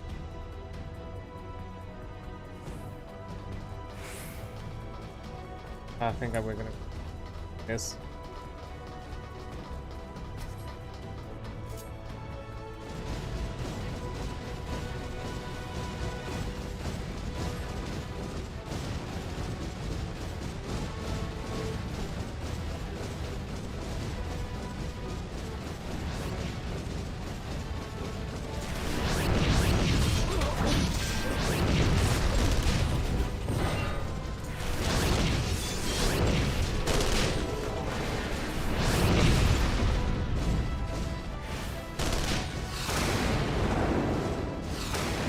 Yes.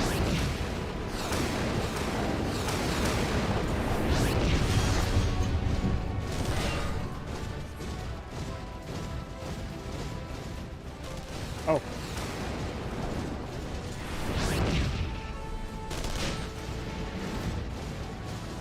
And out.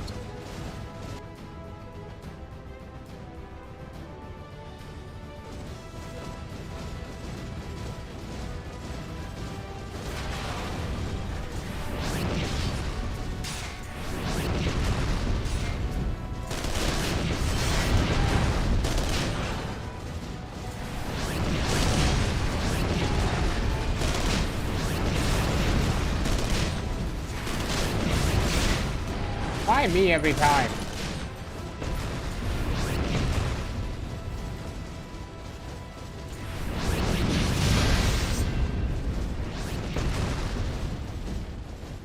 Oh, damn, wait.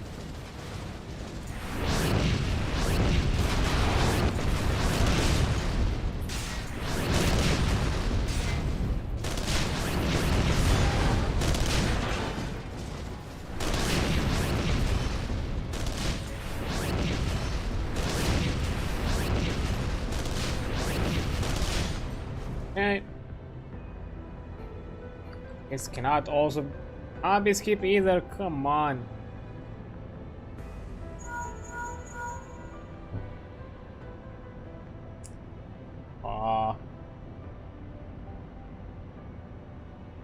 Dude, I'm losing like 30 minutes that I would have done. Trial. This. Because I'm still gonna finish, even if I wasted like half an hour just doing this. Probably gonna still wait in queue like an eternity. Oh.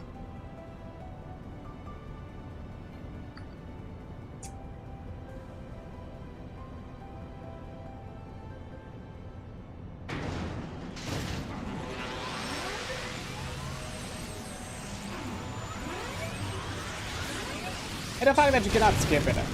I wonder if it's one of those things where you need to have the quest completed to be allowed to skip. Because I feel like somebody in this party skips.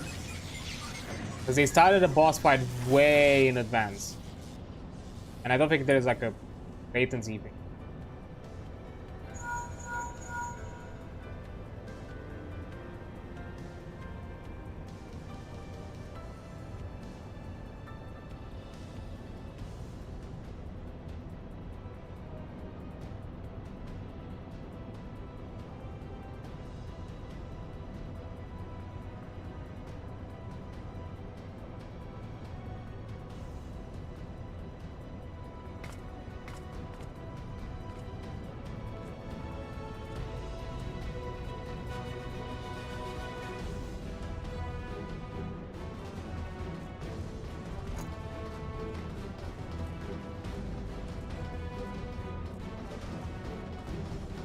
And now the second one.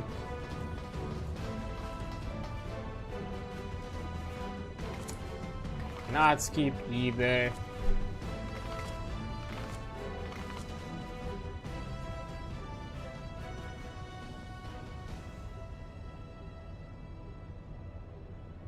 Which I think just the end part. Once you've done the dungeon, that's what you can skip.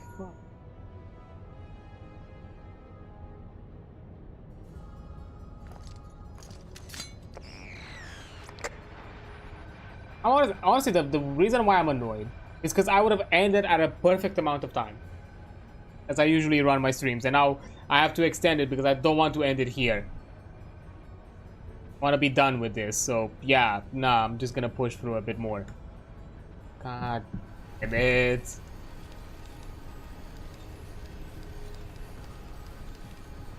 That's my annoyance. That's literally it. It's a slight weird OCD thing that currently annoys me because of this small mistake that I made, and it's adding so much extra time, this entire thing. And I'm at fault here because I did not realize that I still had it queued than anything else.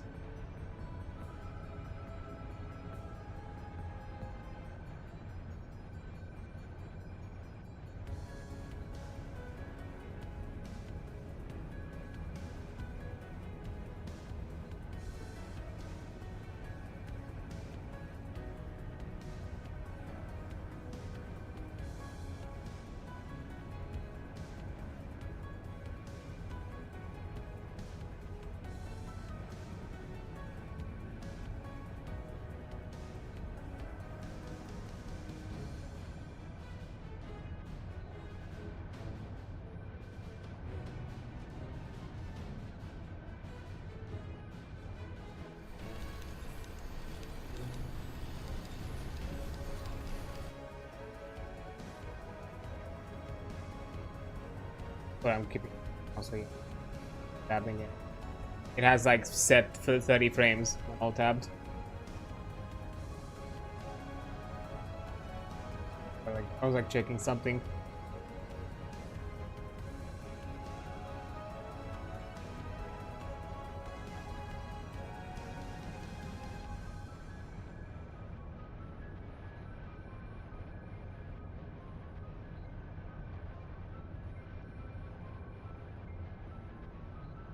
Yeah, your Magnus Opus, whatever.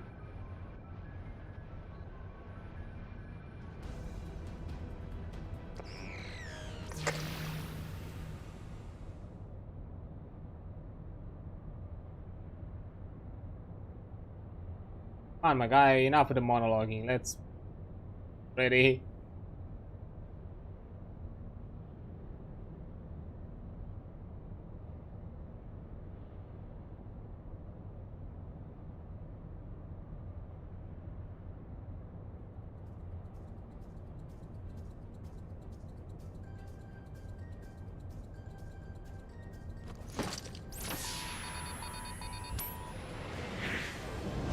Yeah, from where the fuck did that came from? Because it doesn't look like it got destroyed from it. Where it just arrived there.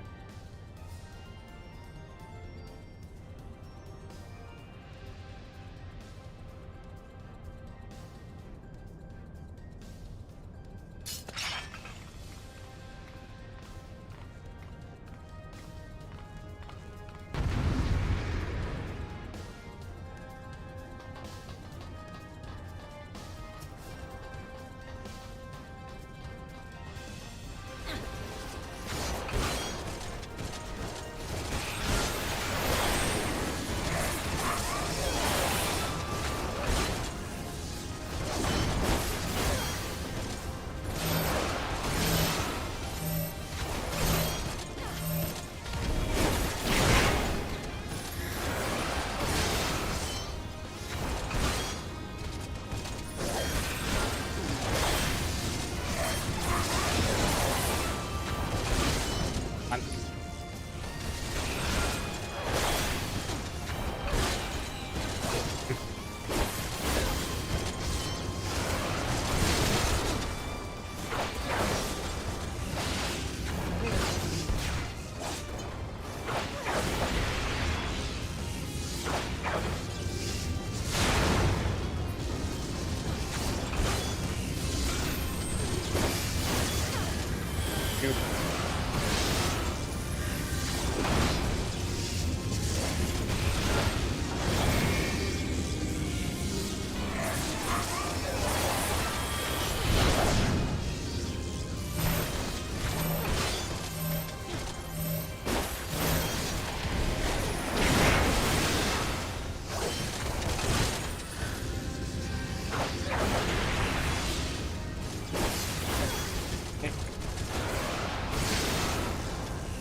okay. There we go.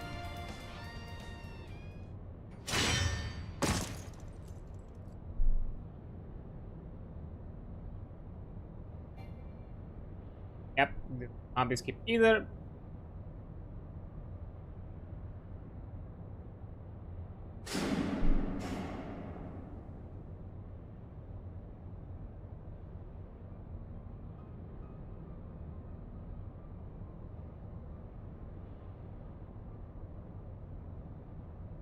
Okay, open is activated.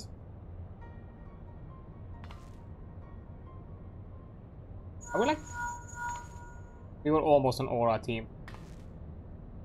Notice we have a marauder. I think that's a ninja. That one.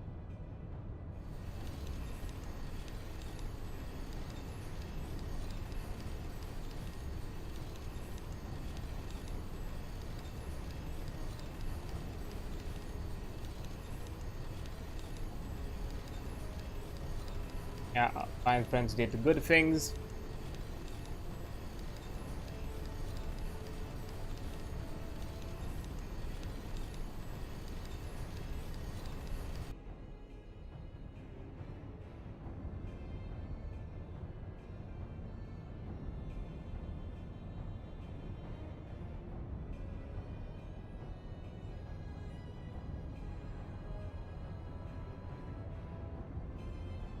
Yeah, we're not crash.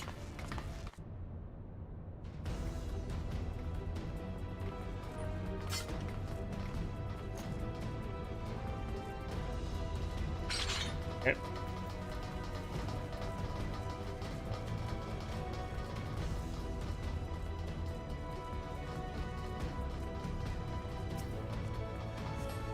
Everybody got inside. Can't be skipped either. Look for the lips control panel. It'll be somewhere nearby. Take the lid down, and you should find yourself in the chamber of the ultimate weapon.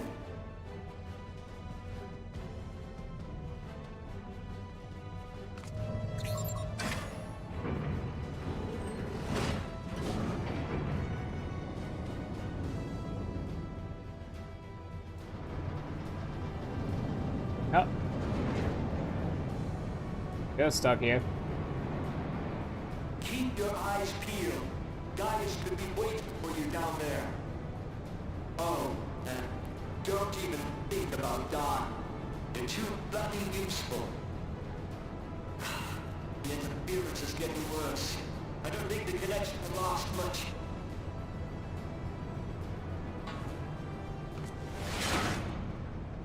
Yeah, waiting for us down there, not up here. Tell me, for whom do you fight? Add the chat already. believe in Eorzea.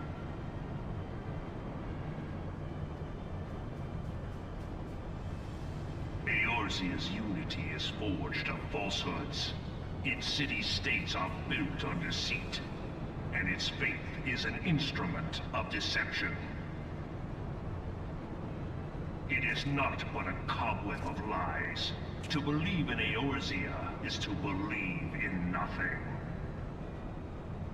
In Eorzea, the beast tribes often summon gods to fight in their stead, though your comrades only rarely respond in kind. Which is strange, is it not? Are the 12 otherwise engaged? I was given to understand they were your protectors.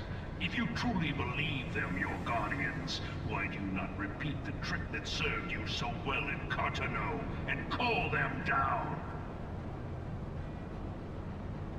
They will answer, so long as you lavish them with crystals and gorge them on ether. Your gods are no different from those of the beasts. Icons, every one. Except but this, and you will see how Eorzea's faith is bleeding the land dry. Nor is this unknown to your masters, which prompts the question, why do they cling to these false deities? What drives even men of learning, even the great Louis Soir, to grovel at their feet? The answer? Your masters lack the strength to do otherwise. For the world of man to mean anything, man must own the world.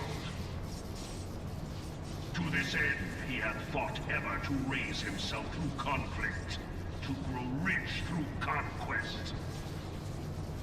And when the dust of battle settles, it is ever the strong who dictate the fate of the weak.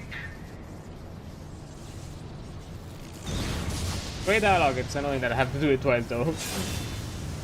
Knowing this, but a single path is open to the infinite ruler, that of false worship. A path which leads to innovation and death. Only a man of power can rightly steer the course of civilization. And in this land of creeping mendacity, that one truth will prove its salvation.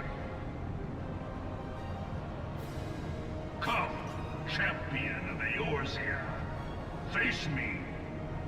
Your defeat shall serve as proof of my readiness to rule. It is only right that I should take your realm, for none among you has the power to stop me.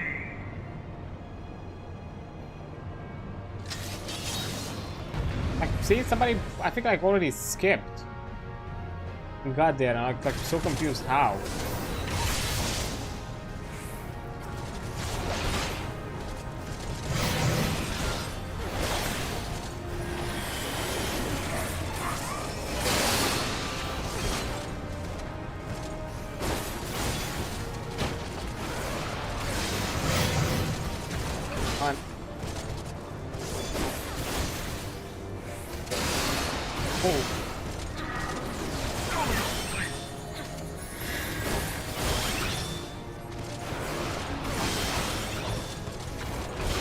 Really fast with those.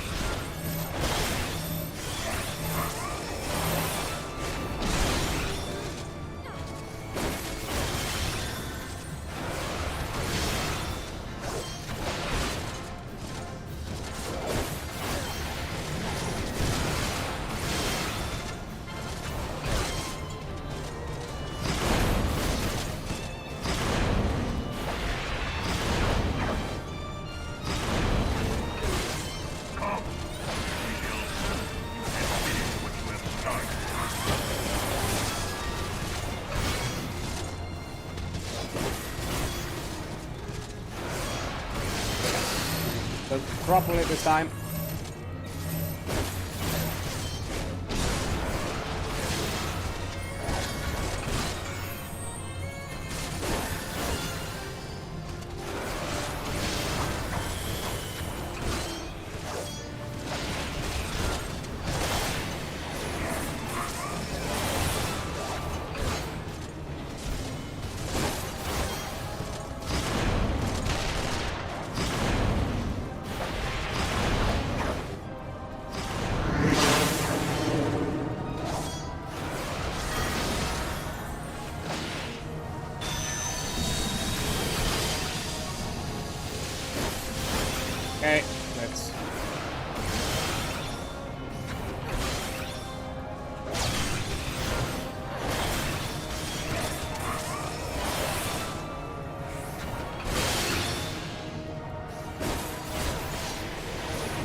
Okay, come on.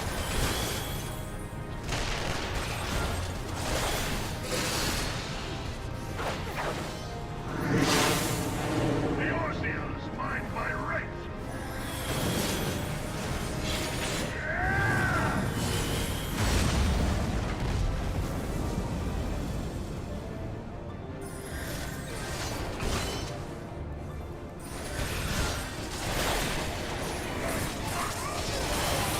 Gotcha.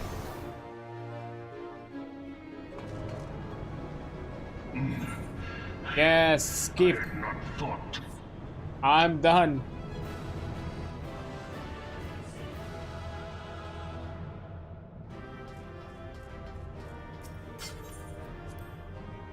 Oh. Okay. We find it.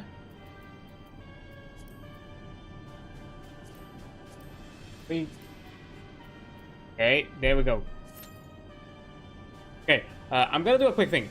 I'm gonna jump into a quick ad break. I'm gonna run an ad so we don't get interrupted, and I'm gonna return once the ad is over. So yeah, I'll be right back because I also wanted to take a quick bathroom break. So yeah, I'll see you in a few minutes.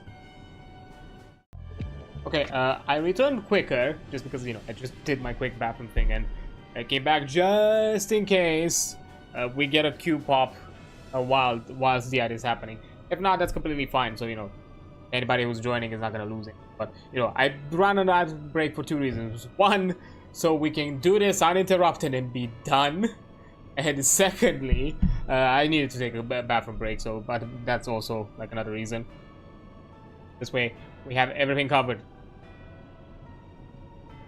No interruptions, no nothing. Hopefully, gonna get into cube fast.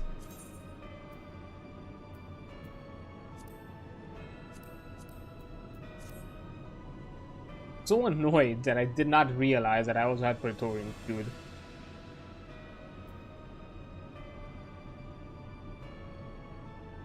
This made it unnecessarily long.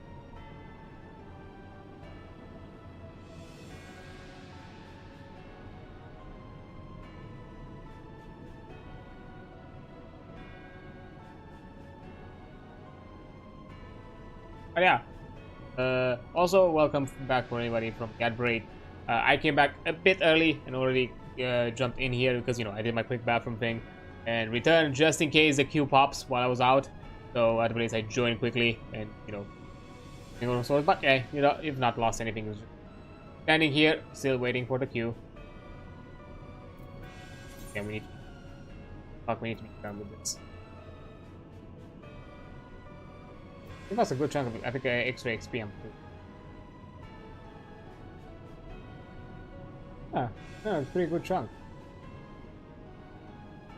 Extra XP. To be fair, we also have the ring. 30% extra until level 60.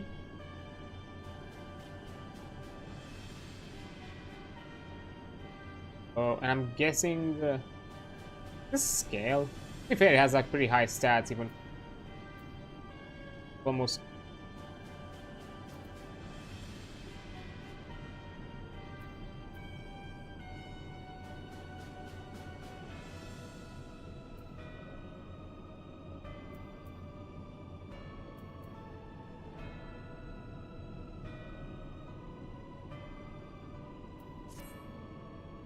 Have to wait once again.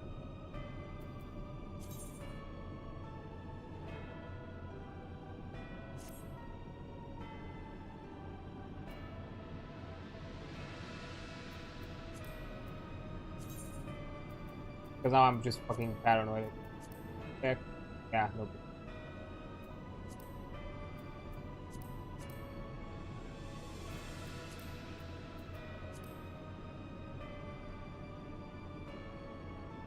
Well, for the roulette you get a lot more. Is it like 2000 is the cap?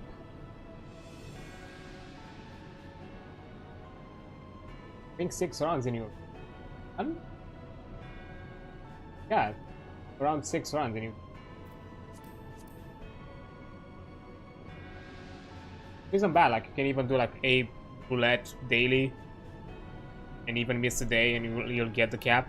Because I'm suspecting like the reset is on a weekly basis.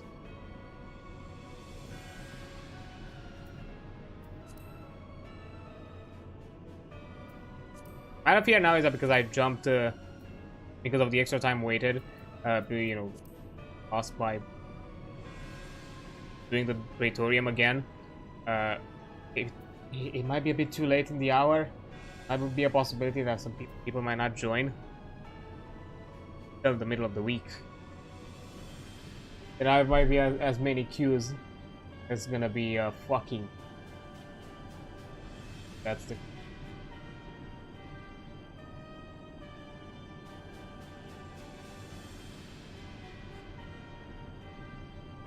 Like, I know I have the duty support, but I kind of want to do it with groups because it's faster. Although probably adding the queue time into consideration, I probably would waste the same amount of time, I guess. We'll have to see. I'm willing to wait, like, I don't know, maybe 15 minutes worth queue time.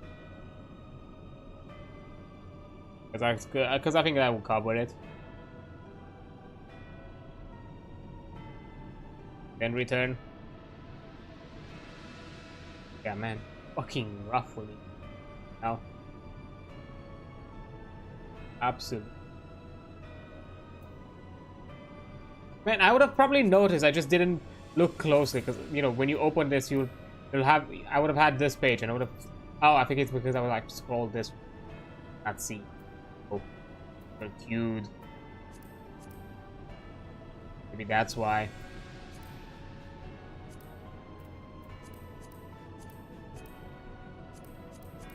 Files are done.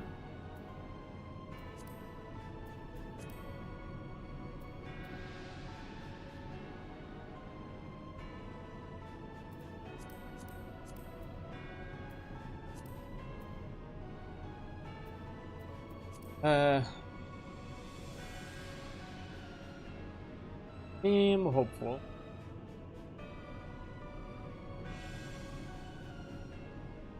I'm hoping for those within the more western side of continental Europe to still be around, because it's not that late in the hour for them. Well, technically even for them, because it's like almost midnight. Almost. An hour away from midnight.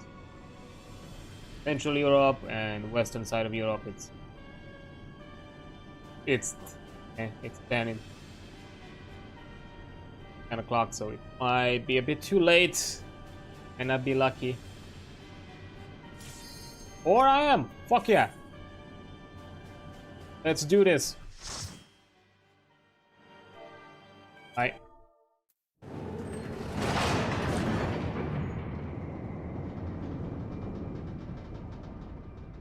Anya. Big boy. Bear witness to the true power of the Ultima weapon. Yeah.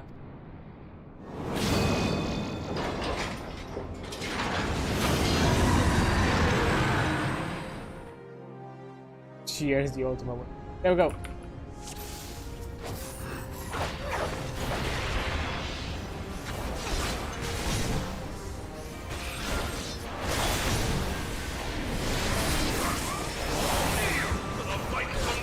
What the?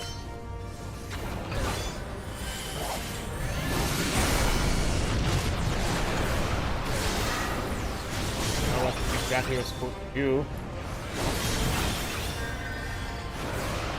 Oh.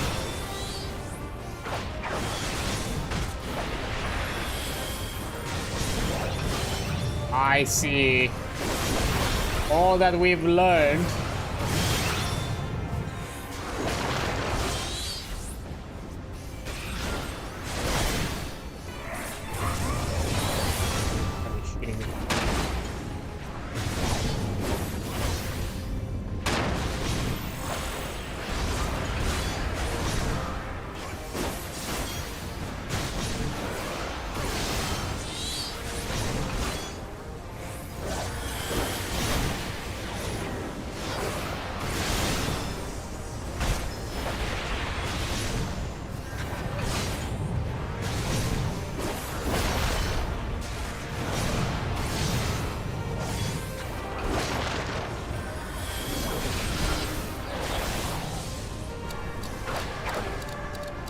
Not sure exactly.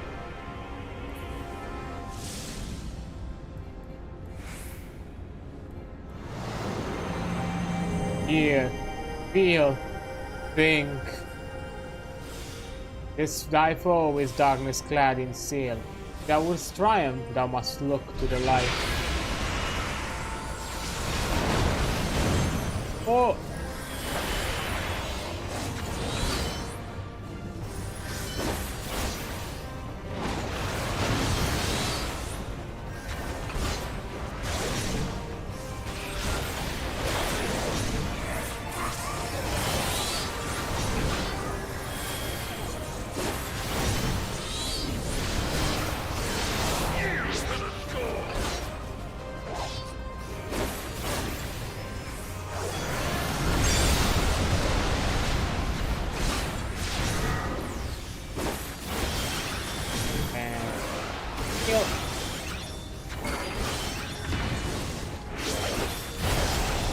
What?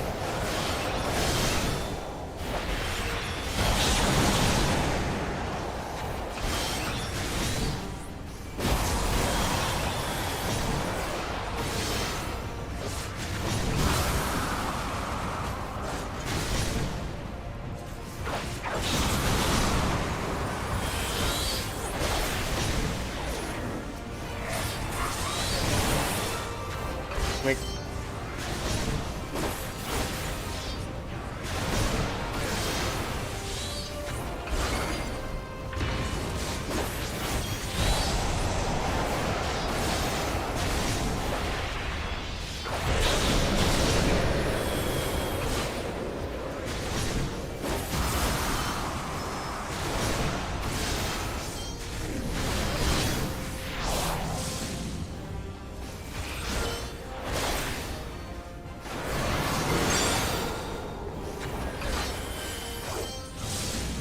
Oh.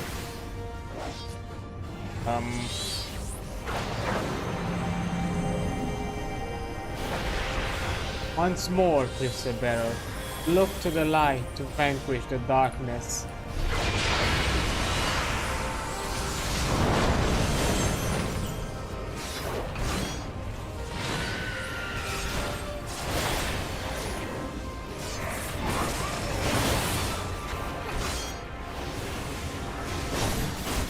The ruler is well impossible. The ultimate weapon is not spent of icon power yet.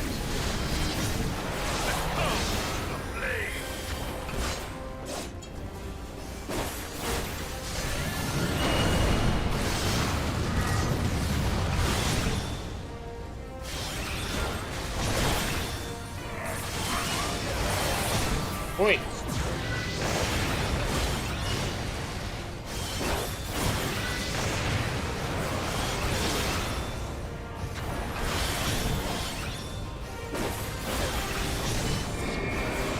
Wait.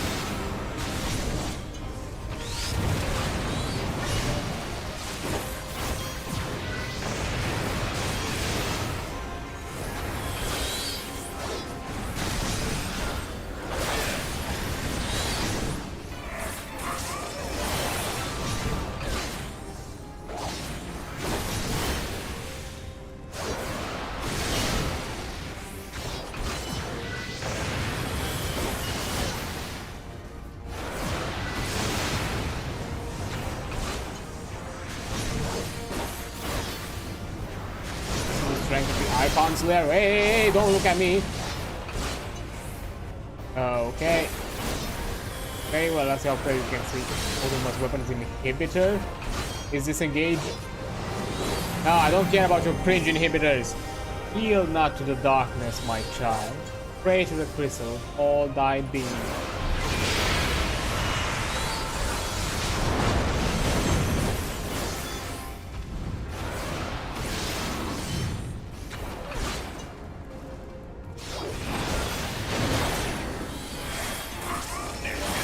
No, how are you doing this?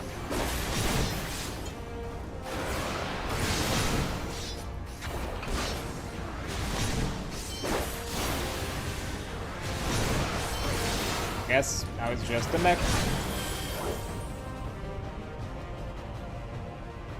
But the Ultima weapon is all-powerful! Why does my enemy still stand? We have the crystal, bitch. Can her strength truly be so great? It is the blessing of light that confounds you.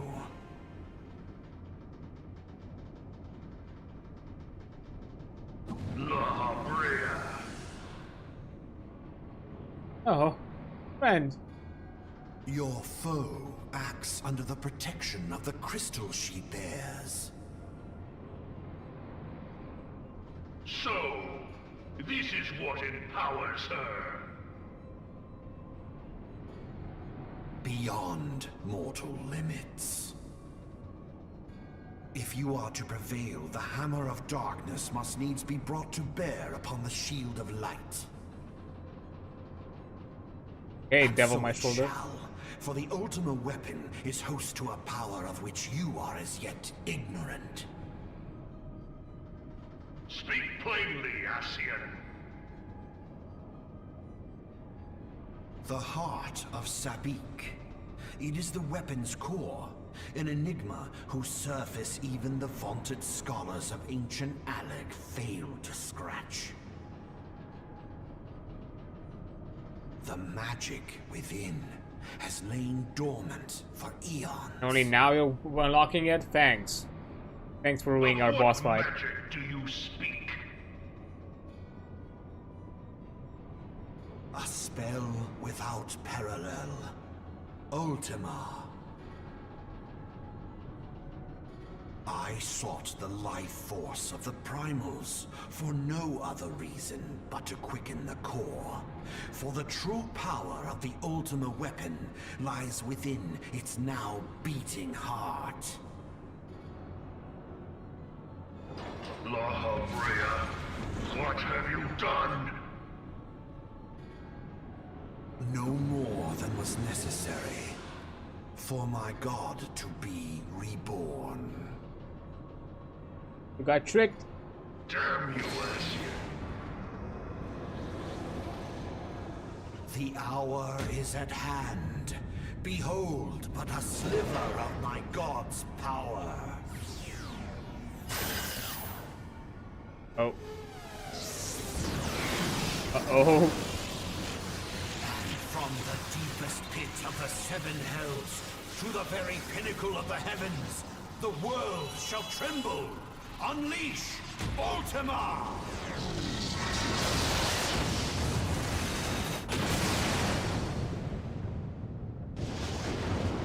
Damn.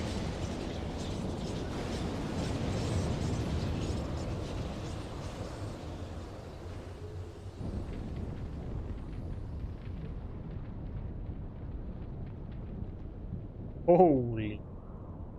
We are alive. Thank the fucking crystal. That was close.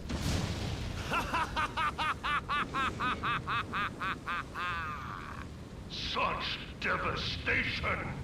This was not my intention! Oh, Heidelin. It seems the task of keeping your champion alive has exhausted what strength you had left. Van Belsar, your enemy's shield is broken. The rest I leave to you. We will speak later, Ascian. But first, I must deal with you. The question of who is mightier remains.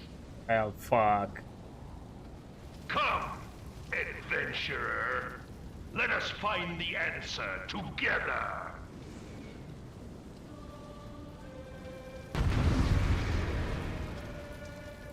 Guess time for phase 2. Limit break will be reset anyway. That's why they said to limit break. Ah, yeah, it is.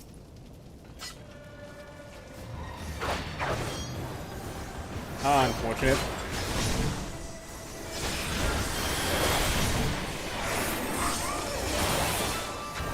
Lasers.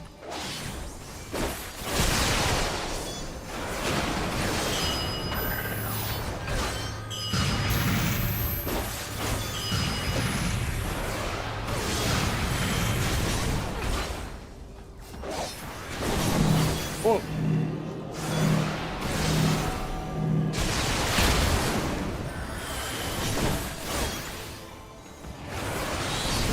Gaze upon true power.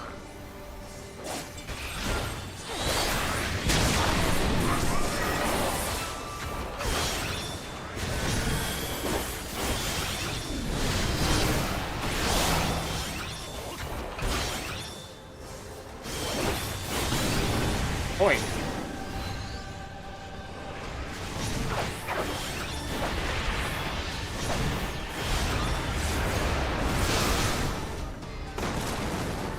Okay. Oh.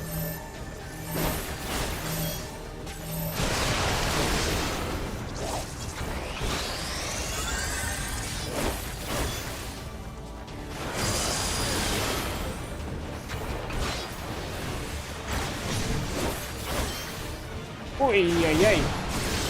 That was close.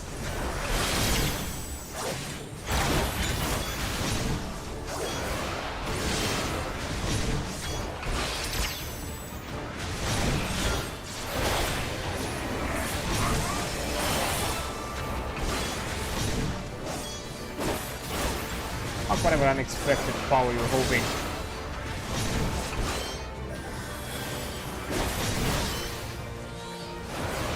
Wait.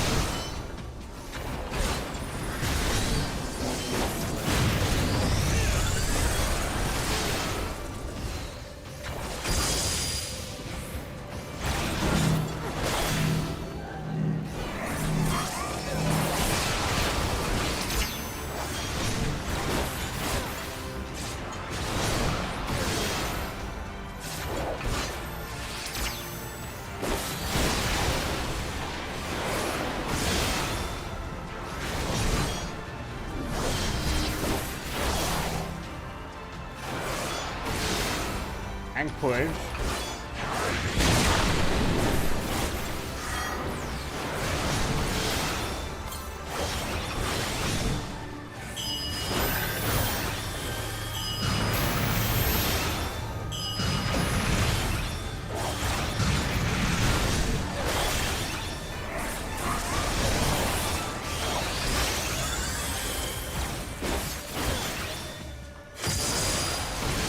Oh.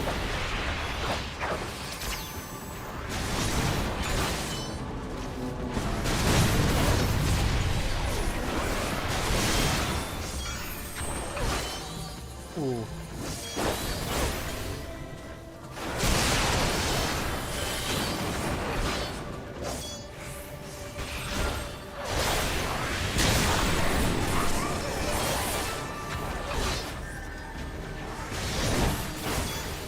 On.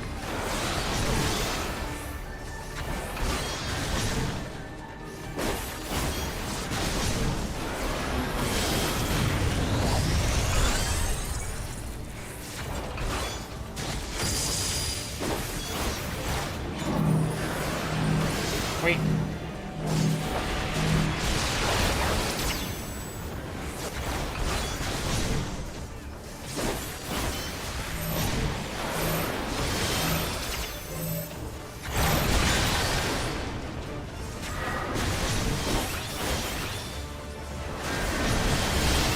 Nice. Nobody going to the center, and I'm the only one targeted for a hit.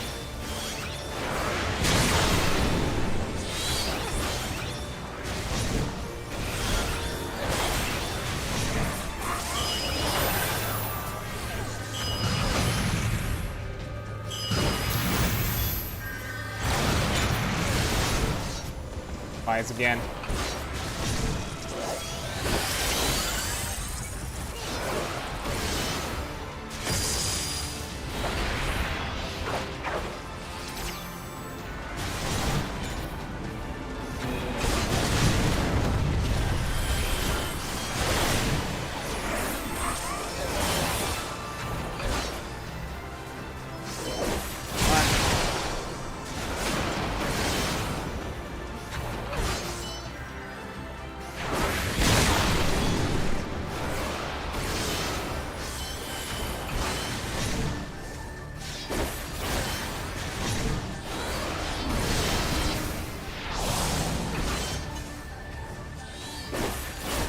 Ultima.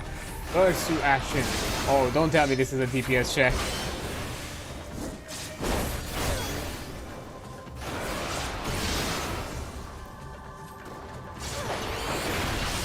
By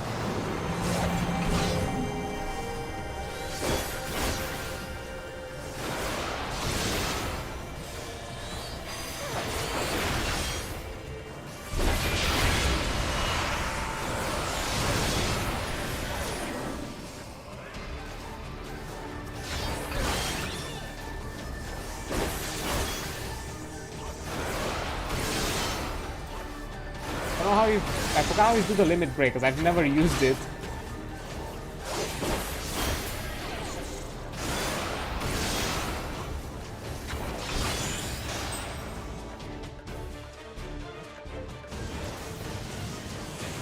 Okay. No! Broke your toy.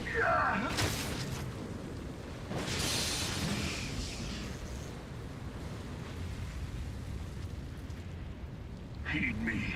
The subjects of a weak ruler must needs look to a higher power for providence, and their dependence comes at a cost to the realm.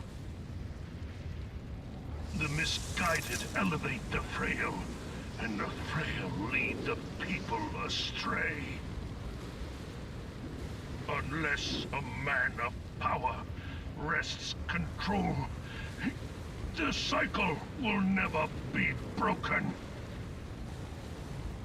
You of all people must see the truth in this. You who have the strength to rule. Down.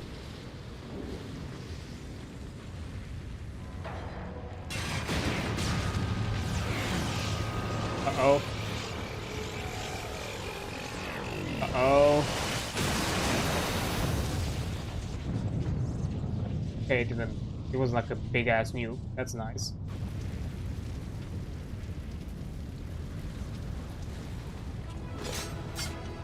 We did it!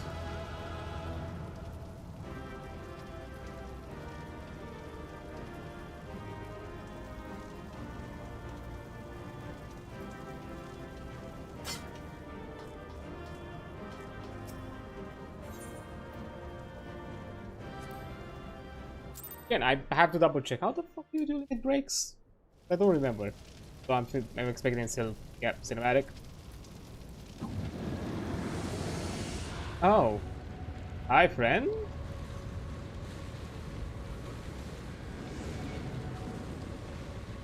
Pathetic.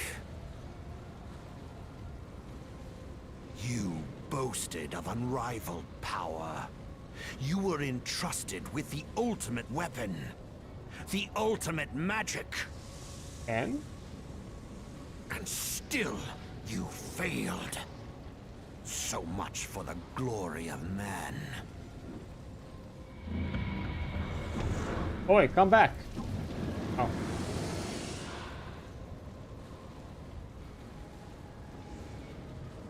The growing imbalance afflicting the planet must be redressed. If it is permitted to worsen, the very laws of existence, both etheric and physical, will be warped beyond all recognition. Know you the root of this corruption? Hydaelyn. Why should I trust that? Like a parasite, she must be burned out if the planet is to recover. And naught but the return of the one true god will ensure her complete excision. Why does that have to do with this? Like, how would that fix it? Yet, to pave the way for the Master's return, a chaotic confluence of untold proportions must needs be brought about. And that will necessitate the presence of the primals. Needless to say, both you and your scion accomplices cannot be suffered to interfere in this endeavor. You will not leave this place alive. No. If we're gonna have to...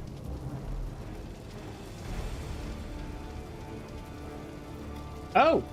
Guess we'll have to fight. Arealmreborn. Item level 6. Okay, level sync. We're not done yet.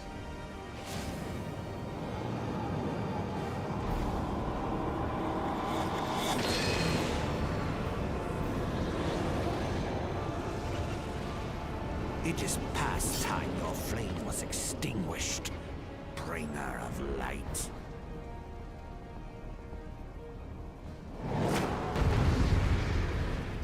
Time to fight again.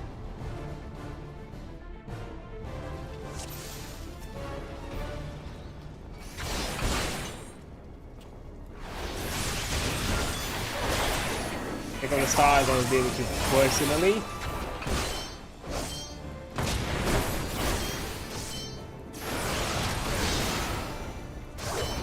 Aren't you?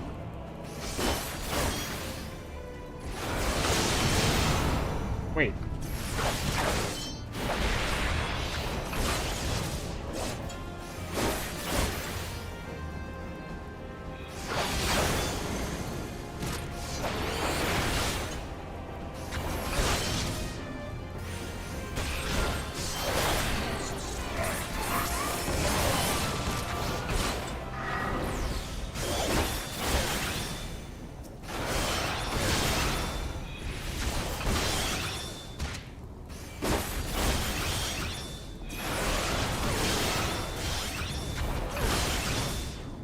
Oh no.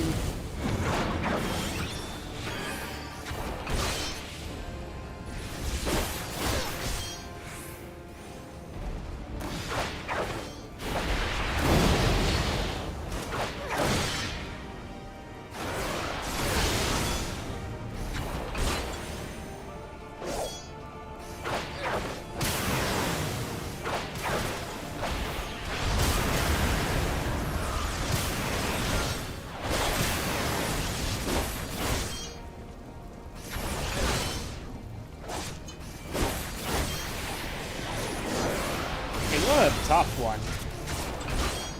Oh, what am I supposed to do?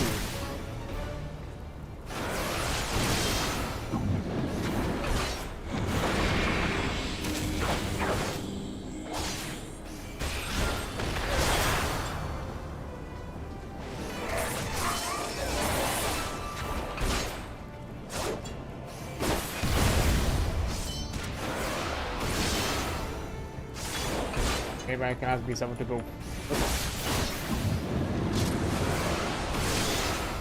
Oh.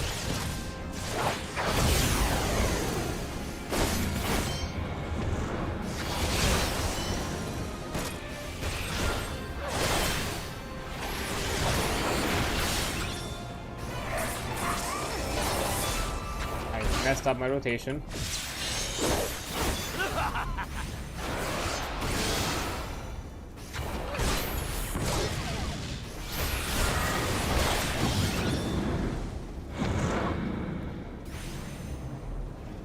Magic.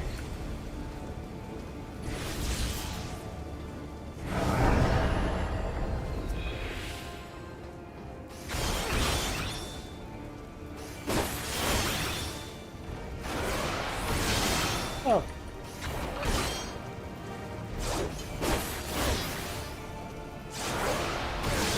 What am I supposed to...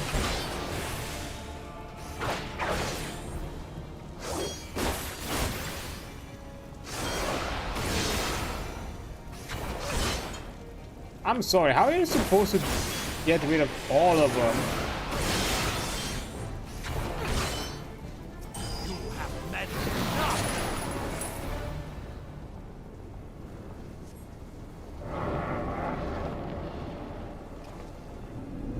I'm guessing it's intended for the start of the fight to be challenging.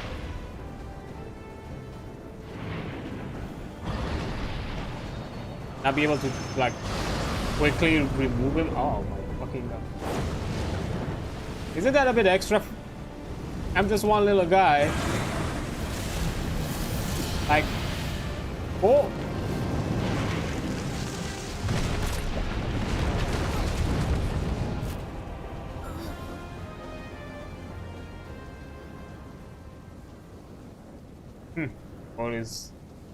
Yours was always a vain struggle.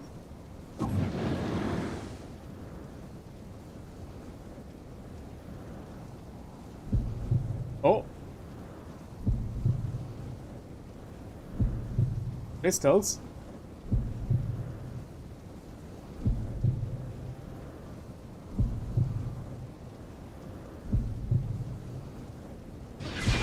Slender knock, my child. Look thee to the light, and receive the power to banish the darkness.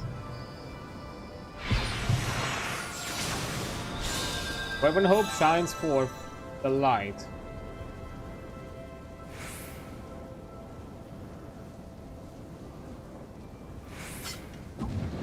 And you still have the strength to interfere. Damn you, Heidelin. Oh, hi there. Oh! Look at me when I'm... Do I feel like I'm poking him a lot faster?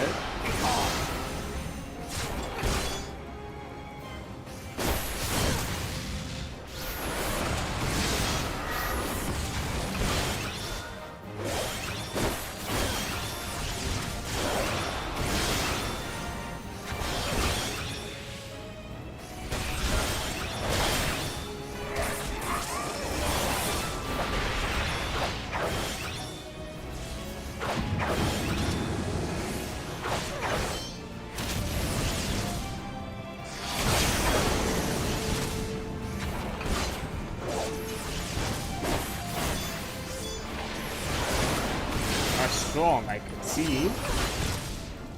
How about you also give up? That'd be nice.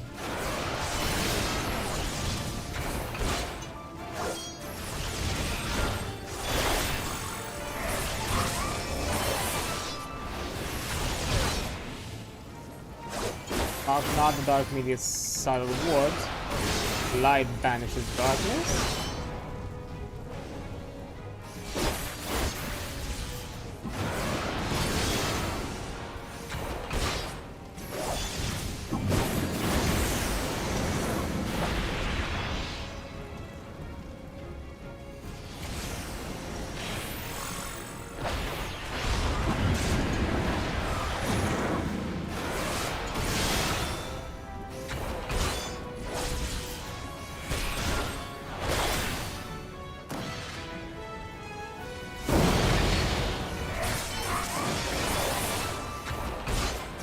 I'm here.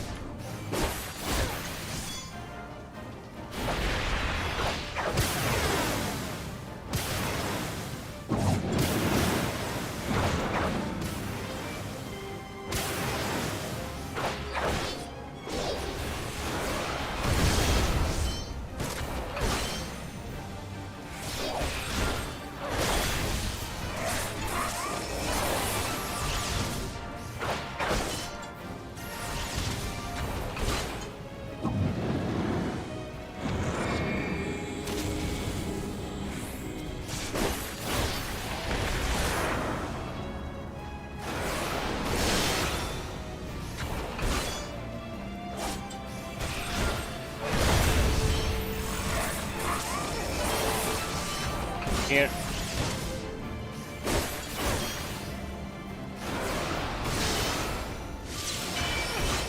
Be gone. Oh, you be gone.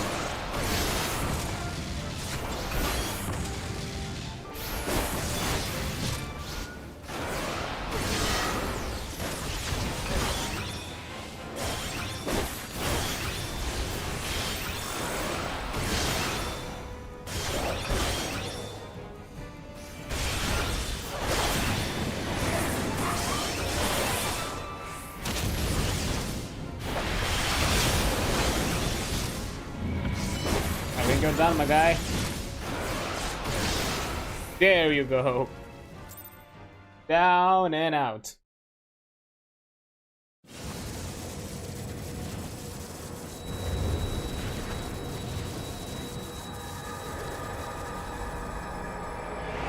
Come on, friend, snap out of it. You're more than just your darkness. Feel, fear, think. Look at me. I am the crystal now.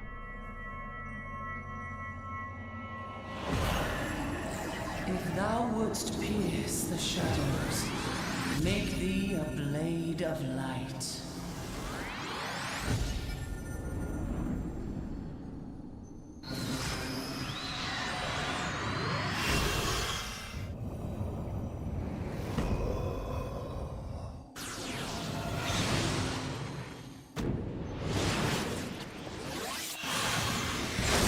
And you're gone.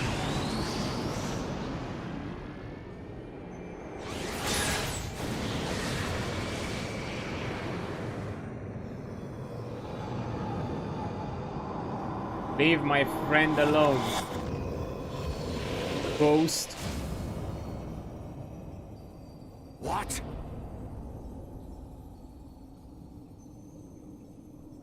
Removed.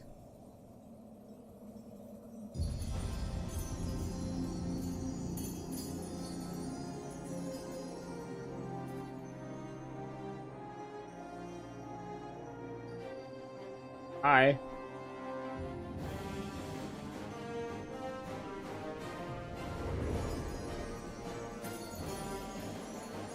Power of friendship wins again.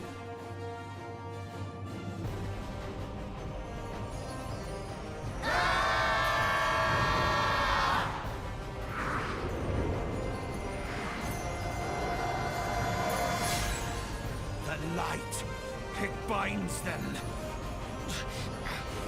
They are too many.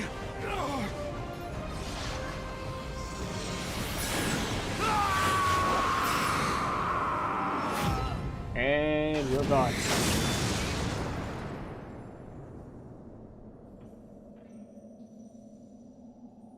And still there.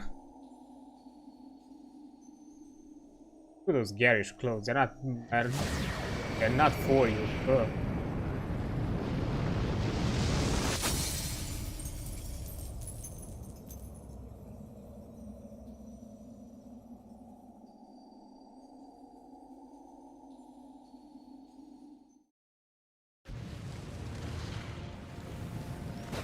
Probably leave, right?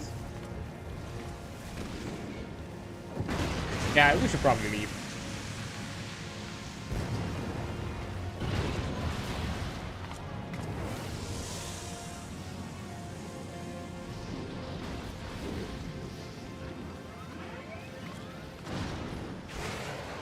No way, Abby? You old girl.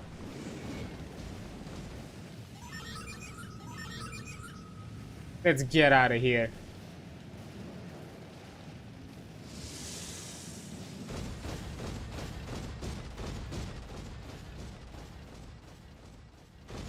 Getting out of here with friend in tow. Still alive? Persistent.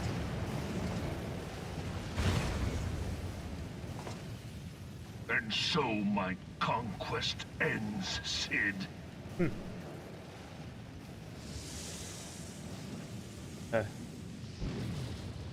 In smoke and ashes.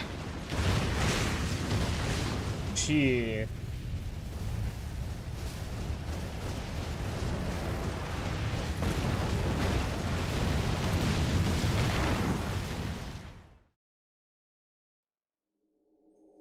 Hear, feel, think. I kind of got used to it at this point. Warrior of light, beloved daughter. Oh, the people were not kidding when they said mommy with this with the crystal. The darkness hath fled before the unclosed brilliance of thy spirit. Let's think about. Yet it lingereth still beyond the sight of men, in forgotten corners of the world, In the depths of the abyss yet resideth the Dark One, watchful ever, till this evil be cast out. Never shall the world know aught but a passing peace. Yet for the present, a gentle light shineth o'er the realm of Eorzea. With thee at its heart. From sparkling moat shall it swell to glorious sun, and all the world shall bask in its warmth.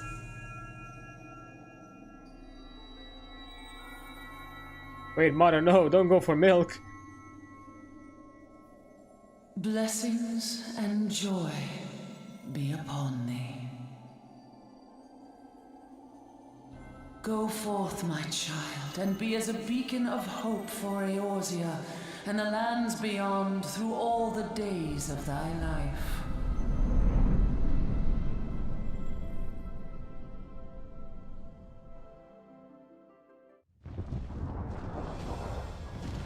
We did it!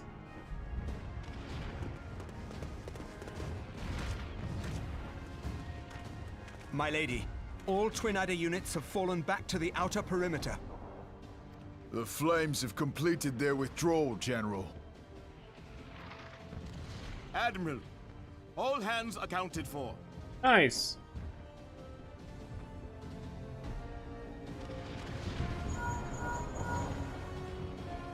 She's still in there. Don't worry. Has there been no word? Nothing. Nothing at all. Don't worry, it's not built different. Damnation! Aw. She's going to make it, I know she is. Ida is right. We must have faith. Sid, can they not be evacuated aboard the Enterprise? Too unstable. That adventurer and the Scions are as the Warriors of Light reborn. We cannot abandon them to their fate. Not again. I wholeheartedly agree, but flying into the midst of that would only add to the fireworks. There must be something we can do. Please, Mother Hydaelyn. Please light her way through the darkness. Called? Look into the light, my child. If thou wouldst see thy companions returned safe to thee, reach out to them now. What? There! Huh? Where? Oh. Oh. Hot, hot, hot, hot, hot. That's too hot for me.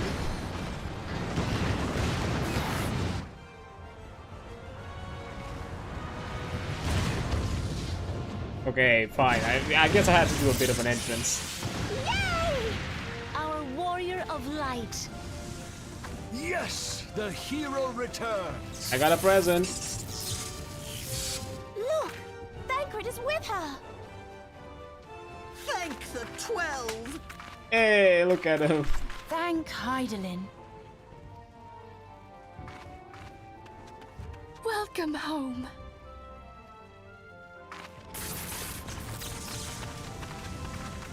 I think the old girl needs a bit of maintenance.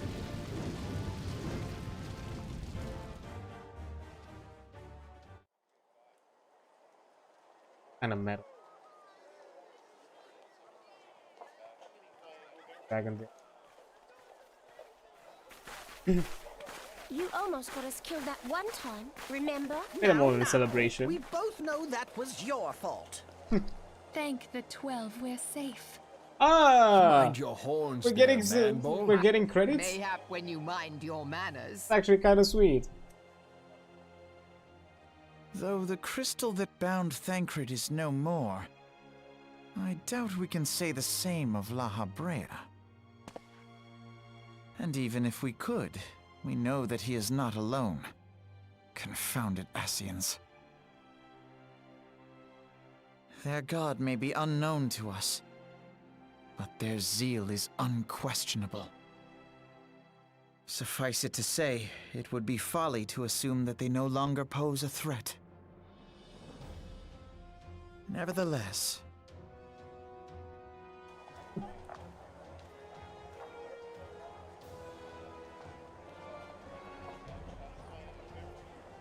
He did it.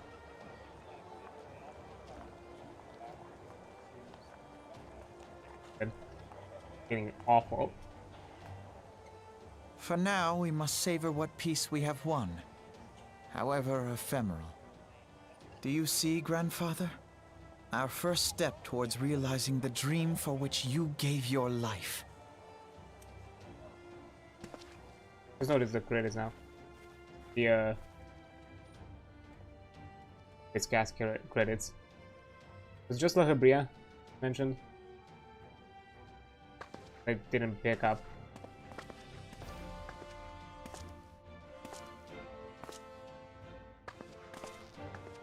Came in failure.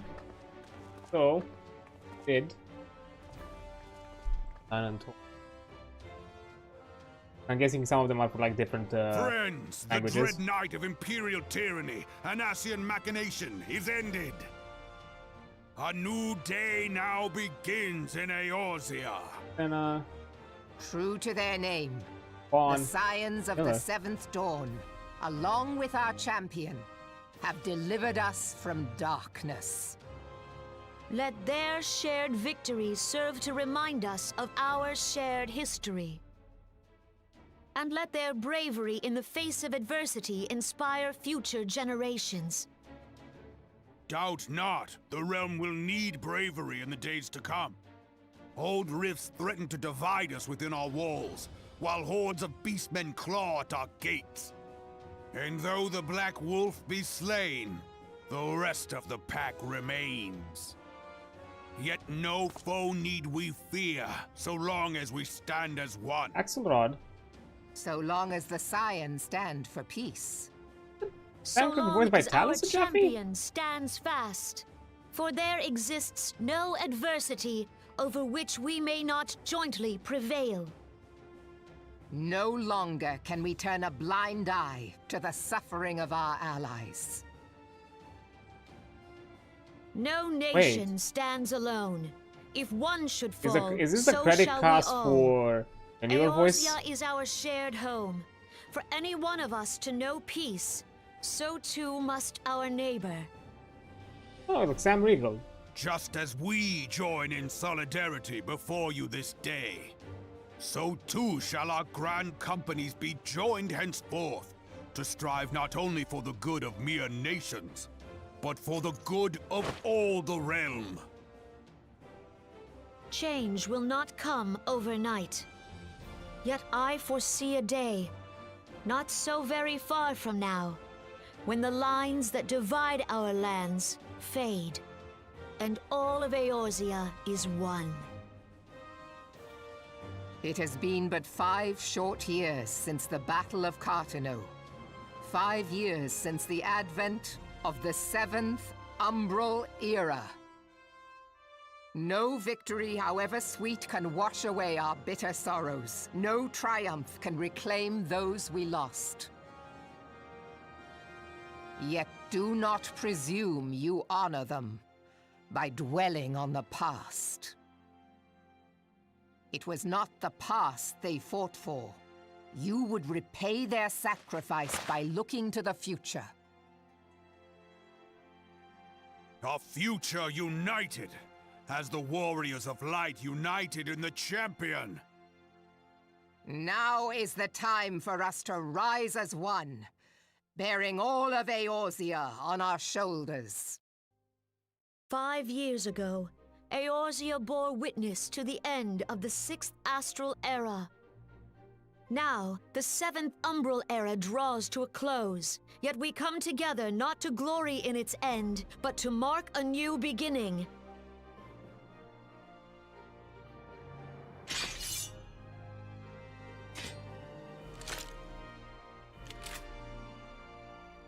Let it be writ that on this day, by the light of the crystal, Eorzea ushered in a new era. The 7th astral era is come. And thus is ours a realm reborn. Yay! There's the title. That's it. We're done. Title screen. There we go. They said it.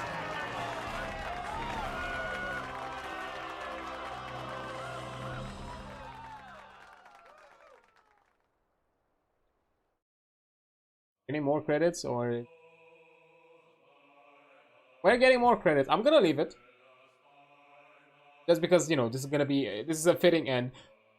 Whatever else has been left around for us to deal with post quest will be done next time. Because, yeah, there's still the hunting log and probably a few things. But this concludes the leveling journey. And from my understanding, I think the entire 2.0, like everything else starts from 2.1 onwards. Like, the end game content for 2.0 is kind of what we've gotten, or at least a good chunk of what we've seen here.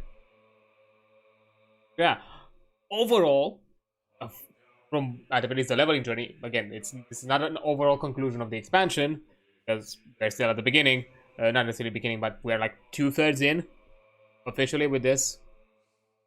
We still have a bit more to deal with, but this nicely covers most of it. Still a bit annoyed that I had to waste an extra like 30-ish minutes. Other stuff.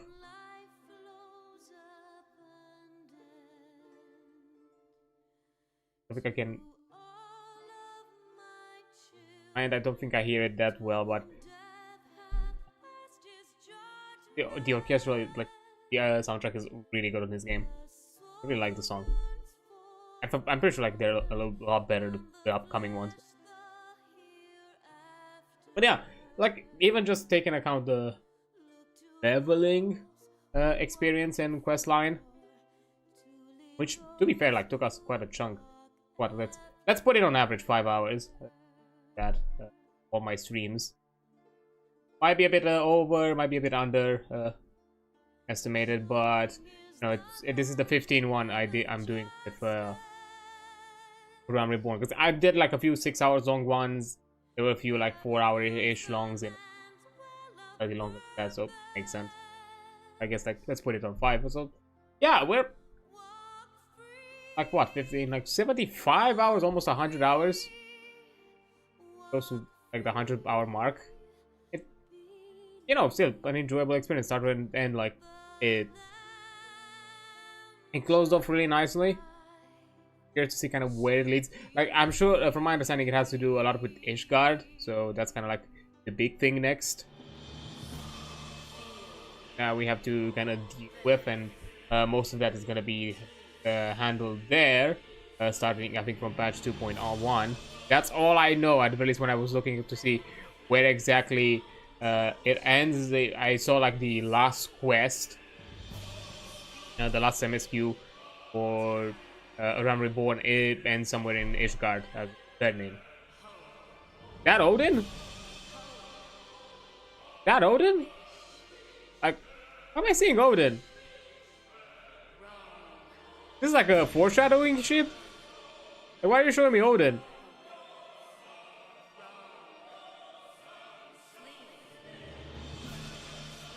Because I've not dealt with Odin. You just gave me like this. Oh, by the way, there's this Odin fellow that is somewhere in the Black Shroud. Good luck, by the way.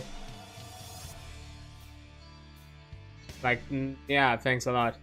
Also, I'm really confused. Like, it's because I think some go by some sort of like I don't know, online user or title. Because I saw like CJ3 like as a name, and Axelrod, which I'm pretty sure that which was Thancred, which. Look, I recognize that voice from a mile away. That's Talis and Jaffe all the fucking way. And I don't think...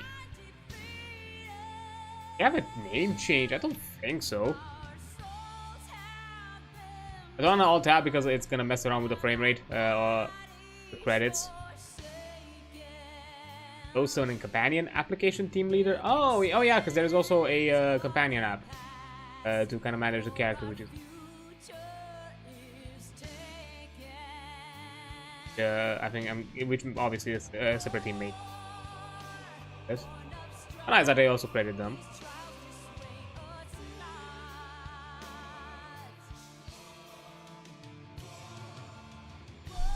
Oh yeah, no, I'm going for this. I respect to the devs. So.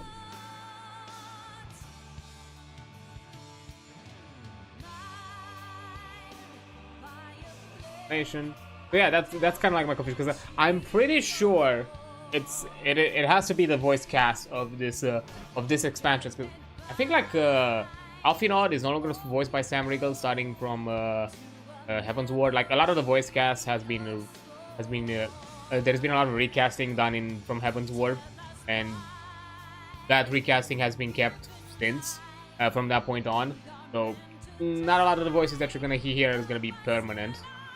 And I think Alfinod is one of them, and Thancred as well, who have been recasted. So I think that Alfinod had the Sam Riegel, although I think it was misspelled. I'm pretty sure it's R-I-E or R-I-E-G-L, I-E-L, something, or R-I-E-G-L, something like that. Regal. Because I'm sure it's an I in there, and it was like. It was not there, so I think it was like misspelled, so I'm not fully sure. Oh yeah, I was like really confused a bit by that section. Honestly, I think it's a good way to kind of give you like some small like a stepping stone to kind of get into the bigger story and the bigger aspects of the world of Eorzea and Final Fantasy XIV. So overall, so far, from what I've experienced, again, I'm reserving my full judgment of the ARR expansion once I'm fully done with all the other patch notes. But at the very least, when it comes to the leveling of 1 to 50, a storyline, and getting to the end of it, it was fun. Like, overall, I'm not sure like why a lot of people see it as a drag. I think like some of the aspects of maybe dialogue, or maybe some way how the pacing for quest lines and dialogues and activities were done, maybe it's not amazing. To be fair, I've probably been mostly used gacha stuff that has a lot of like dialogue heavy stuff and you barely do anything, or vice versa. And there are many other games that do kind of, especially like in the RPG. I don't like Metal Gear has like that kind of quality. It's mostly because of he's supposed to be a great director, but still, it also has that kind of same quality of being like movie length, sort of like a level cinematics, and then also gaming in between those movie length cinematics. Understandable.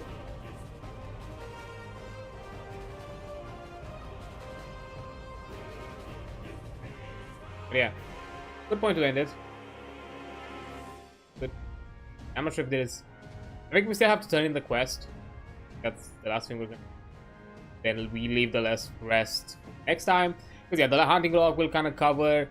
I saw that because as I was looking to kind of confirm that if this is the last rescue for the leveling quest or not, I saw that after completing this one, it's gonna unlock other things like quests that unlock other stuff. So there's gonna be probably a lot of side tangent thingies to do next time before we jump into the main patch, to the main 2.1. Although I don't think it's gonna be so much side questing this time, Ryan, at this point, right? Considering that we are at end game content. I'm suspecting that. I don't know. I'm not sure exactly how they handle that kind of stuff. They do like a lot of side questing, or they just MSQ, and that's kind of it. And the testers, look at them. We'll have to see. But yeah, now first I'm reaching there because As I said before, I think I stopped somewhere. I think after the rescue or before doing the Scion's, you know, prison breaks. I think that's where I kind of stopped last time. So actually now getting here to this point to the conclusion, which I was not really that far away from. It's nice. It's been enjoyable. The characters are enjoyable, lovable overall. Nothing about that. Overall, good writing. From my understanding, it gets a lot better from this point, specifically from Heaven's Word, the patches. But still, I've not hated or disliked or saw the experience as being a drag. I don't know why. Maybe I've heard it from so many people that I was like expecting something else, and somehow I had like really low expectations, and now because I kind of jumped in with extremely low expectations, I'm somehow kind of okay with what I've got and not in any way disappointed. Or like I feel like, I understand the disappointment. I legitimately do not. It's not that bad. Like, I'm suspecting that, you know, whatever comes next, you're gonna rock my socks off if that's the case. And make me think when I look back on Around the Board, be like, yeah, now I understand. Now I understand. Maybe that's the thing. I don't know. I'm still like confused. Like I'm still like waiting where exactly is the shoe drop. Now that I got to this point, like where was that point where I should have felt like, I want to go through. We're gonna. The only moment I felt where I was like, okay, let me fucking finish through this is when I queued into the into Praetorium a second fucking time, and that's because I wanted to just be done and get to my quests, and because I had a problem with the dungeon. Although I've heard like people are being a bit annoyed with Praetorium, which I kind of understand why, because very dialogue heavy and you cannot skip it. I think probably gonna suck. Yeah.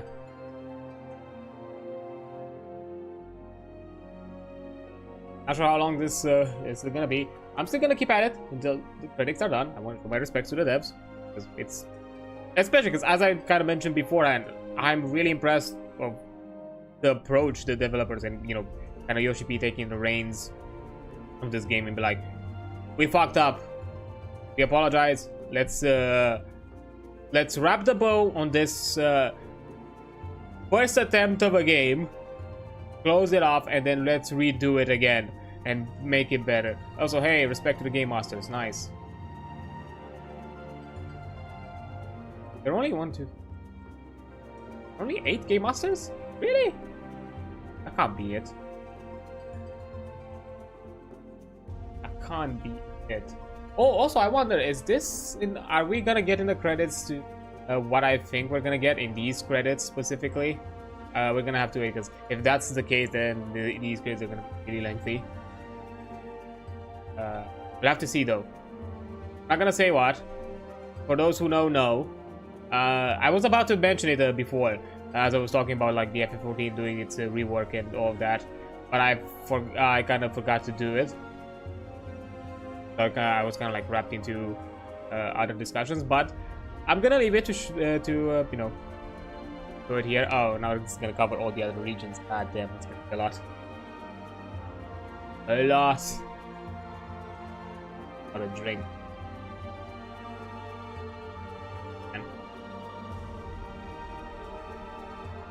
Yeah, quality assurance. I think it's mostly for the situations.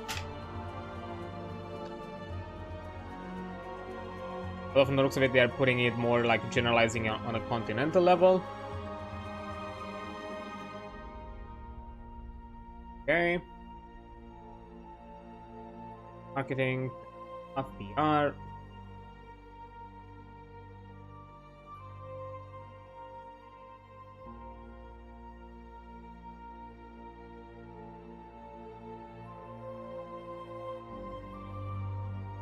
Not like paid too much attention, like too close attention.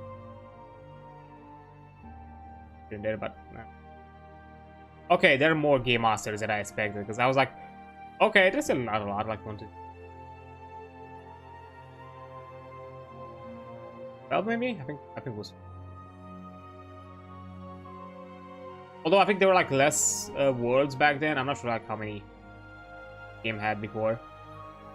How many they added with time.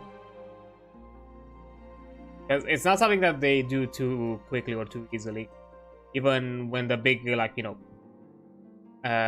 big exodus of the WoW players that jumped in here, for the longest of time, like FF14, like struggled with their current worlds, make sure that, you know, everyone like fit in, like,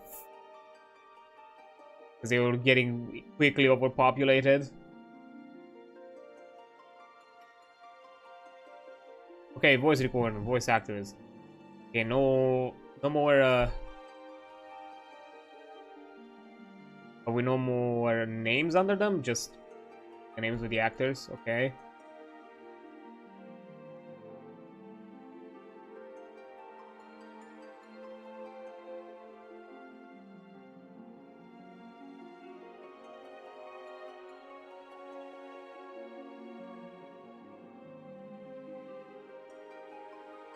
And only for the Japanese, I think, voice cast, because I don't think I've seen.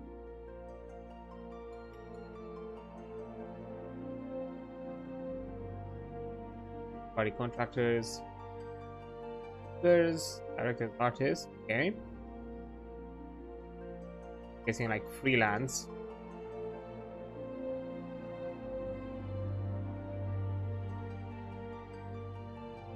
And some sort of outsourcing.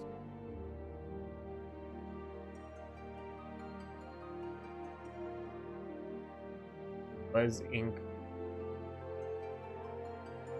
House production? Can't be the same. It can't be. It has anything. No, it does. Doesn't have anything to do.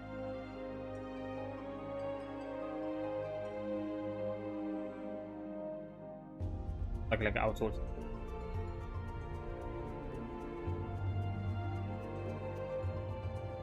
Yeah, I am noticing an ad notifications. Have to see.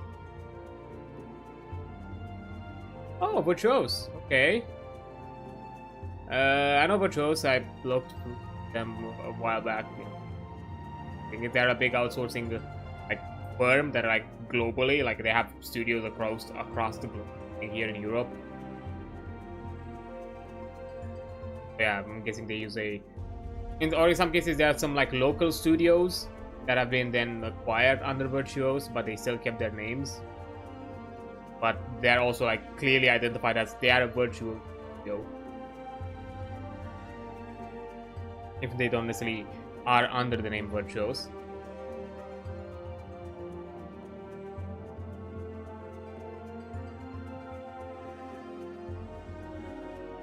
Oops. Damn it.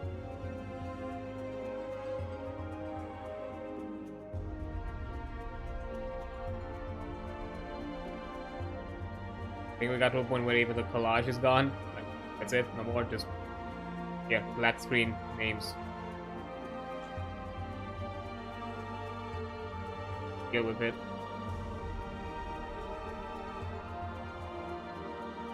You have so many people to credit. To be fair, it's an MMO, it makes sense. And we're on the audio section still. Although, to be fair, we're more on the outsourcing section, which is towards the end of it. You know, the credits. You know, outsourcing partners help in the production of the game or some aspects of it.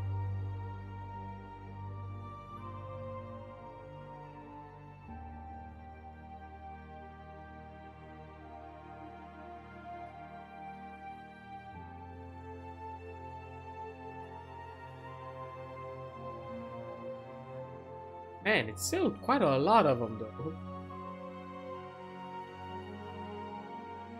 International sounds familiar. If I could see a logo, I probably would.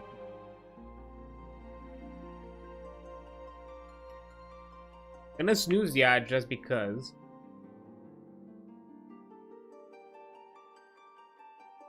Yeah, of course, Havoc. That's it. Usually when you get here, it's kind of.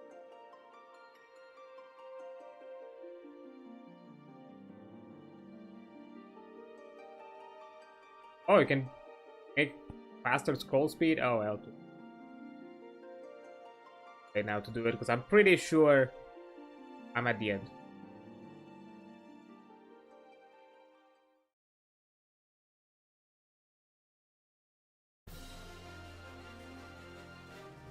Yeah, I think, yeah, Meteor Survivors. There we go. This is the awesome part of the credits. These are all the players that participated at the end at the 1.1 you know, reboot event, like when the servers shut off like event during the 1.1 before they jumped to working on Around Reborn. These are all the players, literally. The credits has all the players who have participated in the event, and there are many, as you can see, listed alphabetically, which is amazing. Not even can there was like a thing.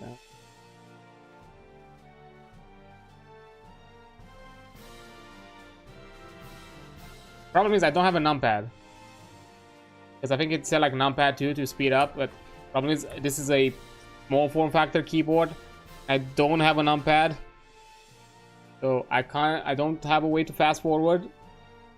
Fuck.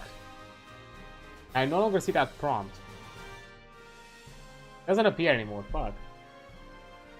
Will it appear? I wonder, does it just scroll automatically?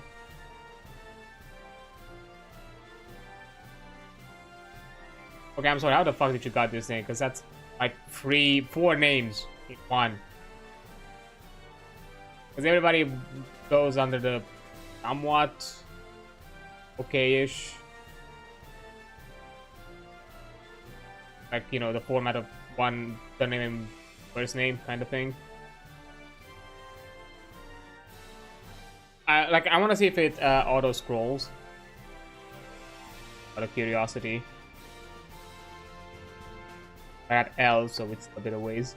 Like, just look at it, like, and the bet, I'm pretty sure like Alexander's gonna be a long one. Alexander's pretty... Oh my god. It's probably one of my favorite things about this.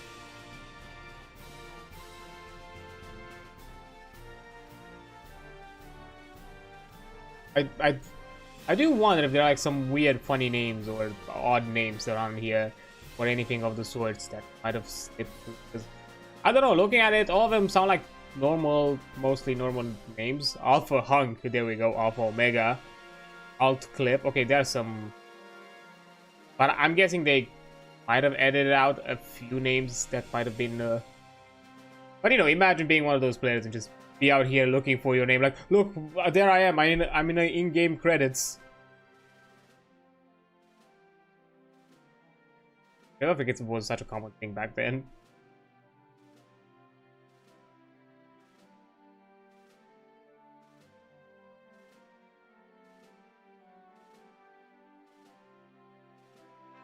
Okay, Andres. Okay, we'll go into Andrew section, which I think this one's probably gonna be decently lengthy as well, because I'm pretty sure Andrew option of a name. Android Candy.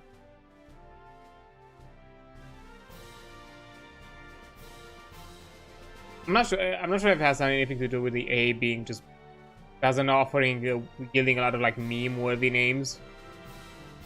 Because so far it looks very tame. Trying to look for like weird player names.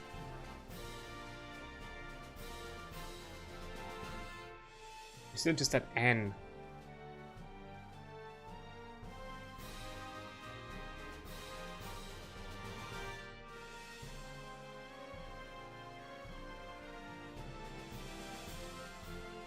Are we gonna snooze again?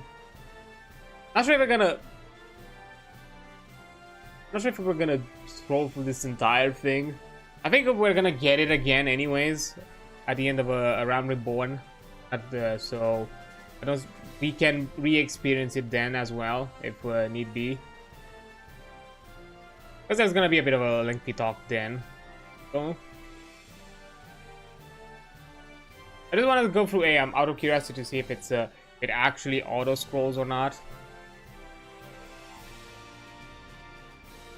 So it just keeps themselves to this section. Doing anything with my scroll wheel doesn't do anything. Although we're close to the end because we're at S. See?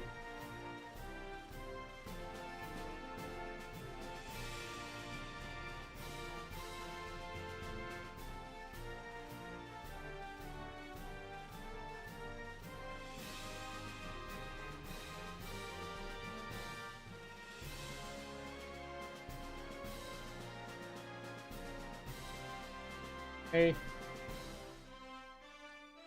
Still kind of looking.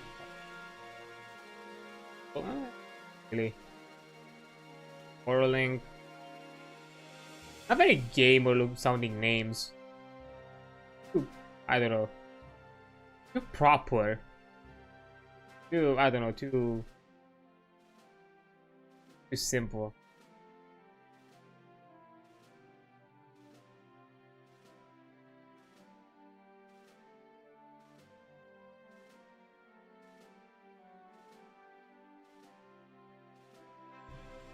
Yeah, okay, the auto scrolls. Yeah, gonna skip. Unfortunately, it's too lengthy, and I'm already been here for way too fucking long. I'm hoping that, you know, when we're getting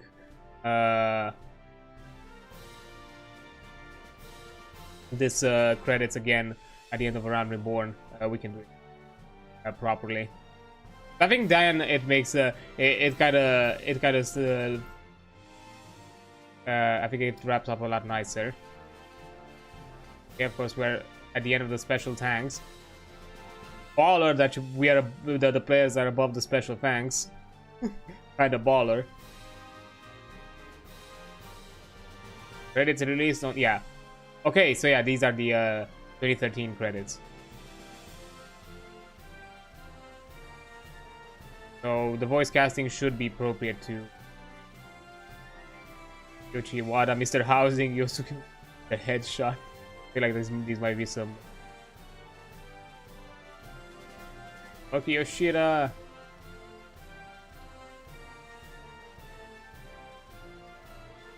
Yep, produce Remix.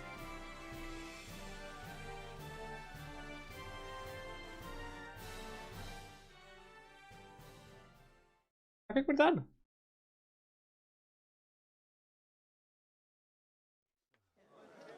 Oh, closing cinematic.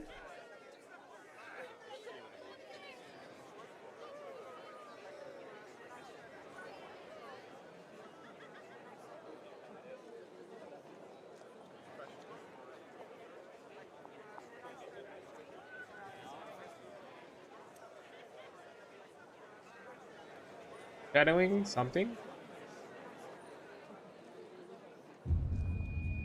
Ah, not this again.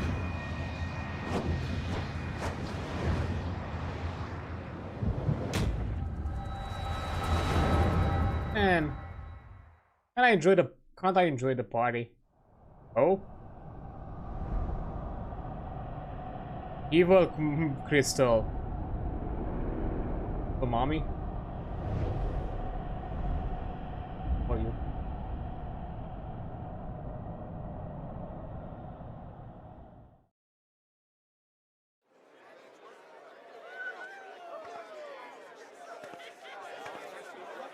What is it?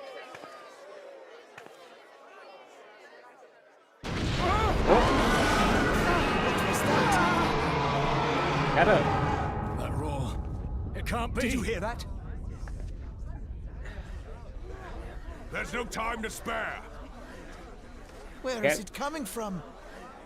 Guess our party ends short. Dread tidings, chaos and carnage. The fuck? It is an abomination. A primal has awakened.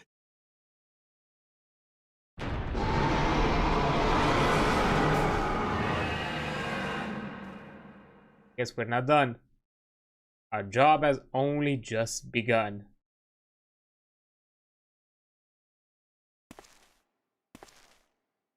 And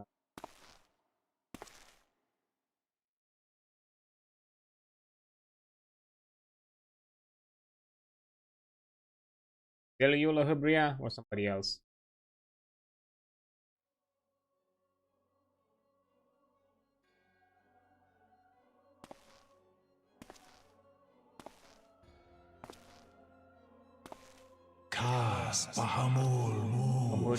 Okay.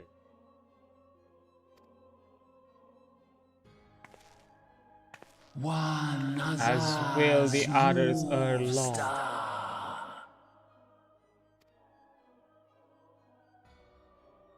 It's not a question whether Eorzea is champion. When? Okay.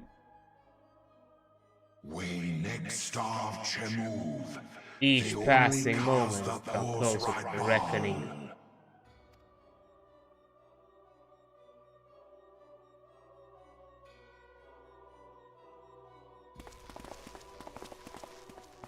Ooh, that's a lot of you.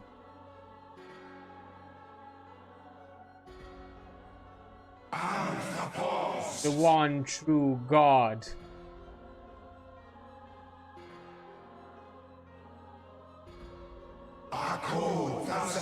God, the Ark. The Ark is okay.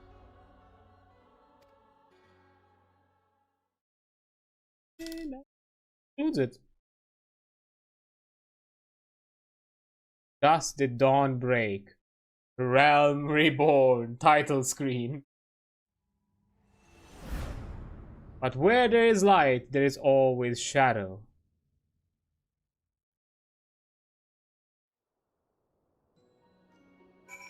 Hey, there we go.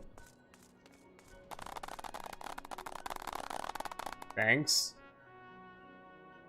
Wait, are those... Wait a minute. Which one was mine? Fuck, what are you, Brent? I reckon a lot more folk could take up adventuring after hearing what you've done. Brave men and women hoping to become the next Adrians. Oh. Ah, you scared those Imperials. You were special. Hey, you've come a long way since I first met you on that carriage to Gridania. I guess that means we're square, eh? Nice. Everybody clapped. It's an interesting way to end this quest line. No clapping from Alfie Node? Oh, I feel bad about it.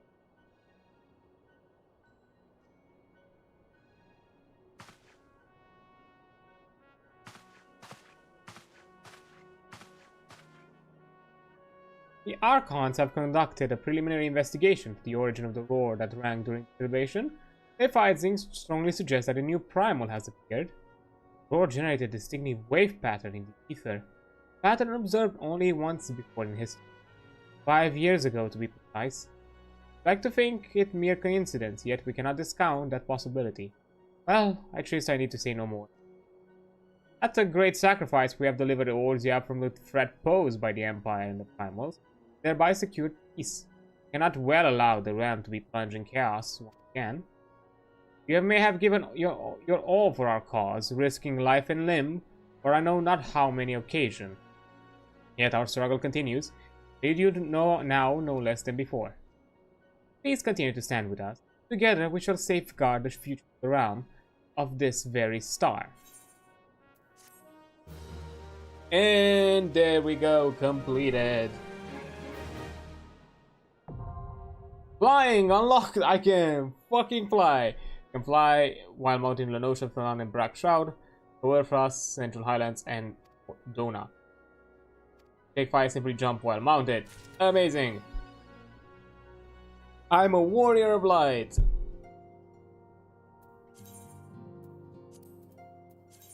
I mean, yeah, magical armor mount. Amazing. I cannot wait to do that.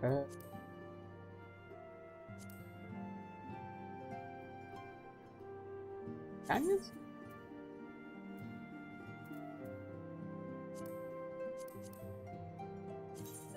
Ah, there we go. That's it. Up. This one is only terrestrial. What about my... Ah, they're only terrestrial. Fuck's sake. Guess I have to take a fly mount. But yeah, that concludes it. I'm not gonna say any longer. We're gonna let the other things to continue for next time. It's way too long. I've already extended it beyond what I was expecting, because, you know, mathematics and all that. So yeah, I'm done with all this now. So let me, as usual, jump somebody else's place. I know we're probably going to be interrupted due to an ad, because literally that's where all of this ends. I had to keep at it.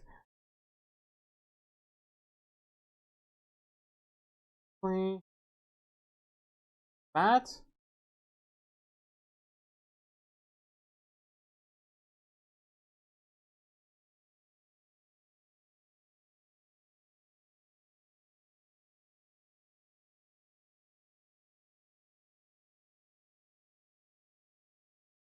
Okay, there we go. Let's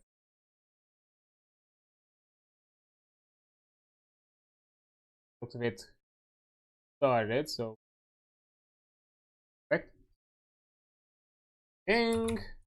Now we are